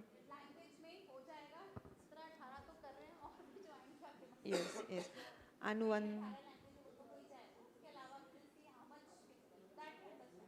one thing is we require the Ashas will not move an inch if they are not assured with what incentive they will be getting or whether they will be at all getting any incentive and what type of incentive for this. For the incentive purpose, one thing I want to make clear to every one of us, we are proposing 3 incentives, to be precise. But अभी हम नहीं करेंगे जब तक कि हमें expenditure और committee से नहीं हो जाता है, क्योंकि बहुत बार हम बहुत चीज़ें प्रपोज करते हैं और वो नहीं आती हैं, ठीक है. So at the GY also madam ने जैसे यस्टरडे बोला था, शी ट्राइज हर बेस्ट कि आशा को कैसे इंसेंटिव बेटर किया जाए ताकि उसका क्वालिटी आउटपुट बेटर हो, ठीक है. All the efforts are made already. अब रिस्क स्ट्रैटिफिकेशन के लिए वी विल बी ट्राइंग कि जब वो स्ट्रैटिफाई करे, केयर गिवर को support as a wage compensation ताकि वो फर्स्ट 7 days में उसका फैसिलिटी फॉलो अप कराए. एंड ऑब्वियसली जो हम 3 years तक कर रहे हैं, 3 visits और बढ़ रहे हैं, तो डेफिनेटली ईच विजिट के हिसाब से we are proposing. These are the 3 major which we are proposing.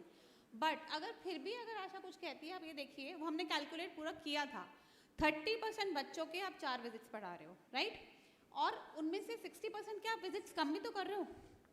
Yes. हाँ, है ना. 4-6. तो अगर आप उसको इक्वेट करके देखोगे तो उनका बर्डन जो टोटल बन रहा है वो नहीं बढ़ता है, बिकॉज आपका इक्वेट हो जाता है. इंक्रीज के लिए आई डेफिनेटली अग्री, भाई 15 months से 3 years तक के लिए जा रहे हैं तो आपको चाहिए ही, that is no doubt. But we are, और जो CHO वाला है वो CHO वर्क प्लान में भी CBSE ने किया है, राइट रिचा? या CHO वर्क प्लान में भी यू आर प्रपोजिंग ना, TBI में भी they are all being proposed, ठीक है. So we have tried the best of ability how to incentivize more, but everything depends on the, you also know, on the budget, ठीक है. So till it is approved we can't say anything. So you don't also have to say anything till it is approved, because that obviously has its own time course, ठीक है. But our program cannot wait for that time.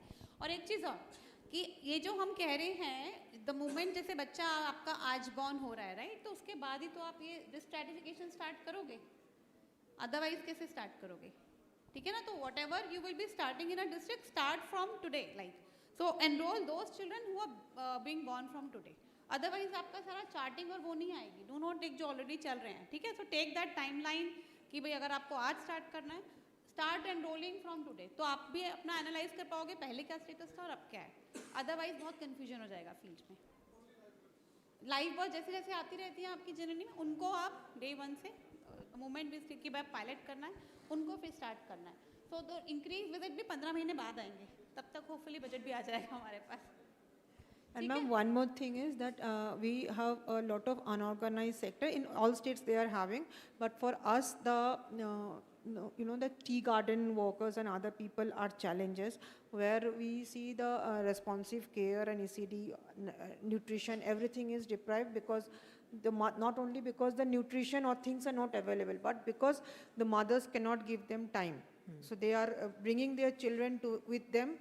Just we have also seen people just giving rice and tea leaf, boiled tea leaves to the child and when they come back. So if the government can have a plan of making some sort of community shades where the working mother cohort, they can only work one day in a roster basis, so that the ECD care and the responsive care in those unorganized sector women working in those unorganized sector can also be addressed. We will see and we'll work with the ICDS department, because that prerogative more or less about the welfare comes under that. But we'll see how we can converge, and I will also urge the states, because these are some very state specific issues. From the state point of view, you should come out with the innovation and the strategies to deal at the local. Like you should converge with your ICDS department in the West Bengal which are catering in the area, because everywhere tea gardens are not there, right? So these are peculiar problems which we need to see, and community platforms need to be leveraged. Yes, ma'am. May I elaborate on this part also? We were also discussing, this was one topic that struck with me also. We are talking about mammoth thing in rural areas. We have also urban nuclear families now. Now family size is reducing. So the videos show that they have grandparents and all. It's a good part, madam, but it's not possible in an urban section where the grandparents would be available. So we also suggested something, GI, that responsive care corners like breastfeeding corners are there, or something, maybe a crash type system that can be developed for. Although ICDS has a scheme Palna where they have 5,000 plus crutches, right? Now the ECD part to be added in those parts, ECD and responsive care. They have a mandate of ECD, although I can't comment how Yes, ma'am. this all happens. But yes ma'am, एक जो system readiness की अभी बात हुई थी ma'am पिछले group में भी, अभी क्योंकि अगर हम अपनी ESD पे जाएंगे और अपनी स्कीम जब प्रोग्राम लॉन्च होगा तो बहुत सारे बच्चे कम्युनिटी से निकल के आएंगे. अभी करंटली अगर आप PGI का मैं अगर हरियाणा का एग्जांपल दूं तो even they do not have the required beds. Even our medical colleges, कहने को हर डिस्ट्रिक्ट में मेडिकल कॉलेज बना दिया, पर फैसिलिटी तो वहाँ कुछ भी नहीं है. डिस्ट्रिक्ट हॉस्पिटल में हमारे DIC सेंटर हैं या दूसरे, वो कितने केसेस को हैंडल कर पाएंगे? तो ये एक medical that means you are saying system readiness नहीं है तो हम बच्चों को मरने के लिए छोड़ देंगे. नहीं मैम, वो करना पड़ेगा ना हमें.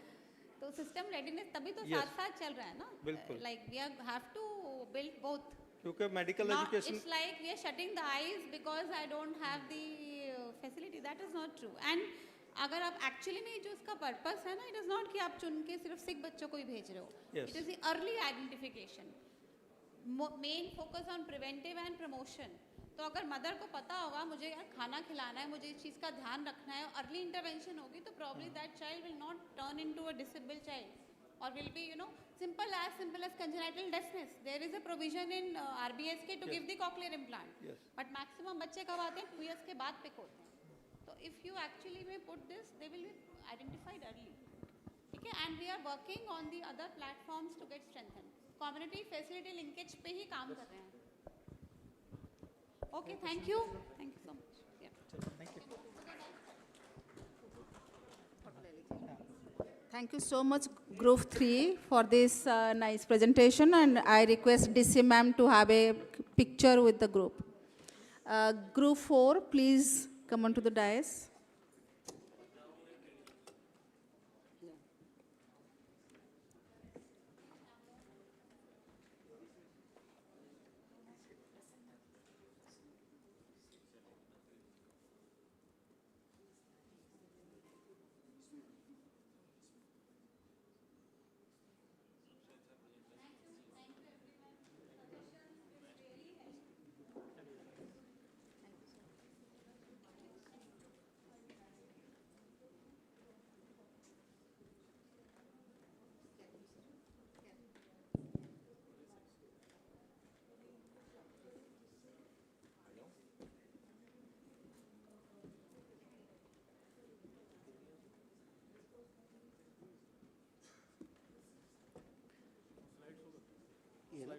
पंजाब थी ना ये लेटेस्ट वाली. Group 4.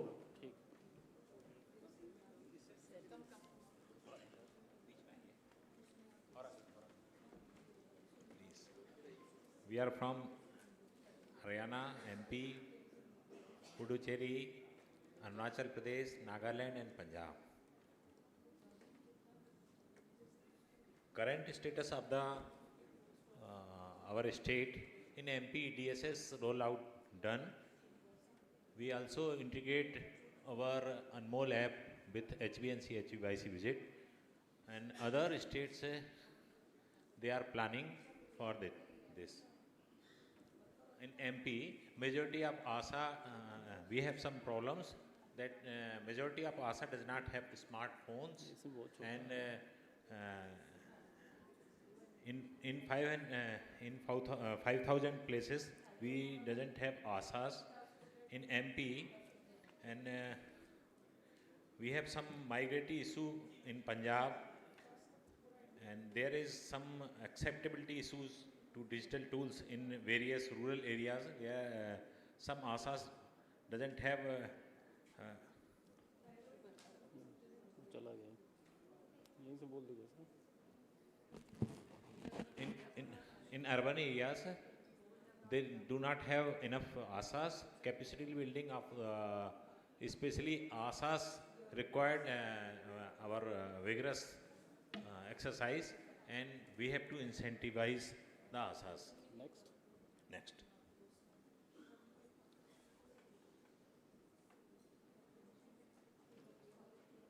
Our key actions is to constitute of implementation of committee at state, division and district level, capacity building of ASA, and provision of smartphones for ASA, and our monitoring process for implementation. We have planned at state level and regional level and district level. We will roll out in phase-wise manner, and up to 27-28 we have completed the whole process.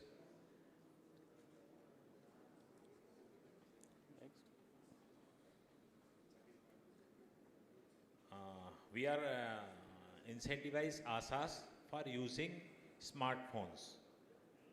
If we incentivize ASAs to use smartphones, then we can get early assess all our needs. Next. For convergence, our partners will WCD, Education, State, RI, and development partners for monitoring. We are using different tools as percentage of ASA using SESAO app, percentage of visited, percent of joint visit, percentage of children with danger referred, and percentage of completed visits.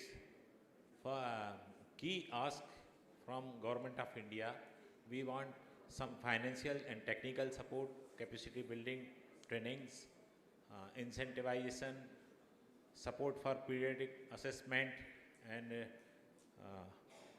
IC in local languages. Next. Thank you.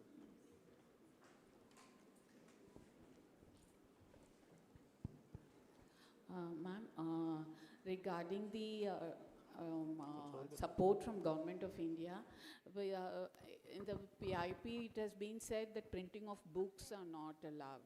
So we want, at least for the newer ones that has been launched in CCFW, we request the Government of India to give us the facility to print these manuals so that this can be used as a guidebook for the ASHAs in their own languages.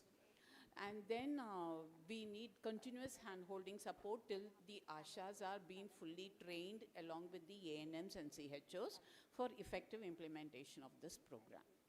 Thank you. Ma'am, we have been told that the app will be translated into local languages, but one apprehension that we have for our state is the number of languages, local languages that we have. We have around 16 local languages. So I don't know whether it will be possible to, translate the app into that many languages. That is one apprehension that we have. So good afternoon. Because this is the app, and for implementation of this app, we require a mobile basically. So in many states, mobile has been approved in the PIP, maybe 3 or 4 years back.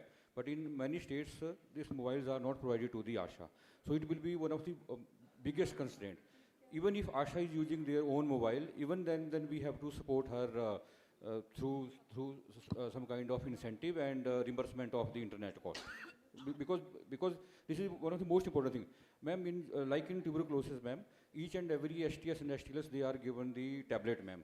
When these logistics were given, after that only 100% data of TB patients are updated in the Nikshay portal. And here also this kind of support is needed from the ministry, ma'am.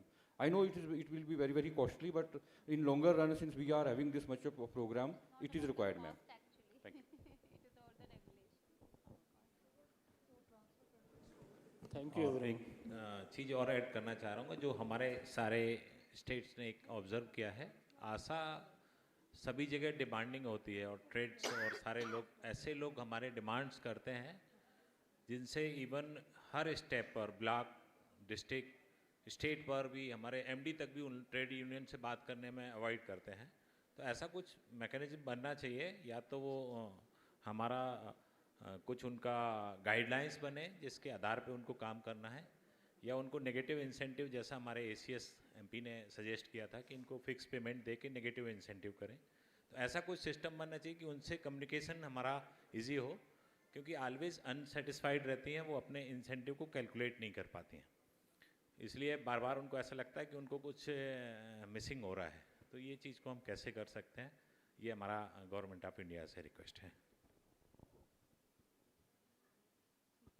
Thank you.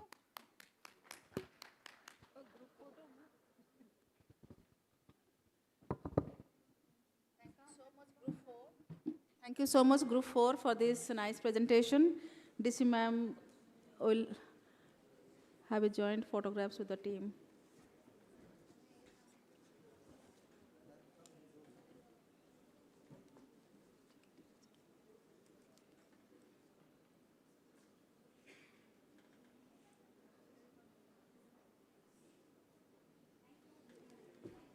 Thank you so much, Group 5.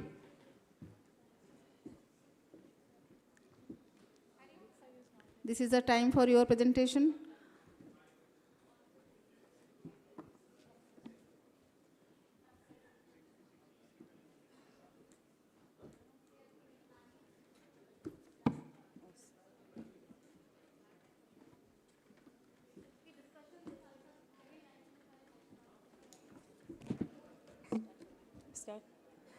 Good afternoon, ma'am. Good afternoon, everyone. Our topic is postpartum maternal mental health concerns. The group is represented by Manipur, Tripura, Lakshadweep, Telangana, Delhi, and Maharashtra. So where are we today? Like we have had some experiences from the states of Telangana, Maharashtra, and Uttarakhand. Where in Telangana, with the partnership from NIMHANS, we have been implementing a maternal mental health program for both antenatal and postnatal, ma'am. We have partnered with the NIMHANS, and then there was a step care model at each level. In every visit, whether it's antenatal or postnatal, the women would be screened using PHQ-2 and GAD tool at the ANM level, and then the evaluation would be done by the medical officer using PHQ-9 and GAD-7.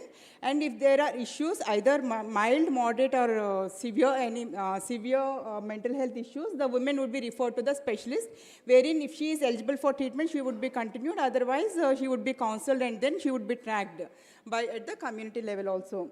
And for this, we have had various resources that are available, such as the counseling tools, and the mental health indicators have been integrated in the mother and child protection card.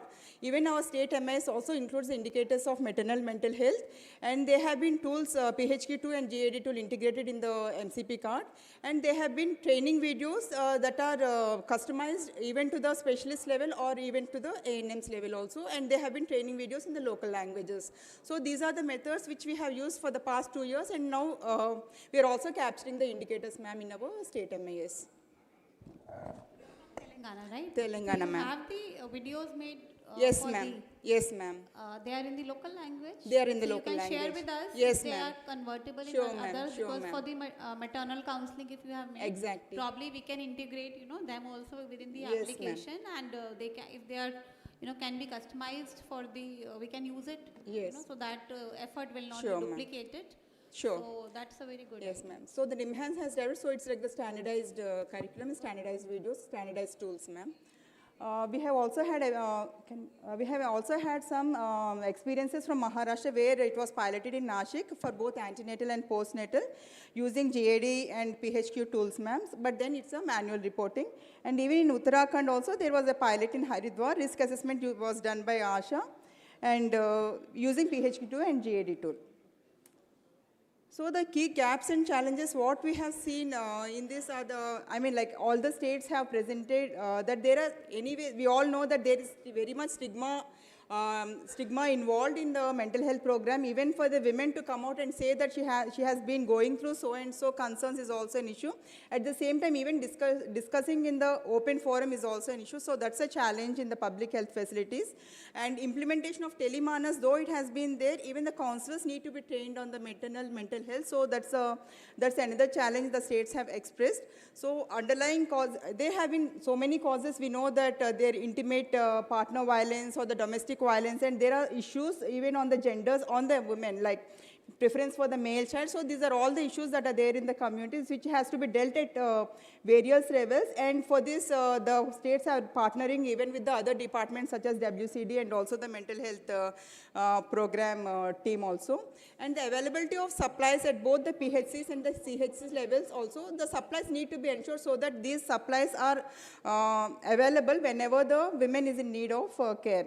And sensitization and capacity building ASHAs and ANMs are must, because only once they are able to know the potential that they can screen at the community level, then only the success would lie. So these are the challenges the states have expressed, ma'am.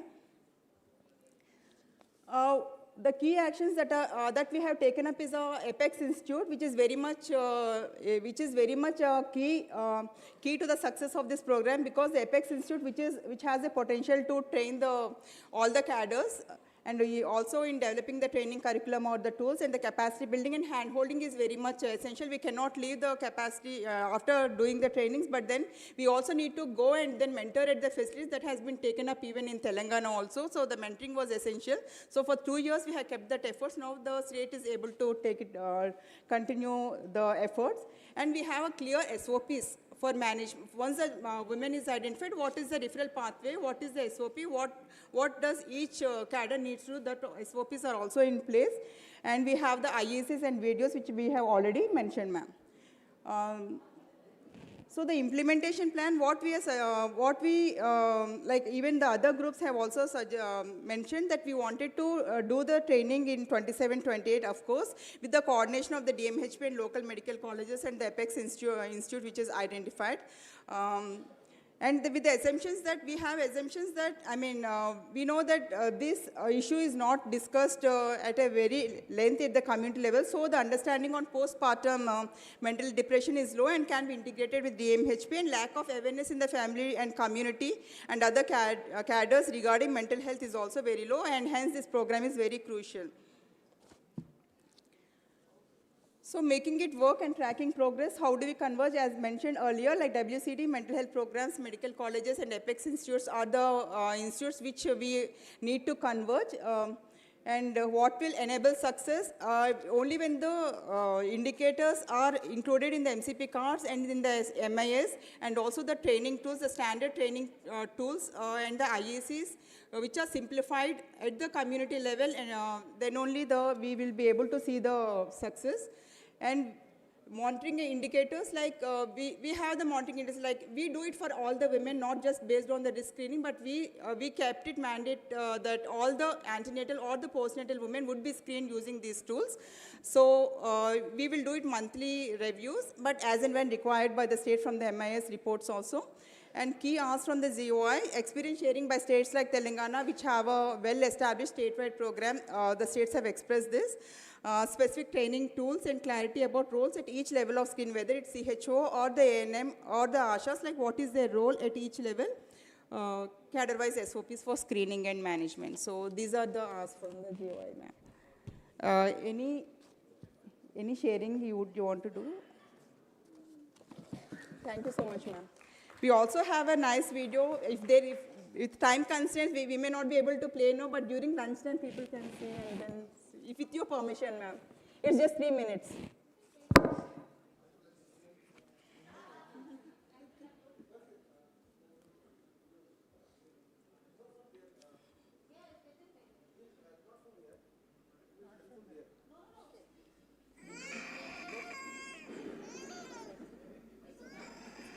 मैं एक नई माँ हूँ, मुझे खुश रहना चाहिए, पर मैं खुश नहीं हूँ। मौसम विभाग के मुताबिक जम्मू कश्मीर से लेकर उत्तराखंड, कोई मेरी मदद करने क्यों नहीं आता? क्या सारे घर के काम का बोझ मुझे अकेली पड़ रही है?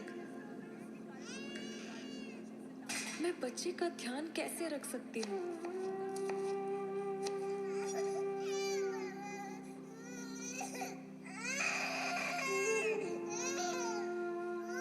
ये बेचैनी, ये सुनापन,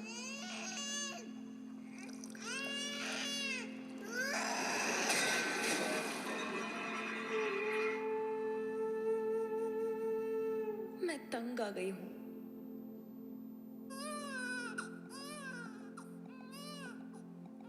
हमेशा थकी थकी सी रहती हूँ, हर वक्त।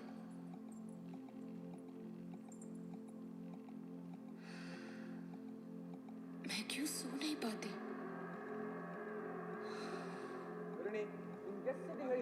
बात बात पर बहस से परेशान हूँ।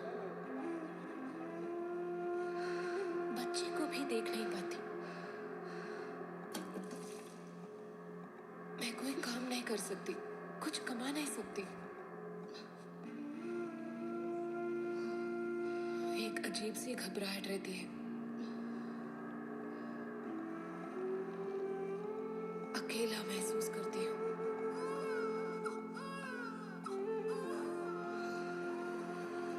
मैं इतनी परेशान क्यों हूँ?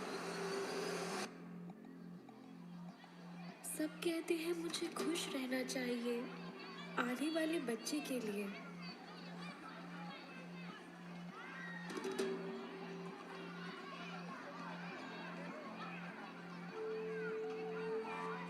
मैं इतनी जल्दी माँ नहीं बनना चाहती थी।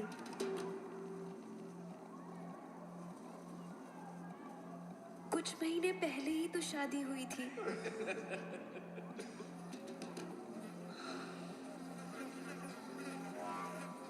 मासी कहती हैं लड़का ही होगा। अगर लड़की हुई तो? लड़का हो या लड़की, पर क्या मैं एक अच्छी माँ बन पाऊंगी? निभा पाऊंगी? मेरे मन में एक अजीब सी घबराहट क्यों रहती है? मैं अकेला क्यों महसूस करती हूँ?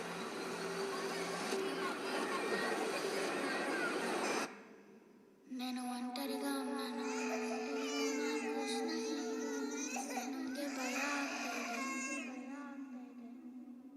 विश्व स्वास्थ्य संगठन के अनुसार माँ की मानसिक स्वास्थ्य का सीधा असर बच्चे के मानसिक स्वास्थ्य पर पड़ता है। अगर आप या आपकी कोई भी जानकार गर्भावस्था या गर्भावस्था के बाद मानसिक तौर पर तकलीफ में हैं, तो इन विचारों पर जरूर ध्यान दें। आप मदद ले सकती हैं। Helpline number 14416। अगर माँ खुश तो बच्चा खुश और उनके साथ सारा परिवार खुश।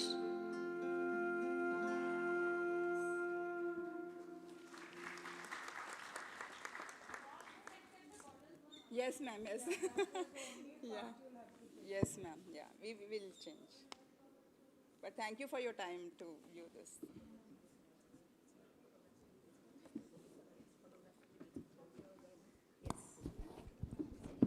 Thank you so much.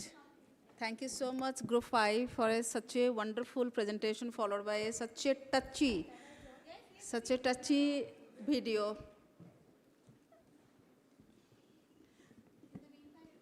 Yes. Now this, I think this is the, for the 6th presentation, everybody is waiting for the 6th presentation only. Please, Group 6, please come forward. Everybody is waiting for Group 6 presentation.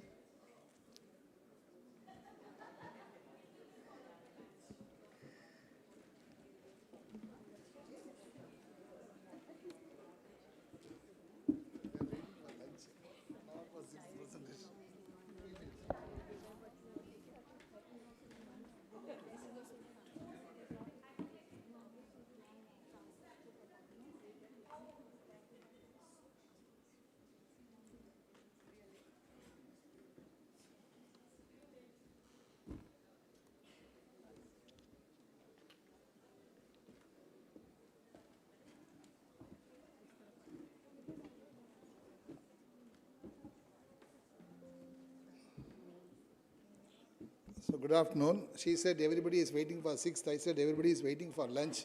So let me finish in 3-4 minutes. We have been given a different topic today, that the Government of India has given orders to do a well baby sessions.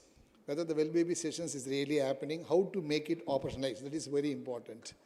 Because we have got people from Kashmir to Kanyakumari. I have Ladakh people, then I have Sikkim, then I have Andhra Pradesh, I have the biggest state called Uttar Pradesh, I've got Chandigarh, and of course Tamil Nadu. And of course Tamil Nadu also. Madam is from Delhi, our UNICEF partner. She is from Delhi. See, we have different people with different variations. So when I say variations, in the form of HR also. For example, we talk about ASHA in many states. Tamil Nadu did not have ASHA. They have only 2,400 ASHA in the tribal areas. You say CHOs. Tamil Nadu did not have CHO. They have called what is called MLHP, that is mid-level health provider.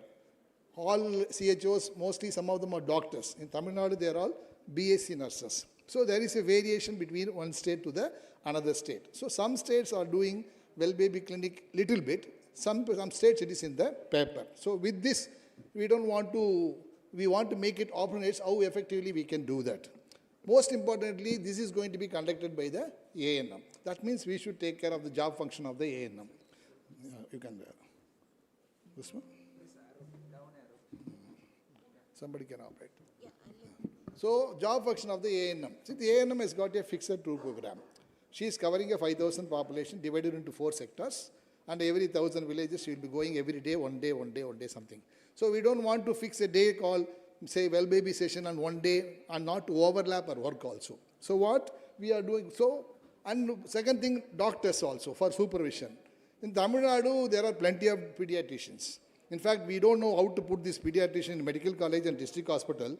3 months back, we put 120 pediatricians at the block PHC because there is no vacancy. Yeah, that's what, madam. That's what.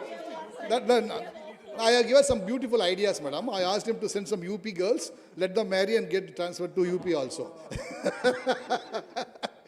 So, there are all variations again. So, what we thought, how simply we can do this well baby session. Okay? The first one, I think we go to the next one. And more importantly, wherever the session is happening, it is not captured digitally. Just in paper it is there, it is not captured digitally. So what we are planning now, integrating the well baby session with the immunization clinic. In fact, Tamil Nadu has already started doing 2-3 months back, where our mission director was worried about we are not capturing the children from 18 months to 3 years. That is the period all the cognitive development and mental problems comes. So we should catch them early. For example, ADHD and autism, we are not catching early. So we thought we should have a program at 18 months. After 18 months, there is no vaccination, then it is only up to 5 years. So what we thought, we will integrate with the immunization session, all the well baby, so that in every arm sub-center, it will be happening. So that concern, I told, he said CHO will be the supervisor, but in our case, it is MLHP. I will not use the word supervision because the ANM will get offended. I say hand-holding with the ANM. Hand-holding with the ANM, she can do that work. And we can do at PHC level where the doctors are there. So suppose if we want to do this, as this one, there are 3-4 important things we want to do. Number one is we should have a standard operating procedures first. How we can do this. Number 2 is training. Training in the sense there are 2 parts. Training the PHC medical officer and training the ANM and also the MLHP and also Anganwadi. Our Anganwadi system is so strong that most of the immunization is taking place only in the Anganwadi. So most of the well baby session also will be conducted at the Anganwadi. That means the training to the Anganwadi will be there, training to the ANM will be there, and training to the... For the training, we want to involve so many partners, especially Professor Neelam is sitting here. I think we can involve the IOP to prepare the standard operating procedures. In the training, what are all the normal motor milestones the child should get? What are all the red flag signs the child can have? And we can also, what she was telling today morning, the triple N. We want to implement the triple N. That is the nutrition, nurturing and neurodevelopment. So,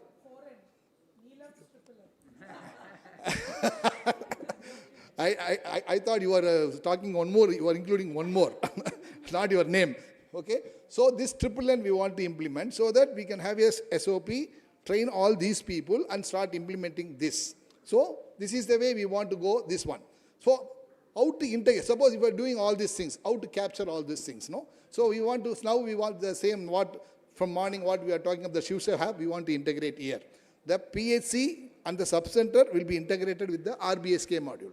The RBSK will be integrated to DAC.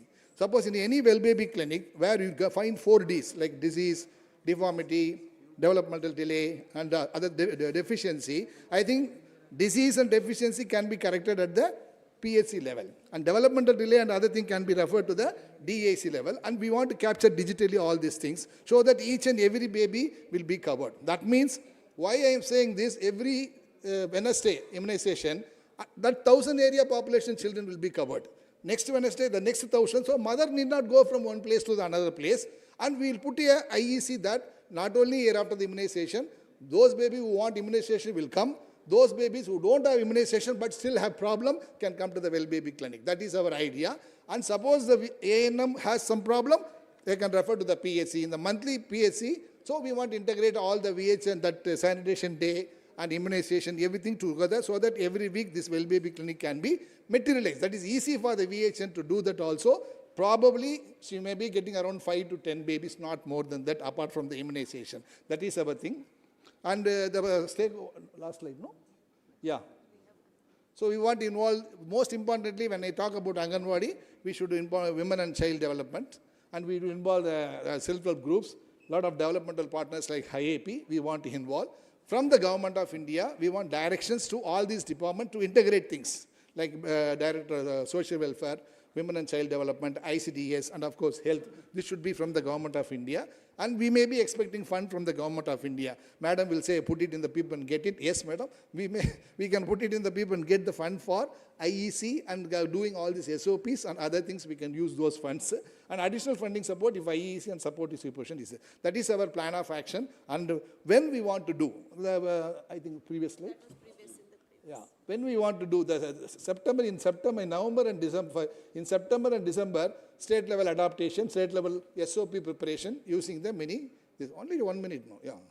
State level, then November and December, orientation for all the district health officials, and in January and February, training of all frontline people, and March and April, we will implement on ground. That is our plan of action. I think any of our members who want to say anything, you can please add on. I just want to add that the entire thing is going to be training intensive. So all the states would be asking for money in PIP. So that is the key ask from Government of India.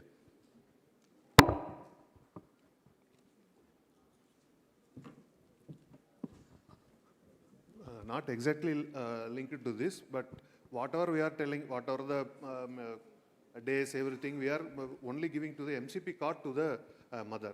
So separate app, we are in Tamil Nadu, we are going to launch separate app for the mother. So what it has that all these things, antenatal due date, antenatal, postnatal due date, immunization day. If she is not going to the facility, immediately the notifications keep on coming. Now in the facility, our healthcare provider is getting all the details, but the mother will not get any details, only MCP card. So we are going to launch one separate app. So what are the features required for the mother only, it will be interfaced, it will come. So immediately notifications keep on coming. So then only the well baby clinic, everything will be implemented successfully. In the Janani app also you have the caregiver application. No? They have made a provision. They want to integrate everything in PICME, madam, in Tamil Nadu. Okay, you have a PICME, yes. that is the reason. Otherwise in Janani that provision has been made for the mother also. Mother. So same way, the well baby clinic, SSBSK, everything will be linked to the mother. What are the days and important days need to know by the mother should be the notification should come to the mother. Parallelly, the healthcare provider also should get the days. So are you integrated with the Janani portal, Tamil Nadu? No, madam, PICME. PICME has been integrated, API integration has been yes, done? madam, with Thai My portal. There's one more portal coming up, Thai My. Thai My. Thai My means motherhood. The mother can download and see everything. No, I'm asking your PICME portal has been, API integration has been done with the Janani or not? Or No, madam, no, madam. No, so far, no, madam. Not done till now? Not yet. That's why we are thinking how to implement this app also with this. We will do API integration directly from you because I don't know from API to API how the data will flow. I think that would be the requirement from all the states to integrate all the state portals with, Germany. And then we have to ask the Janani, the states which are getting through the API, will it be able to transfer that to us or we have to go directly? That we need to work on. Right, madam. Great, thank you. Thank you, madam. Thank you so much, Group 6, for timely completion of this presentation. And this is the time for the group photograph.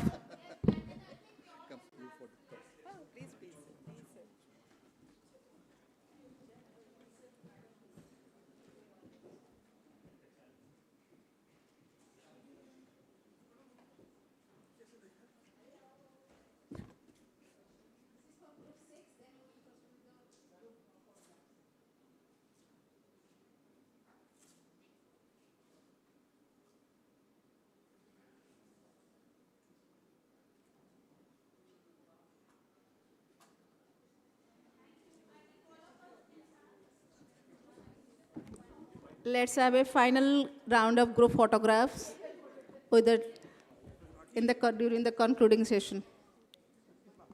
All are requested, please come forward to the stage.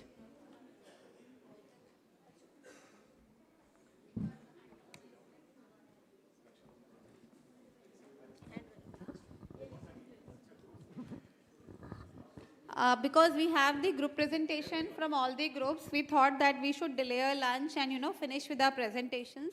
Because the FAQ part, I think for the 2 days, we had a lot of interactions and the question answer sessions all projected to me for the future work.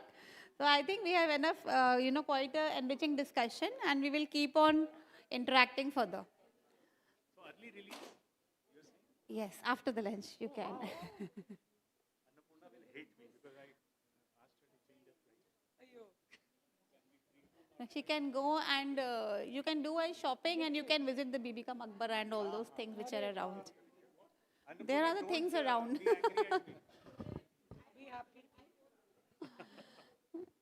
No, we can still sit. If after the lunch we can again collect. I have no issues. We can go on the whole day. All have come, so I should stop talking now.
Thank you everyone for this beautiful photo session. May I request Dr. Sobhna Gupta ma'am for a concluding remark and vote of thanks for the whole workshop.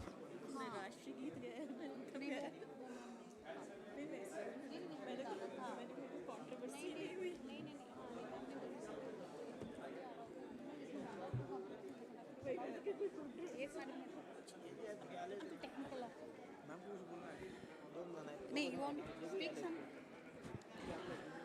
So formally, yes. Hello everyone.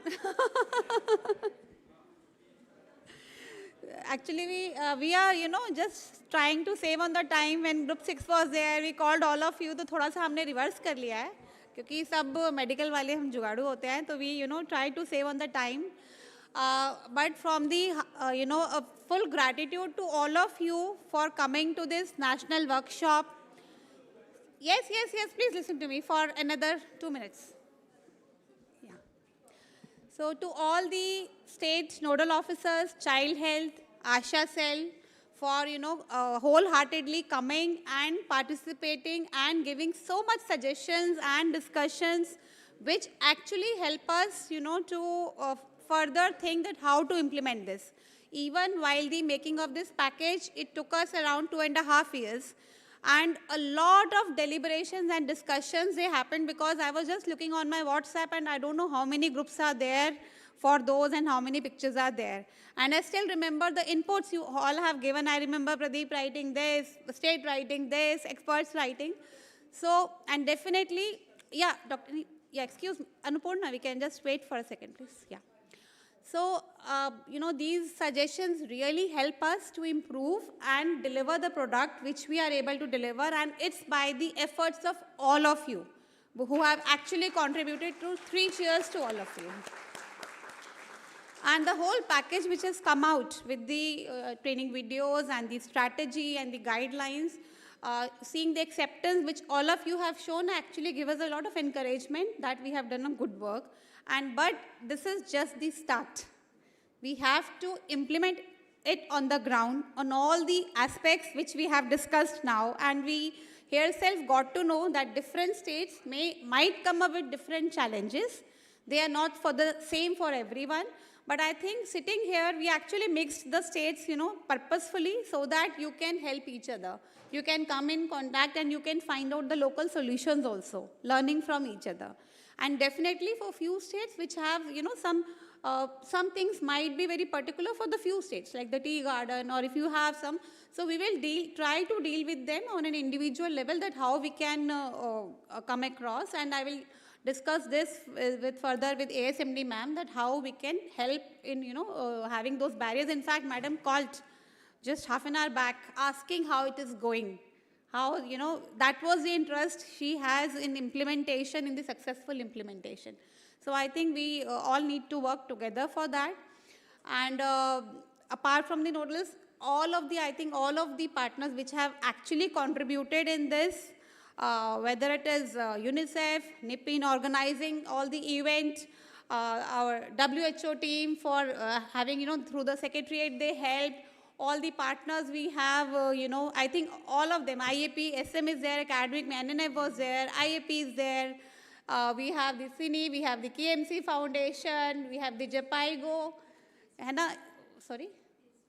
we have the UPTSU. So everyone, sorry, I might be missing many names, but because I firmly believe that for successful implementation of this huge program in our big country, we require the efforts of every one of you, which needs to collaborate and join hands. So only GOI cannot do anything, only child health nodal cannot do anything, only a partner cannot do anything. It has to be a together effort. So please do that collective effort on the ground. If you can start with 2 districts. If you feel that it is too big, first start with 2 districts, try, see the challenges which come, connect with us. I will connect state-wise. We will devise the solutions, but we have to have a common platform. And think positively that we can do it. How we will actually, I think we are very capable as a country and we can do it. And it is going to change the scenario, 0 to 3 years if implemented. And I'm really hopeful that when the UNIGME comes, we should be able to see it that India is already leading, right? So please work together. And formally thanking the support of the NIPICURE for organizing the event, for support of all of you for coming, for academic institution taking out this time, for all these state partners for giving this collaboration, and very much big thanks to my team at the Child Health who are always available. They are the backbone of this work. And they are working tirelessly. I'm telling you, while the formulation of these guidelines, they were actually sitting at 4 o'clock with the team, doing corrections in the night. And I was worried कि 4 o'clock हो गया भाई तुम घर चले जाओ. जब phone करके मुझे मैसेज करा ma'am we are going home. हम ऑफिस थोड़ा लेट आएंगे. ये भी नहीं कह रहे हम छुट्टी लेंगे. हम ऑफिस थोड़ा लेट आएंगे अगले दिन. So that is the dedication which has been shown by the team. And I'm really thankful to you for all the arrangements which have been done for our host state, Maharashtra, which have actually supported throughout the district, as well as the state teams. Director is there for, last 2 days. They never ever said, no, madam, it is very difficult. They were ever from the first day, yes, we can do it. That too, in Sambhaji Nagar, where less flights are there. So we were very doubtful. And all these states and UTs had participated. That is commendable. We are very doubtful how the people will travel from across the country, not only from Delhi. So they have taken tremendous efforts in such a travel. Anything I'm missing out? Yes.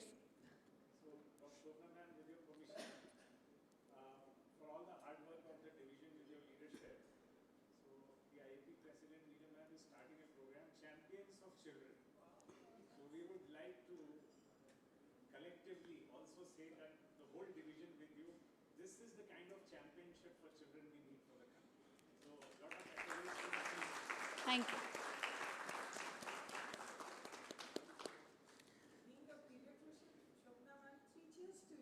Oh, 3 cheers to all of you, actually. Hip hip. Hooray! Hip hip. Hip hip.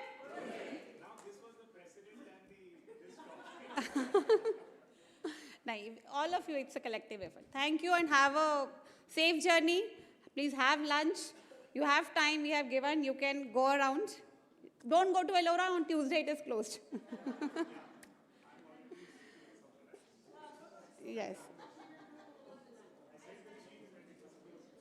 Oh, yeah. Thank you. हो गया सबका? Yes.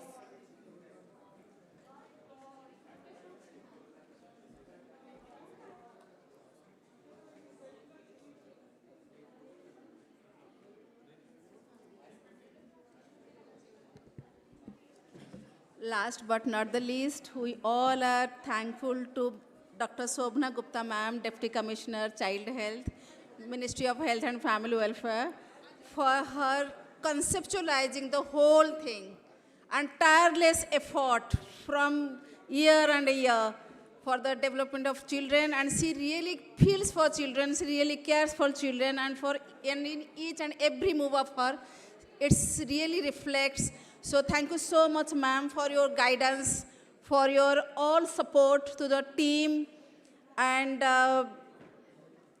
we are really blessed to be a part of your team. So thank you so much, ma'am. So with this, formally, this national workshop on the Samagra Shishu Bal Swasthya Karyakram SSBSK ends. So the new journey will begin from tomorrow. So thank you everyone. Once again, thank you so much. And one more announcement, we will share all the PPTs, all the photographs, all the videos and everything through the link in both the groups, through mail also to the states and UTs. So for that, till then, please be in that particular group. And we will be sharing with you shortly for all the links and everything. For any more further clarification, you may contact the Child Health Division in person. Thank you so much. Please have a safe journey back home. Thank you all.